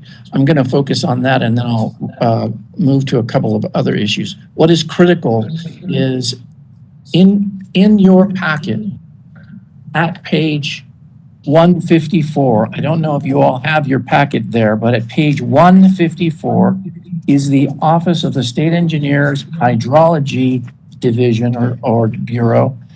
And Miss the scientist who did that report said something that was incredibly important. She said the following at page 154, and I'm going to quote it. Additionally, it should be pointed out that neither the report, now the report in this case, commissioners, was the initial report for the 17 lots that had been previously proposed. So that report, it should be pointed out that neither that report nor the report addendum was the report for this development, neither one of those include the effects of proposed subdivision pumping on nearby wells. They did not analyze it. The county provided the OSE with a draft memo regarding this topic in December 2020, stating that, quote, "It is our opinion that the SLDC code does not require the impacts on nearby wells be considered when reviewing an application." That's the quote by the state engineer's office out of the memo, the draft memo. She says, finally, follow-up communications to the county regarding this memo had been finalized, but have not been answered to date. So the OSC had questions about that statement, and I'll tell you why they had questions about that statement. Neither the report nor the addendum analyzed the effects of the pumping of this well and the new well that they propose on existing wells. The code says in the next in paragraph 7.13.8.6, it says the following: the hydraulic report shall provide a schedule of effects over the applicable time period from each proposed well. The schedule of effects shall include effects on the aquifer from existing wells and shall consider the effects of drought. The hydraulic report shall analyze the effect of pumping on existing wells. Predicted drawdown of each well shall be calculated in a conservative manner. That is right out of the code. That is a provision in the code that says their report should have, must have, is required to have done the analysis of the effect of the pumping on existing wells. It is not in the report. The state engineer's office noted it. That is critical to the report. It is critical to what people are experiencing in the area. And finally, on page 158, the same hydrologist at the state engineer's office notes that GGI, and that's Mr. Lazarus's firm, has presented both the model projections and observed rates of decline to estimate a 99-year drawdown due to existing water rights. The information presented suggests that there would be sufficient water column in the proposed Western Ridge subdivision based on the alternate method of calculating the lowest practical pumping limit. That alternate method is found in the code, and it was not used initially for the analysis of this development. Another analysis was used. She notes this: the Hydrology Bureau finds this acceptable, but recognizes there is variability and uncertainty in these projections. Why is this important? Because the state engineer is telling you that they don't read the code the way this staff memos read the code. The code itself says that these effects should have been calculated on existing wells. It is not part of the analysis, and that is at the heart of whether or not this property will for itself have enough water, as well as how will it affect adjoining property owners. Let's talk a little bit about this well. This well is a second supplemental or redrilling of the original well. And it's, as you all know, this well is in the Amont Basin, and you all went through a decade of Amont. You're probably sick of that name. However, what is important about that is a closed basin.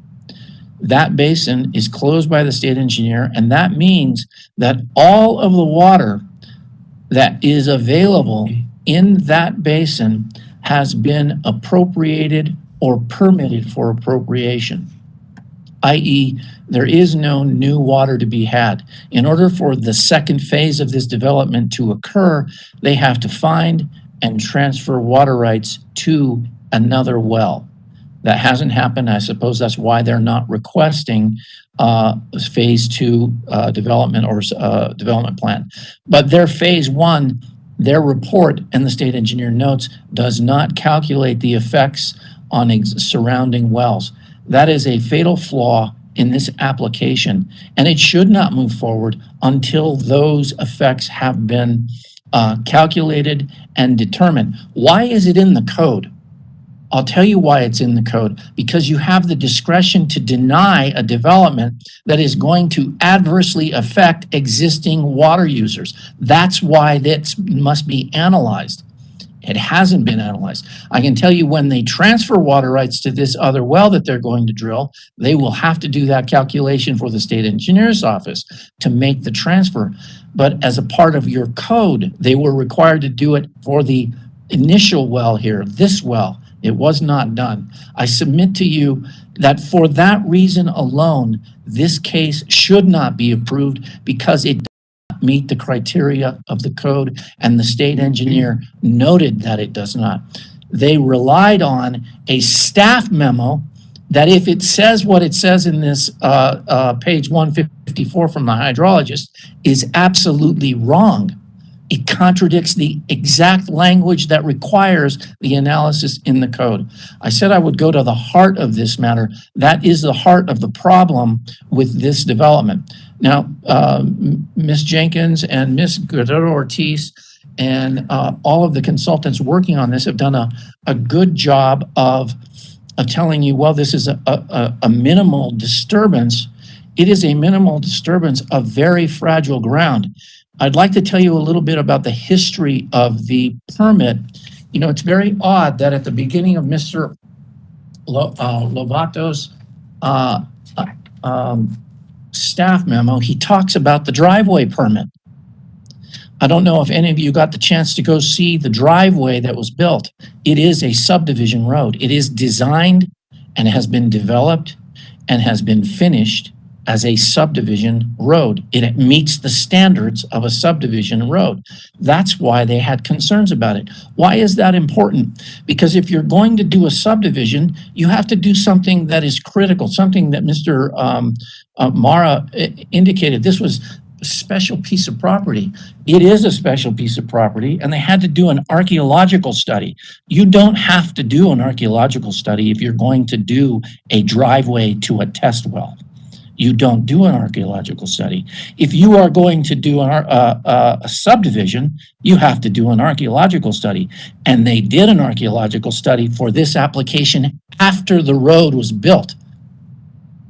That archaeological study finds, and you will see on there, it's on page 168 of your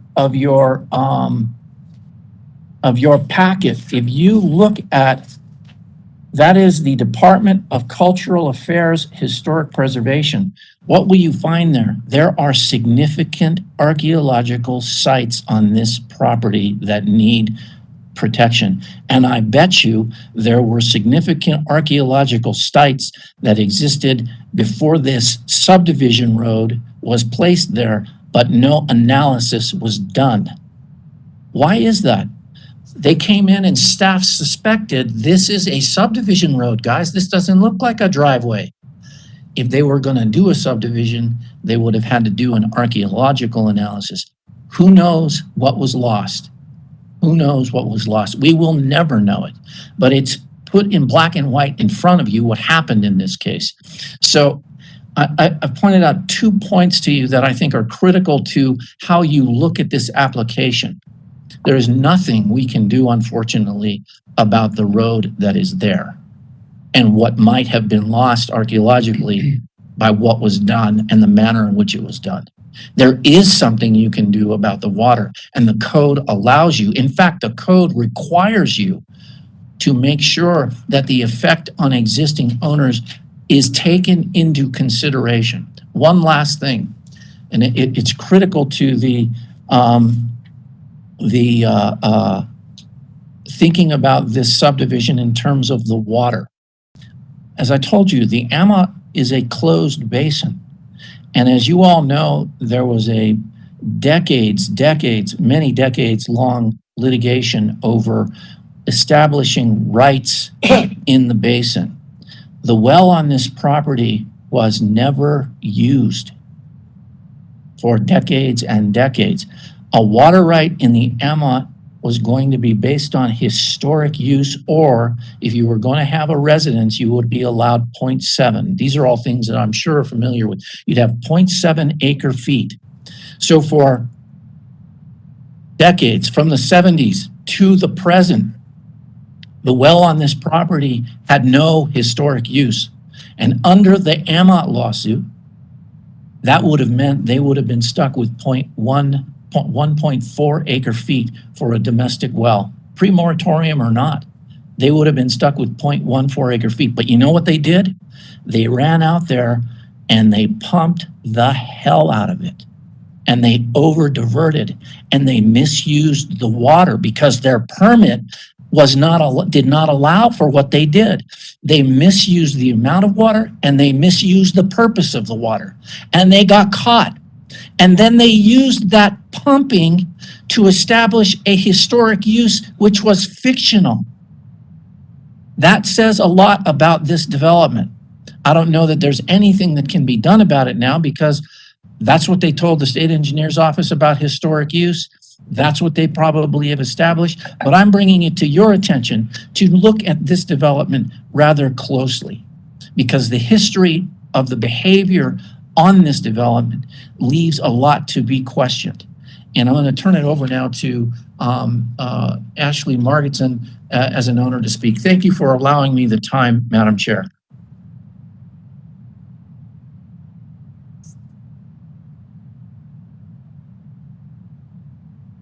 Hello. Can you hear her? Speak up. Yes, we can hear you, and if you would remember to please state your name, address, and that you're under oath. My name is Ashley Margetson. I live at 29 Loma Serena, directly adjacent to the proposed Western Ridge development, and I realize I am under oath. I am always amazed when I wash my hands in someone else's bathroom. The water flows out so strong and powerful, not the soft little trickle like at my house. Or traveling, washing my hair in another normal shower, compared to my own weak one that takes 5 minutes to rinse your hair. I don't realize how real water pressure is until I feel it elsewhere, because at our house on our well, it is so weak and low, you wash your face or brush your teeth under a trickle already. I cannot imagine how it would be with more wells on this area of the aquifer. Just last week, I was washing my hair and had it all lathered up, and the water stopped and went half pressure just in the middle. It took me 15 minutes to get all the soap out of my hair. What if there were 15 more houses on our well? It would be a daily hardship on all of us who already live here from outside developers who don't. These particular developers have already broken many laws right in our area, enumerated so eloquently previously, and demonstrated that they have absolutely no interest in the needs and wants of the nearby existing owners. Total disregard. The slash gash between the Geller and Watley properties is a sin. Their request to just keep on and build where they are trying to is selfish and hurtful to many established households. I hope these requests are denied. Thank you very much for listening. Madam Chair, I'll turn it briefly over to Mr. Margetson. Good evening. My name is Paul Margetson. I reside at 29 Loma Serena.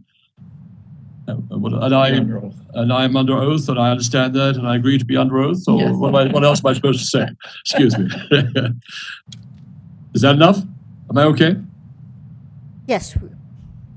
Thank you, Madam Chair. I know all of the neighbors in the neighborhood. Obviously, Loma Serena is not San Rafael. I know very well all my neighbors on San Rafael, and I think you're going to hear from Mr. Geller in a moment. Franz Cordova is sadly traveling, and she is very much in tune with what is or what is not going on. I just wanted to say a few words. They came to me and said, Paul, you know, you've been around quite a long time, not as long as Mr. Mara and his family, of course, and the Welsh family, but would you just sort of try and organize this or find Mr. Summer here to represent us? And I said, well, okay, fine, here I am. What was my particular initial aggravation? And I'm sure Mr. Mara doesn't know anything about this. I mentioned it to Mrs. Jenkins, but you know, maybe it was a year or 18 months ago when they started to drill the well. I mean, the road went in, and at 2 o'clock one morning, now nothing else happened, but at 2 o'clock one morning, there was a racket going on, a hell of a noise going on. And I got out of bed and I went over to this site, and they're drilling this well at 2 o'clock in the morning. And I said, what are you doing? You keeping me awake? And they said, well, we have to do it tonight, or otherwise, that's all we can tell you. And I went, well, that wasn't very kind of you to just, whoever the owner is, to do that, because it's inappropriate to establish some sort of neighborhood relationship. And I never got any mention back. I mentioned it to Mrs. Jenkins. She in effect said, well, that's the way it was. And what was kind about it, Mrs. Jenkins said, well, Paul, we're not going to build these homes higher than 18 feet. I'm not sure if that's still in the game plan. But, and of course, Mr. Geller and others came to me and said, Paul, we can't shower in the morning. You're going to hear from him momentarily. And so I'm just kind of the neighborhood spokesperson, if you will, along with Mr. Summer here and my wife. But we just want to make sure that all the rules and regulations are followed. And please don't make any shortcuts, because it got off on a bad step. I understand when they approved the road to go to the well, the road went past the well considerably further than it should have done. And all sorts of things are happening right now that shouldn't have happened. Trees were taken down that I'm not sure they got approval for that, because there's all sorts of landscaping rules and regulations. And I'm just a humble hotelier who doesn't necessarily understand the rules and regulations of the Santa Fe County and the commissioners. And thank you for your time. I think that just sort of summarizes what I have to say. Mr. Summer, I think, you know, the water is the critical issue. I know we're on the same aquifer. I don't have as much issues with it as Mr. Geller and the others down there have. But it's still an issue, and I would be concerned that our aquifer would be sucked up. But I respect the right of Mr. Mara, who owns the land, to build some homes if he has that ability to do so. But we need to follow the rules and regulations, which I don't believe have been followed correctly. And that's all I have to say this time. Thank you, commissioners, for your time. Thank you very much. Thank you, Madam Chair. Thank you, Mr. Summer. So Daniel, do we have other people who are interested in speaking to this issue? Madam Chair, yes, we have a few signups on WebEx. Would you like, before I mention the names, would you like me to re-implement the timer? Yes, please. Okay, we'll do. First, we have Ben Woodbury. Thank you. I would like to ask, I think it would be Ben, important can you to have please, John. before you speak, could you please Yes. get sworn in? Sure. Thank you. Thank you, sir. Do you swear to tell the truth, the whole truth, and nothing but the truth? So help me God. I do. For the record, before you testify, please state your name, address, and that you're under oath for your testimony to be considered valid. Well, I was going to suggest that John LaRue speak before I did, and perhaps Rob Geller. Is that all right? I don't know if he's... I'd be happy to. Okay, go ahead. If you don't mind unmuting yourself and then, well, I guess you're unmuted, and get sworn in. Okay. I am actually raising my hand on purpose this time. My name's John LaRue. Yes. Let me start off first. Do you swear to tell the truth, the whole truth, and nothing but the truth? Yes, I do. I swear to tell the truth, the whole truth, and nothing but the truth. All right. And please state your name, address, and that you're under oath for your testimony to be considered valid. My name's John LaRue. I live at 47 Loma Serena, and I realize I am under oath. Thank you. I have 2 quick points. I could use the full 4 minutes, but I'm going to not. One, give you a little background. I just recently retired after 40 plus years in the oil business, and I've been around wells all my life. I've had Kunkelman, who worked on the well in question that had the PowerPoint slide on. He had to come replace a pump for me. Those guys know what they're doing. I had fill in the bottom of my well as well. And the first thing you do with that is run a baler or clean it out. So I'm going to assume those perforations of that slot, cut slot, are probably wide open this whole time, even though there will be silt coming in. I don't know if they did that or not, but they did on my well, and that's standard practice in the business. Number 2, under the SLDC, I'd look this one up, section 7.13.8.9.3 requires information on well interference in the report. If there's nothing more telling than well interference is when you lose flow rates or pressures of an offset well when another well is either turned on or turned off. Clearly there's wellbore interference. It's probably a fractured setup or a very high perm streak between the 2 wells. It is not this homogeneous magic reservoir that most of the mathematical models assume. I know the first one Glorietta did used an older model. I forget the exact name. I can look here. Oh, the Cooper-Jacobs model. That was developed in 1946, assumes a complete homogeneous isotropic uniform thickness with infinite no boundaries. Obviously not the case.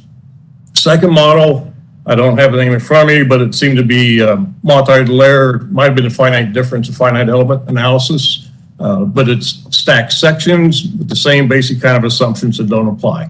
And we have direct wellbore interference between the 2 and direct wellbore communication.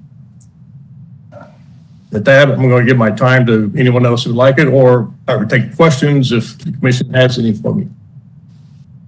Great, thank you, Mr. LaRue. Ben, do you want to speak now? If you could unmute yourself and just state your name, address, and that you're under oath. I believe you're speaking to me.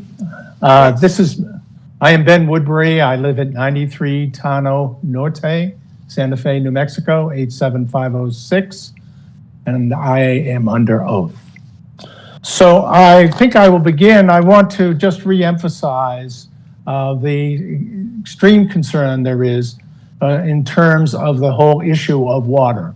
Kyle Sommer's done an excellent job in laying out those concerns. I particularly want to highlight the fact, which he has pointed out, that the work done to date does not, that OSE, the work done to date does not address impact on the existing wells and also the effects of the ongoing and deepening drought that we're facing. After all, we are in a period here where we have the worst drought in recorded history, going back over 1,200 years. And there's little prospect at this time that that's going to improve. Clearly, that's going to have an impact on the aquifer, and I think it's absolutely essential that there be that this issue be looked at in every detail. And with that, I also want to highlight in terms of the road that was built in. It's already been pointed out that the road was overbuilt, and it clearly adversely affected the terrain. In terms of a number of the cuts that were made. The efforts at landscaping have proved disastrous, not only unsuccessful, but ended up in excessive use of the limited water available from the appropriate well. All in all, my feeling is that the plans as presented are not consistent with the SLDC and rather is detrimental to the health, safety, and general welfare of the area. There are a number of submissions by the neighborhood that are in your packet. I have highlighted those to staff, and I recommend that that those be reviewed. I'm running out of time, so I want to cut to my concluding statement. I call upon the County Commission to withhold consideration of the preliminary and final approval for Phase 1 and conditional approval for Phase 2 of the proposed development. What is needed is a clearer understanding of the potential and apparently evident environmental impacts of the development has had and would have were it to be approved. To that end, I require analysis of the impact of the proposed development on the property. The following studies and approvals should be reviewed. In fact, most of which should be done. A geotechnical study to explicitly assess the environmental impact of the project. The developer constructed road on the site has already compromised the rugged terrain, as I've already pointed out. In addition, the New Mexico Environmental Department of Drinking Water, its Water Bureau, should be involved and assess the potential impact or the actual impact of the quality of the water there. The transportation impact analysis was done just prior to COVID. Things were already slowing down. There's been new developments. Arbolitos at Las Estrellas has certainly provided added impact and should be addressed. A more in-depth archaeological survey should be done. And on that, to ensure that no further archaeology is adversely affected, as appears to have been the case. And finally, the in-depth hydrology report, which is should be completed again based upon the information that's now at hand. The SLD clearly reflects the county's determination to ensure balanced development, consistent with the environment and land upon which the county rests. However, environmental conditions, in particular water access, are changing faster than anyone expected, or at least hoped for.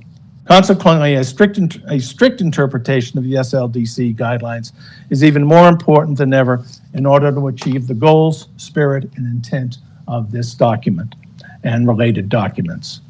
More detailed analysis of the Western Ridge Investments Project is essential to achieving this goal. Thank you, Commissioners and Madam Chairman. Thank you, Ben. Daniel, do we have other people who have indicated a desire to speak on this matter?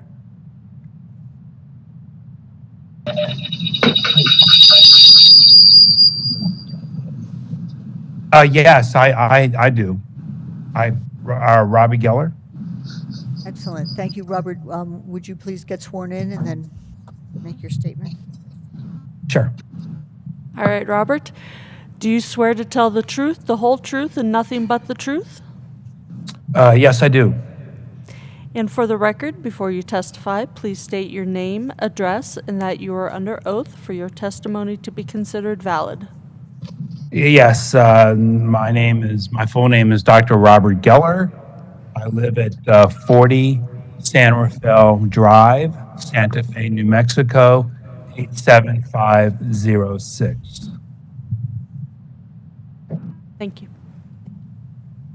So I've listened again to everyone's presentations, and I thought again, I agree, Carl did a great job. And I'm not a well person. I know very little about wells or codes, though I have tried to read the codes. But I am going to give a somewhat of a different perspective here, because I've kind of been dealing with this very closely, because my property actually borders the north and eastern side of this development. In fact, it abuts the development. And I'm also somewhat unique because I bought the land from Mara and Welsh, Lee Welsh. And I kind of have a different perspective because of kind of these relationships. I bought the property initially because I did have a lot of trust and confidence in Mike Mara and his uncle. I mean, I believed it when they told me, like Mara did here, of how important the land was to his family, and I believed the whole idea of their legacy.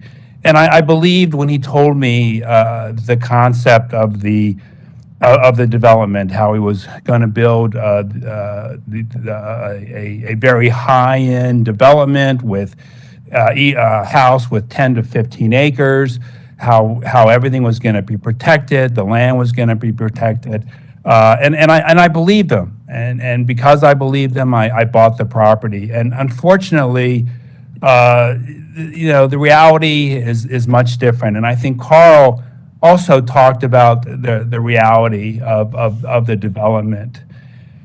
And let me kind of tell you what my experience has been.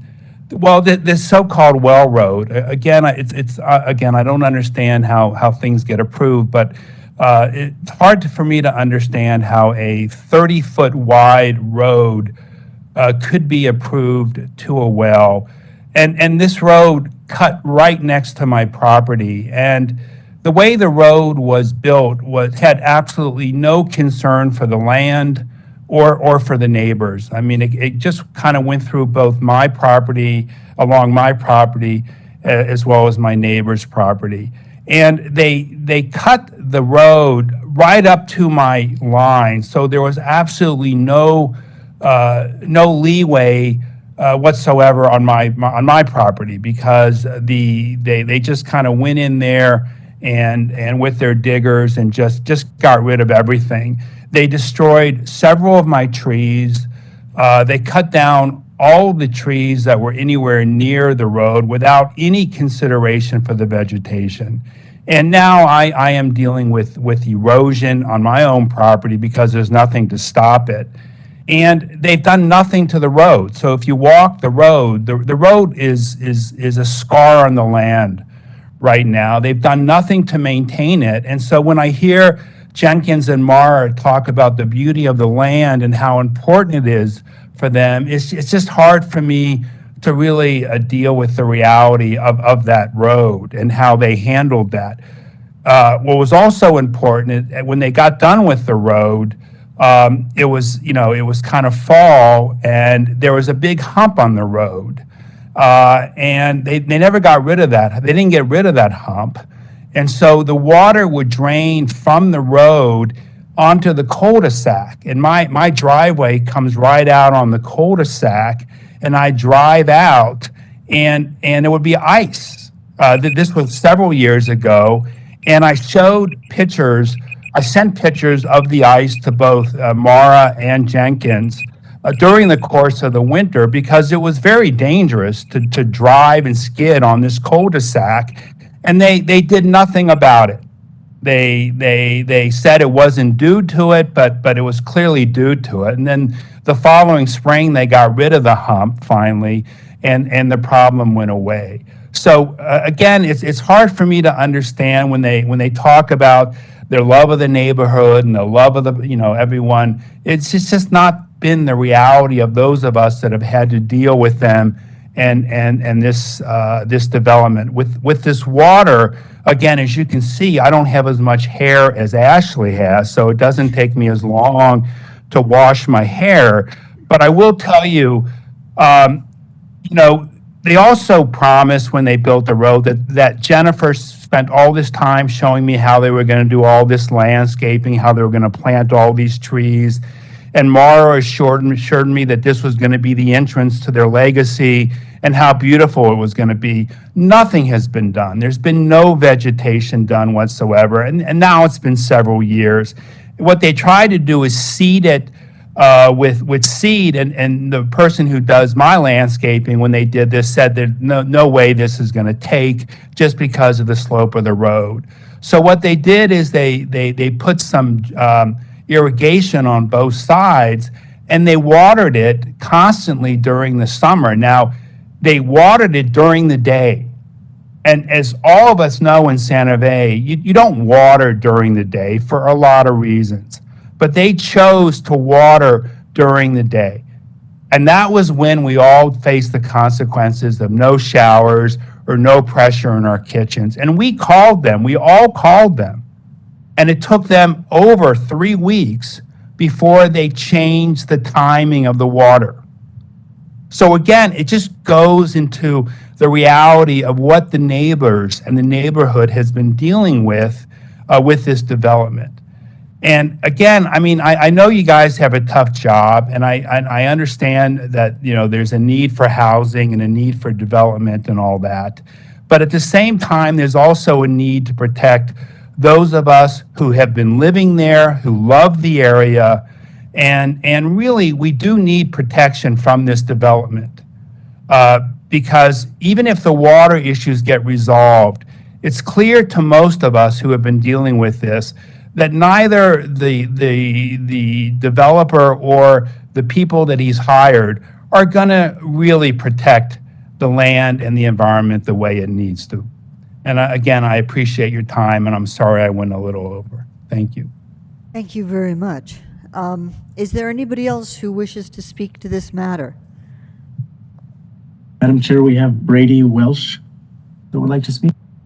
Thank you. Brady, if you would unmute and be sworn in and then make your statement. Hi, good evening. My name is Brady Welsh. I swear to tell the whole truth and nothing but the truth. If you could let the clerk swear you in. I know it doesn't seem to Gotta make a wait for me, difference. Brady. All right. Do you swear to tell the truth, the whole truth, and nothing but the truth? I do swear to tell the whole truth and nothing but the truth. Thank you. And for the record, before you testify, please state your name, address, and that you are under oath for your testimony to be considered valid. Hi, my name is Brady Welsh. I live at 2785 South Cook Street in Denver, Colorado, and I am under oath. Thank you, sir. Hi, good evening, Madam Chair and Commissioners. I appreciate this opportunity to speak in favor of the Western Ridge development, taking a forward-looking view at this project. I'm a representative of Santa Fe NM Land LLC, and we own approximately 176 acres of property that borders the entire eastern boundary of the proposed subdivision, and our property looks directly at this proposed development. We have reviewed the proposed plats and lot layouts and think that this development has been thoughtfully designed and will enhance all of the surrounding property values, including our land. The revised proposal to 15 lots demonstrates a strong desire to provide a beneficial project to the community with very low density that incorporates over 30% open space and the 5.4% disturbance that Ms. Jenkins mentioned in her intro proposal. It appears to me that the proposed development is all within all rules and regulations. In my opinion, the dilapidated condition of a 45-year-old well servicing nearby homes is not relevant to the subject property, as supported by the hydrology expert this evening. We are in support of this development and the approval of the proposed subdivision. That's it. Thank you. I'll yield back the balance of my time. Thank you, and well said. Is there anybody else who wishes to speak to this matter? Can I, I'm sorry, Chairperson, can I just make a quick comment about that, the well issue? Because I'm 1/4 owner of that well that seems to now be in question. And the other thing is, I just want to make everyone aware that Mike Mara is also 1/4 owner of that well. And so all the work that's been done on the well and everything, you know, in current history, he's been aware of, because he's a part owner. And so if there are any concerns which the other 3 owners have not been aware of, he would have been aware of it too. So again, it's kind of, you know, we've never had any issues with water pressure besides the time when they were irrigating both sides at full power of their irrigation system during the summer heat. We've never had a problem. So I just want to add that. Thank you. Thank you very much. Is there anybody who's present who has not had a chance to speak, who wishes to speak to this matter? Daniel, are you aware of anybody else who wishes to make a comment? I don't see any indication of new people that haven't spoken, but I do see Jennifer Jenkins has her hand up. Okay, well, I'm going to go ahead and close public comment, and I will go to Jennifer Jenkins. Great. Thank you so much, Madam Chair and Commissioners. I would like to take this opportunity to clarify some things that were stated.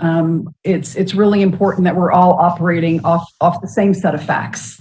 And I think that obviously needs to be the basis for our discussion this evening.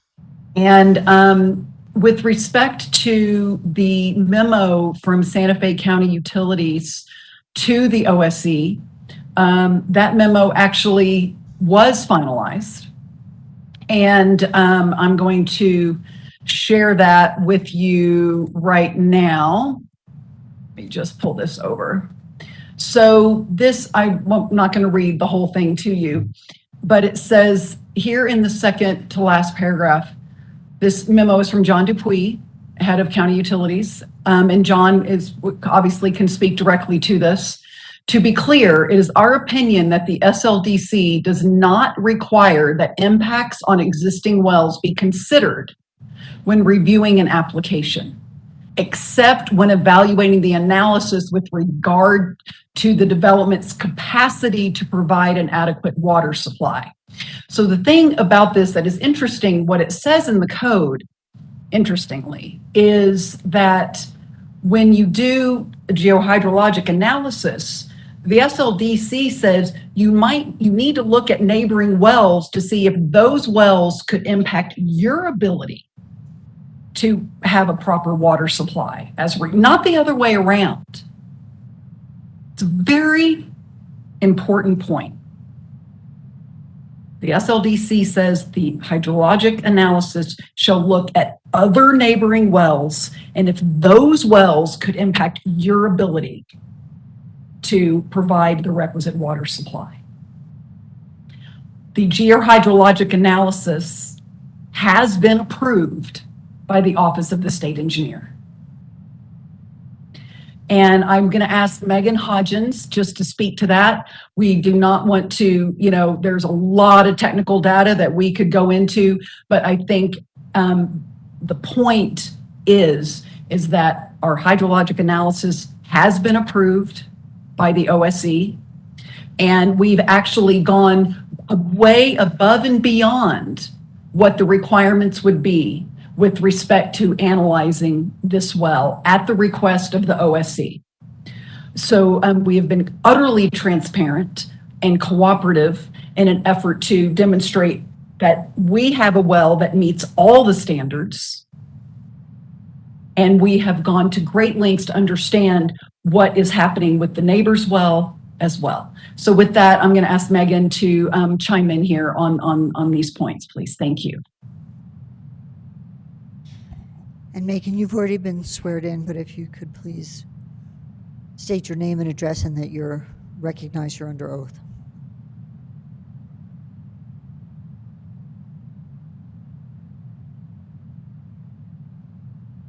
Megan, if you're speaking, you're muted. We're not hearing you.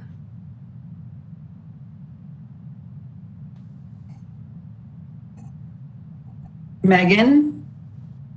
I think if that was you, Megan, yes, we hear you now.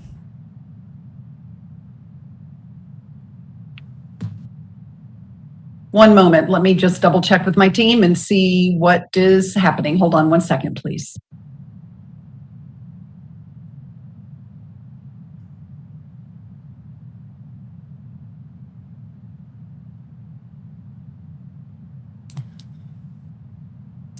So it looks like Megan is with us. Megan, are you unmuted?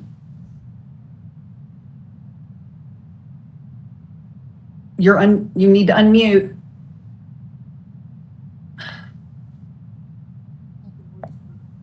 She is unmuted on her laptop.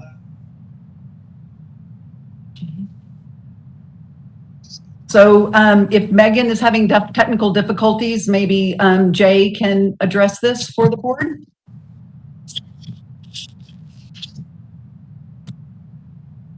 Okay, I'm showing up as Jay Lazarus. Okay. Well, that's okay. There you go. We I don't know recognize why. the difference. Okay. We look so much alike. Exactly. My name is Megan Hodgins, and I work for Gloria to Geoscience. So just a sec here. I'm rearranging speakers. Okay.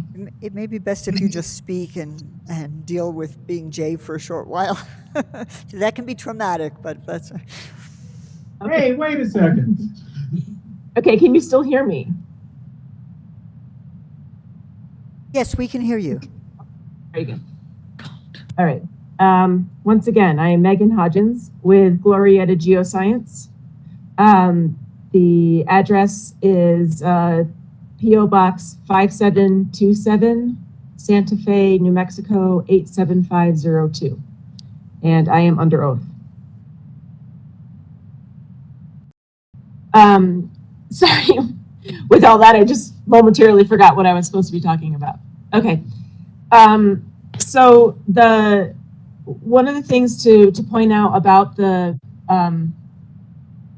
what has been done so far with the study, we did a few different iterations.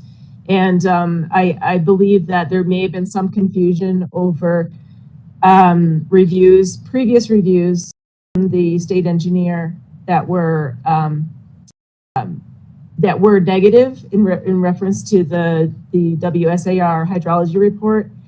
But the final review of the report from the Hydrology Bureau of the State Engineer was written in July 2021 and provided a positive review accepting the methods that were used.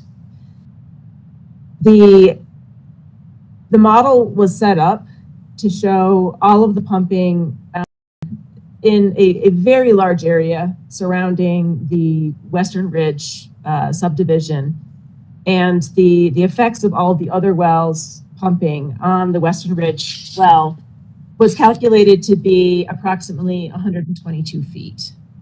So this is what is required by the SLDC to show that your well that will supply the subdivision has sufficient drawdown in it to be able to continue supplying for 99 years.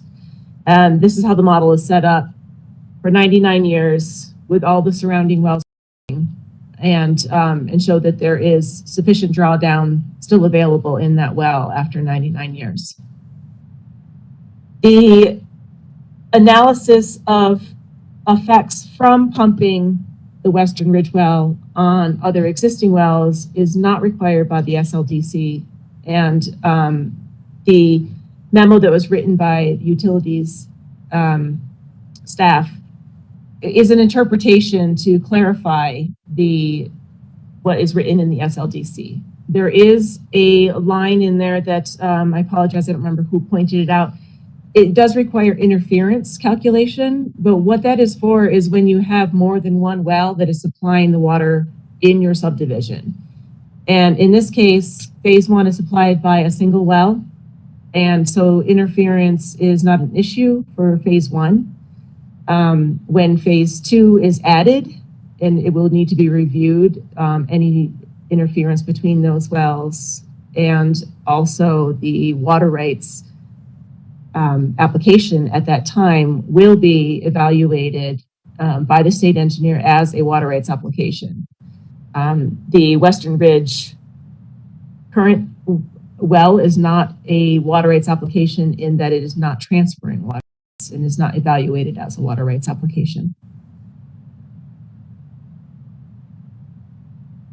I'm sorry, I'm just checking my notes here.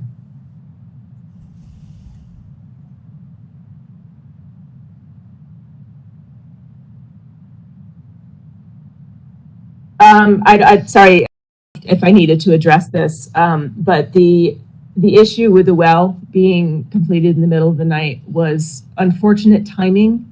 And that was because once the well is drilled all the way to total depth, the casing and the completion materials have to be put into it immediately to prevent the well from collapsing. And then we'd have to continue drilling again. So overall, the point of that was one painful night to avoid another whole week of drilling, having to re-drill the well if it collapsed, or more than a week. Awesome. Thank you so much, Megan. I really appreciate that. And I know commissioners, obviously Megan and Jay are here to answer any additional questions that you may have. But I think what is most critical for this discussion is that the hydrology has been approved. The pumping effects with nearby wells was addressed. And I also, there's elements of this that are somewhat a little bit concerning when we are looking at this land area. Our neighbor's property is the same land area. It's a continuation of the exact same land formations, the exact same fingers, the exact same drainages. There's nothing unique about this property relative to the property that is directly adjacent to us. So it's a little bit disingenuous as somebody is sitting in their home on the exact same land formation that we are proposing homes to say that, oh, but that land over there shouldn't be developed when it's the exact same land. And that is concerning. What you have before you this evening is a very simple, straightforward application. It is a 15-lot subdivision on 128 acres. A total of 5% of this land area may be developed. It likely won't even reach 5%. 5%.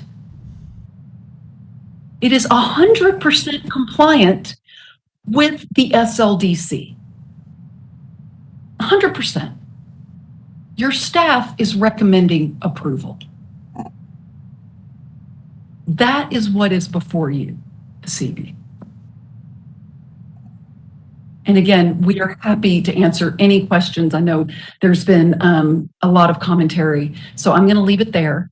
And I can call on any consultants if you have any specific items you would like to discuss. Thank you very much. Thank you. Very much appreciate everybody's comments. So, wait, someone able to respond to that or not? No, excuse me. I don't even know who's talking, but no, I've closed public comment, and we're at the point of asking questions. And before I open it up to the commissioners, I want to ask John Dupree, if you don't mind. There have been so many questions about what the requirements are and how they're interpreted, including that, the mention of the terminology schedule of effects. And I wonder if you could, reasonably briefly explain why this staff think this is the study, the information that was presented is compliant.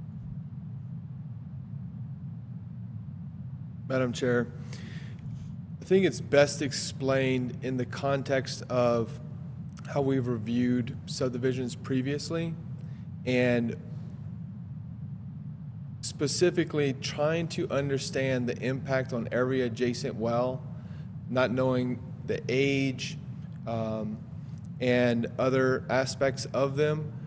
That's nothing that we've previously reviewed, and it would take substantial more additional effort on our part because it's not something that we have ever anticipated accomplishing. And we rely heavily on the state engineer's office, the Hydrology Bureau, to provide some feedback to us regarding the hydraulic modeling. We don't even have software to visualize or evaluate the modeling that is provided. We strictly rely upon the state engineer's office. All those are why I wrote this memo, to help provide clarity on the review we need from the OSE, because we can't accomplish it with the given resources we have. So it was very important to me to have clarity for the OSE for consistency's sake, and for this one particular application as well. So the bigger question for me when I wrote the memo was, how do we review all applications, and trying to ensure consistency with past, this, and future applications. So based on the memo you wrote, and your analysis and whatever consulting you did with OSE, it appears that there's adequate water in this well to serve this community without negative impacts?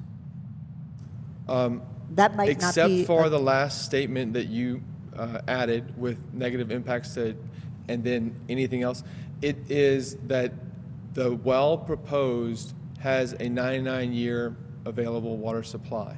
And I would ask Megan to speak more to the details, but she did mention with all other wells pumping. So it's with all other existing wells pumping through that entire period. Okay. Now, whether those wells are currently constructed in a manner to reach that supply is a completely different question that we do not evaluate. Right. But regardless, that well was quote unquote pumping in the model when the adequacy of supply was evaluated. That's correct, Madam Chair. Okay. I really appreciate that, and I think I will open it up to questions from commissioners, and presumably if there are further water questions, you might be available. Very much appreciated. So, does anybody have questions? Commissioner Hanson? I'm having a really hard time with this project. I don't feel like the information is adequate. I'm struggling with, should I deny or table? You know, because I feel like I'm not getting all of the information that I need to make a good decision, and I'm concerned about the statements that I have heard about them digging the well and saying it was for just a driveway, and then it was for a subdivision. And you know, when I look at some of these pictures, there's this huge big scar on the land, and I would like to know why there is such a big scar on the land. You know, like, and that they pumped the well and pumped it until then they got slapped on their hand by the OSE. Is that, just for clarity, are you saying that's what you see as the facts presented or opinions presented? Both, you know. I mean, I think I've been reading and looking at this, and I feel like maybe we need to table it.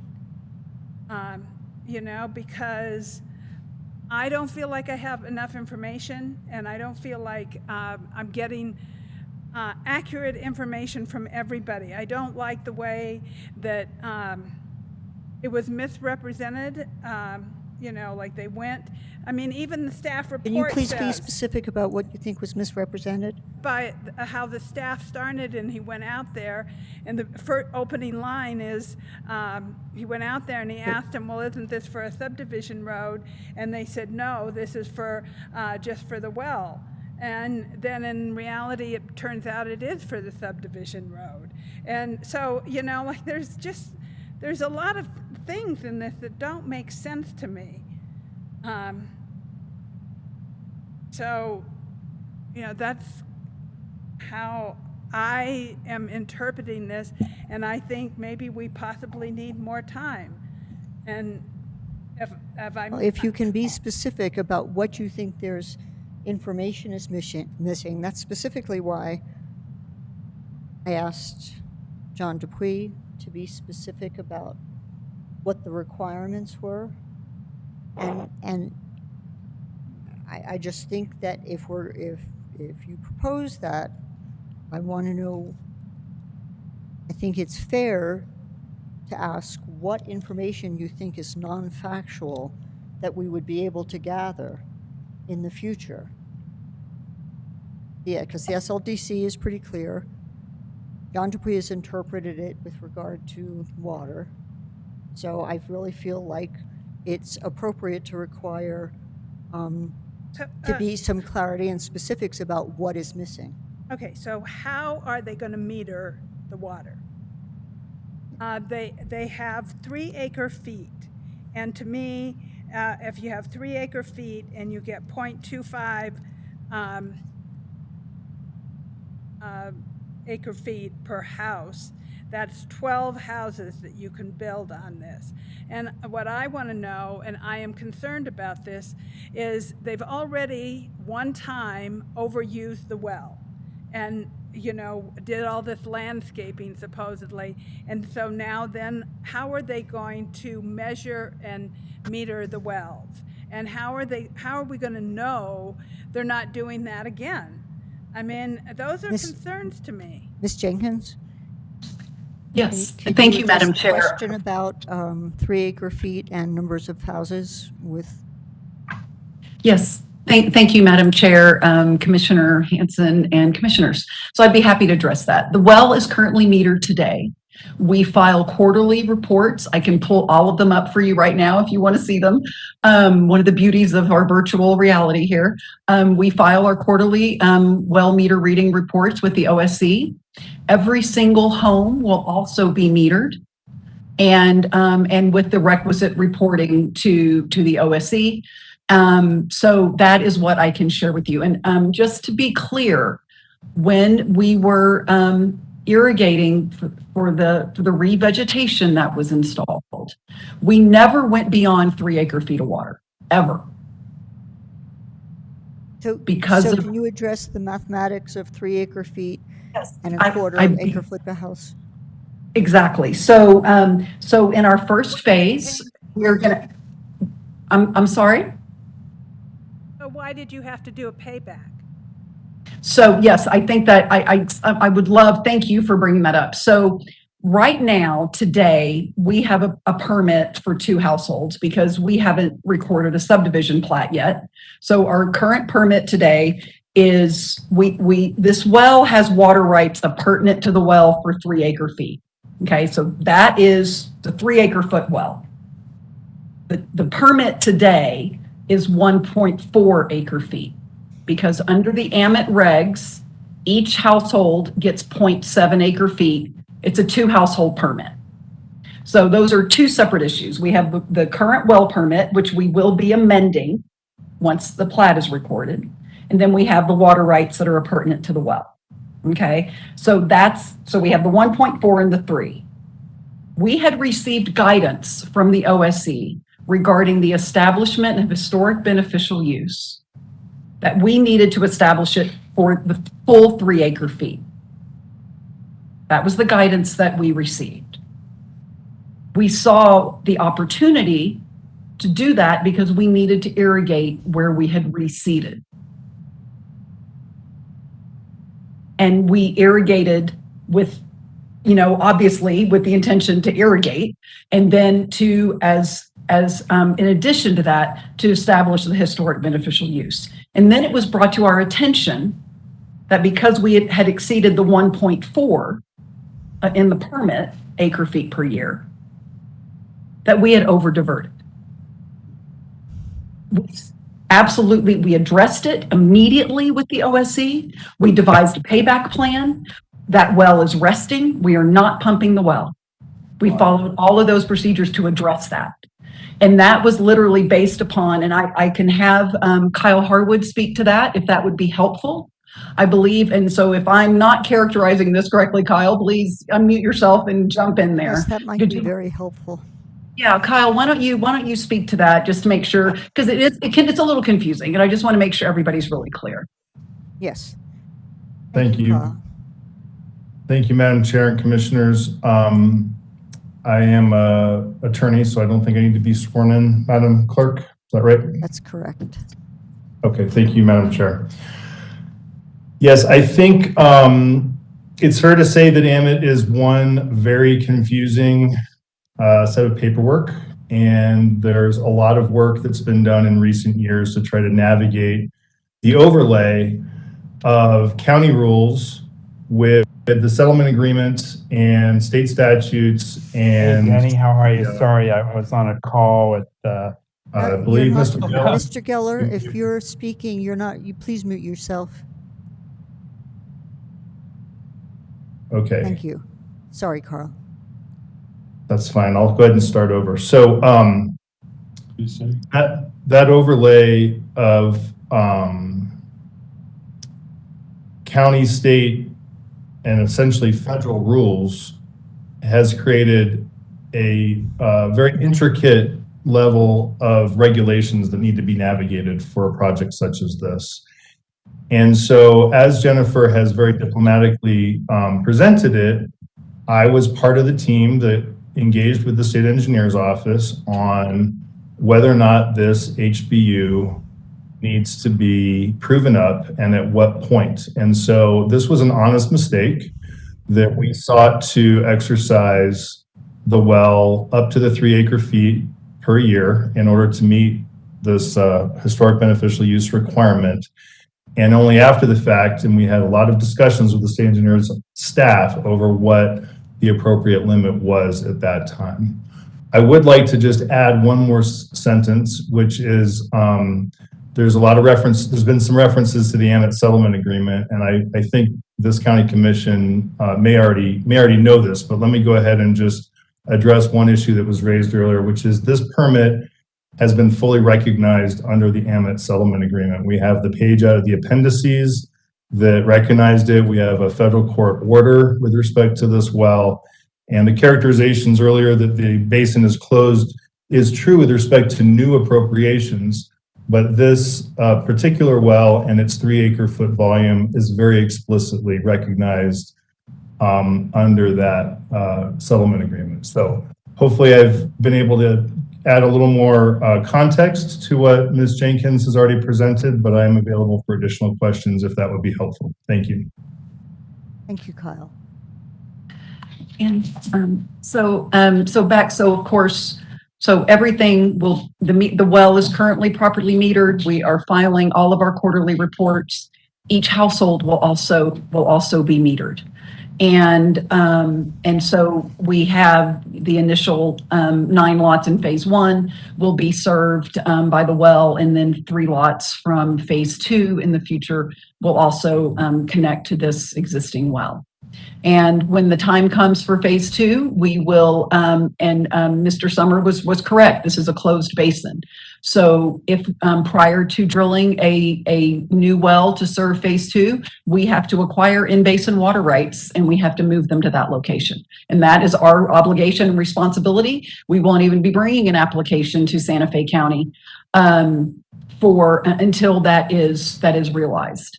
And that takes us, I would like to address really quick the driveway that was built to drill the well. So with respect to as you know very well, with respect to the Santa Fe County process, and we have to do geohydrology, and that all has to be done and submitted initially with your very first application. You have to demonstrate you have your water supply, right? So we had to drill the well. There was no access to the well.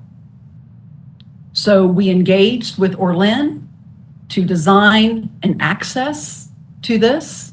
And yes, was the long-term big picture was we weren't drilling a well for our health. We drilling a well because we needed to do a hydrologic analysis to determine if we had a water supply that would support a future subdivision.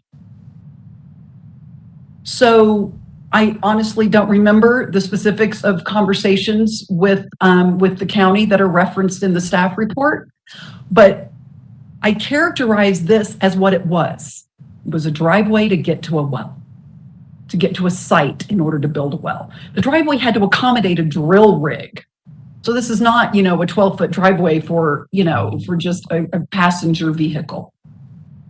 I was not presenting a subdivision application to the county at that time. So why am I going to characterize this as a subdivision road? That would have been incorrect of me to do that. We were very clear that this was a driveway and it was properly permitted and it was constructed in accordance with the permit.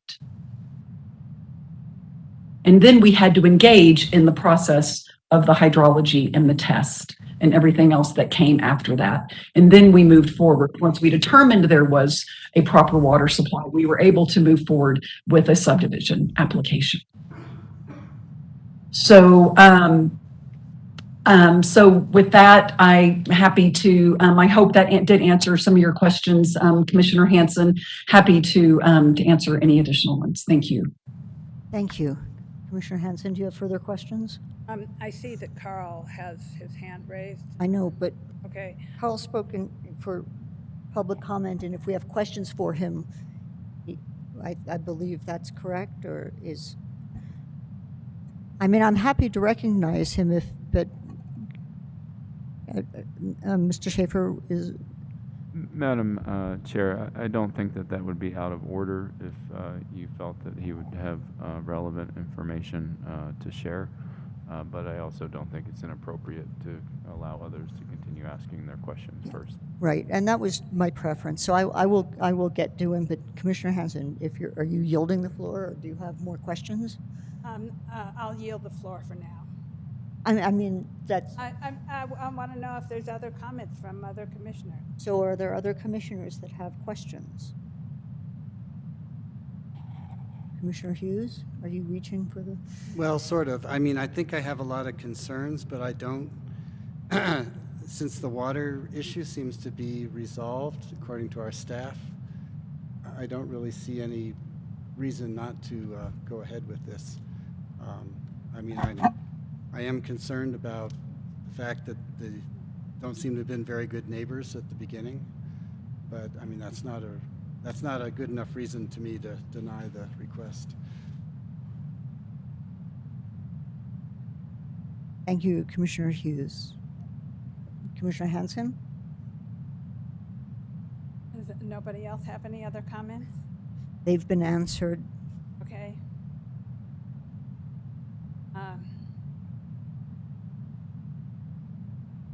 Okay. I'm not really satisfied, but I'm not gonna,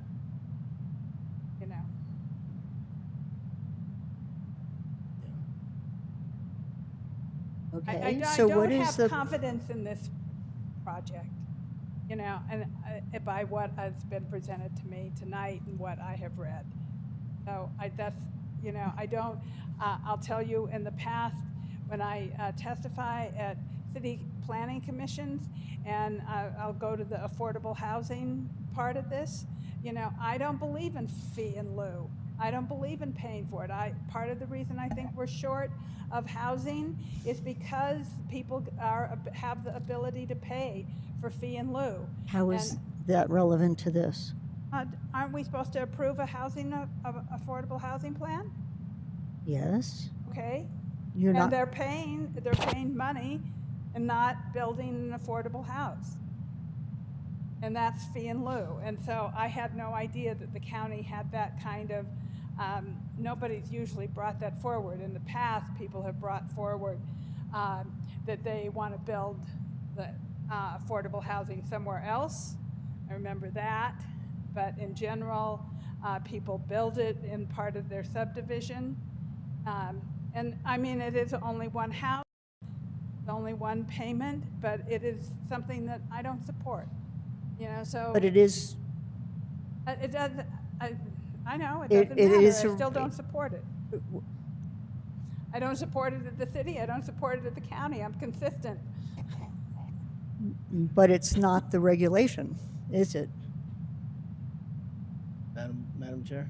Yes. So I know that there was a lot of concerns that have been brought up, and but at the end of the day, I think that the requester has met all of the requirements, and staff has made the recommendation for approval. And so I think we've had a lot of our concerns answered tonight, and you know, I don't really see a path. The only path forward I see, that makes sense to me is to move for approval with staff conditions. Is that a motion? That's a motion. So I have a motion. Do I have a second? Well, I'll second that. So I have a motion and a second. Is there any further discussion? Madam Chair, I'm sorry to interrupt, but was it your intention to go back to Mr. Summer after all the other comments were? Thank you. Under discussion, Mr. Summer, my apologies. Thank you, Madam Chair. I will be brief, and it relates to the answers that you've got, and I appreciate the opportunity to answer one of the questions that you raised specifically, Madam Chair, and that was, you asked Mr. Dupree, why did he write the memo? And you know, what he told you was, I wrote the memo that said, applicants don't have to do this because we don't have the technology or the staff to analyze it. We rely on the state engineer. That, I understand that. That doesn't excuse somebody from complying with the code. The state engineer's office can analyze the effects on other wells. And if you all, as commissioners, look at the section that we're dealing with, and that's 7.13.8.6, and Madam Chair, you having your background both as a scientist and as a county commissioner are well versed in reading language. The plain language says that they shall schedule the effects of existing wells. This is an existing well. They didn't schedule the effects of this existing well.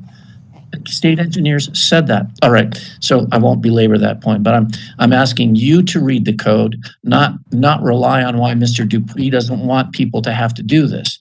And then finally, related to this water right, the historic use for this water right of 3 acre-feet in the Amont lawsuit was based on a historic use that was illegal.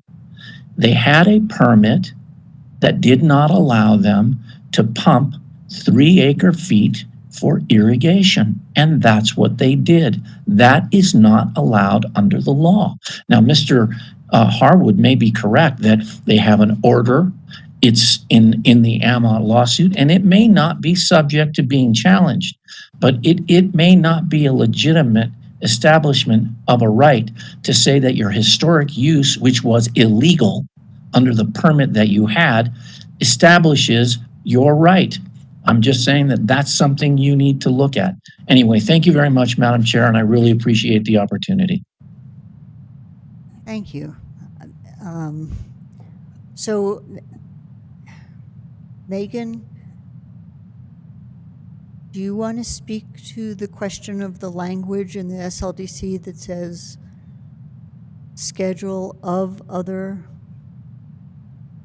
wells? Doesn't say schedule on other wells. Or Mr. Dupree, do you wish to speak to that? I can speak to that if Okay, we can go in sequence and get you both. okay. I'm just trying to find the exact language to read it. I apologize. I'm looking through. Megan, it's 7.13.8.6.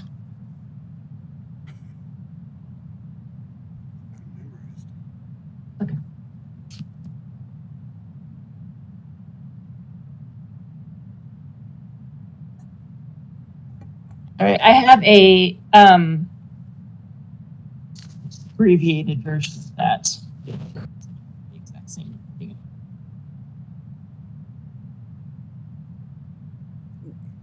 Okay, so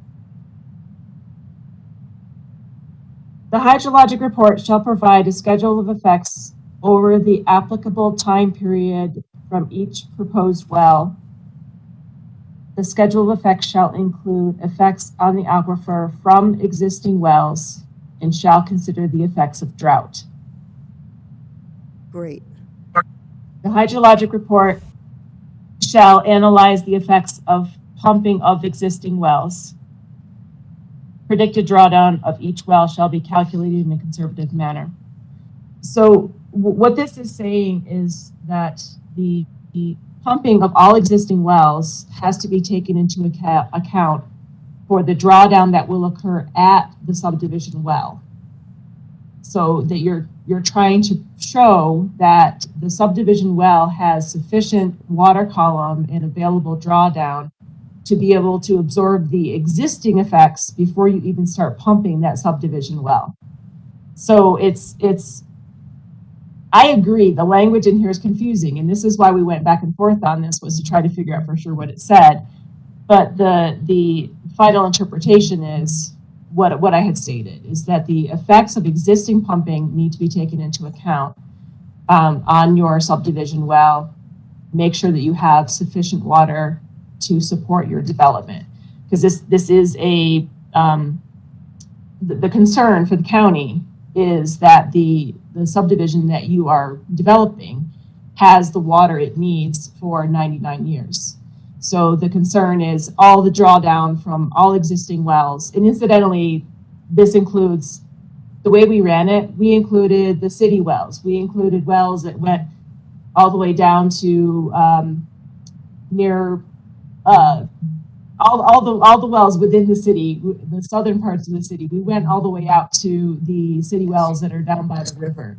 So we included all of the wells that were in the area, not just the wells that are just surrounding the property, like the neighbors' wells and the neighborhood. Yes. Thank you very much. Mr. Dupuy, do you want to add to that? Or Madam Chair, I don't think there's much that I could add to that. that's fine, because there are two things that as a scientist I see were important to add and to recognize. And one is that the adequacy of the supply and the effect of the proposed well is determined based on its impact on the aquifer with all the other wells functioning. That's what accounts for the relative effects.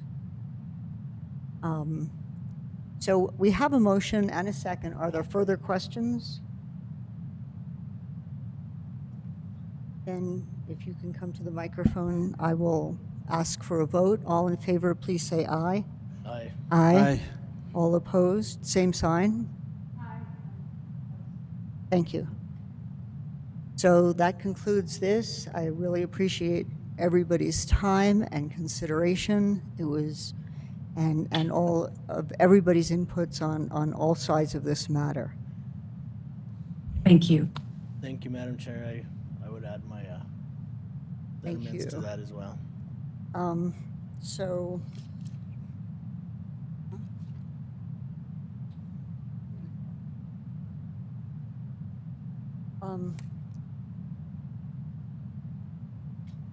that takes us back to item 12, which is matters from the county attorney. Mr. Schaefer, would you kindly tell us what we would propose to go into executive session for? And it appears that in either case, we're going to need to potentially come back out for further action? That is correct, Madam Chair, and executive session will be for the purposes of discussing limited personnel matters as allowed by Section 1015 1H2 NMSA 1978, threatened or pending litigation in which Santa Fe County is or may become a participant as allowed by Section 1015 1H7 NMSA 1978, including 1, dispute with Roadrunner Real Estate LLC concerning water service agreements, 2, In re National Prescription Opiate Litigation, U.S. District Court, Northern District of Ohio, Eastern Division, case number 1:17-MD-2804, and 3, executive management personnel matters. Thank you. Madam Chair. Yes. So moved. Commissioner. Thank you. Second. Thank you. I have a motion and a second. Could I please have a roll call? Of course, Madam Chair. Commissioner Roybal, we're going to do a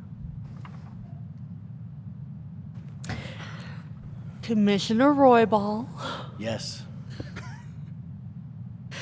Commissioner Anna Hansen, Yes. Commissioner Hank Hughes, Yes.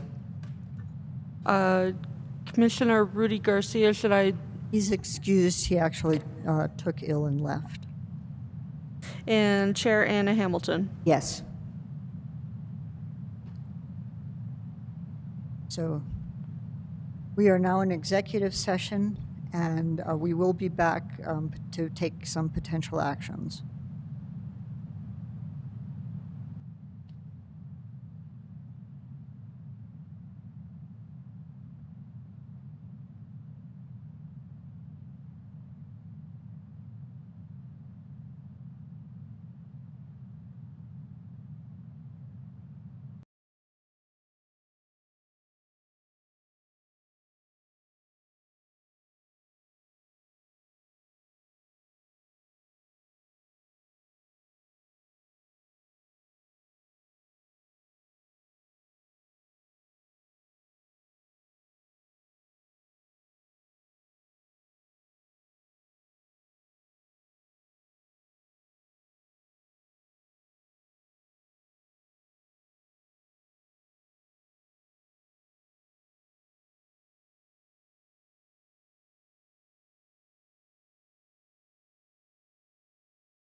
A motion to come out of executive session.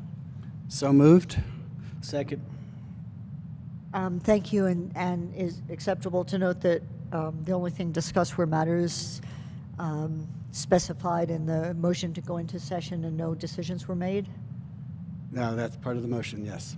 And the part of my second as Excellent. So I have a motion and a second. All in favor, please say aye. Aye. Aye. So we are out of executive session, and Madam Chair? Commissioner Hanson. I would like to make a motion to approve settlement agreement and release of all claims between Roadrunner Real Estate LLC and Santa Fe County. Second. Thank you. I have a motion and a second. Is there any discussion? If not, all in favor, please say aye. Aye. Aye. Any opposed? Thank you. Commissioner Hanson? Madam Chair, I'd like to make a motion to approve county utility line extension and delivery agreement between Santa Fe County and Roadrunner Real Estate. I thought. Thank you. Yep, second. Thank you. I have a motion and a second. If there's no discussion, she says with a pause, all in favor, please say aye. Aye. Aye. Any opposed? Thank you. So that takes care of everything except for concluding business. Are there any last-minute announcements? I would entertain a motion to adjourn. I motion that we adjourn. Thank you. Your motion to adjourn. Do I have a second? Second. All in favor, say aye. Aye. Aye. Thank you, everybody, for being so patient with the deliberations.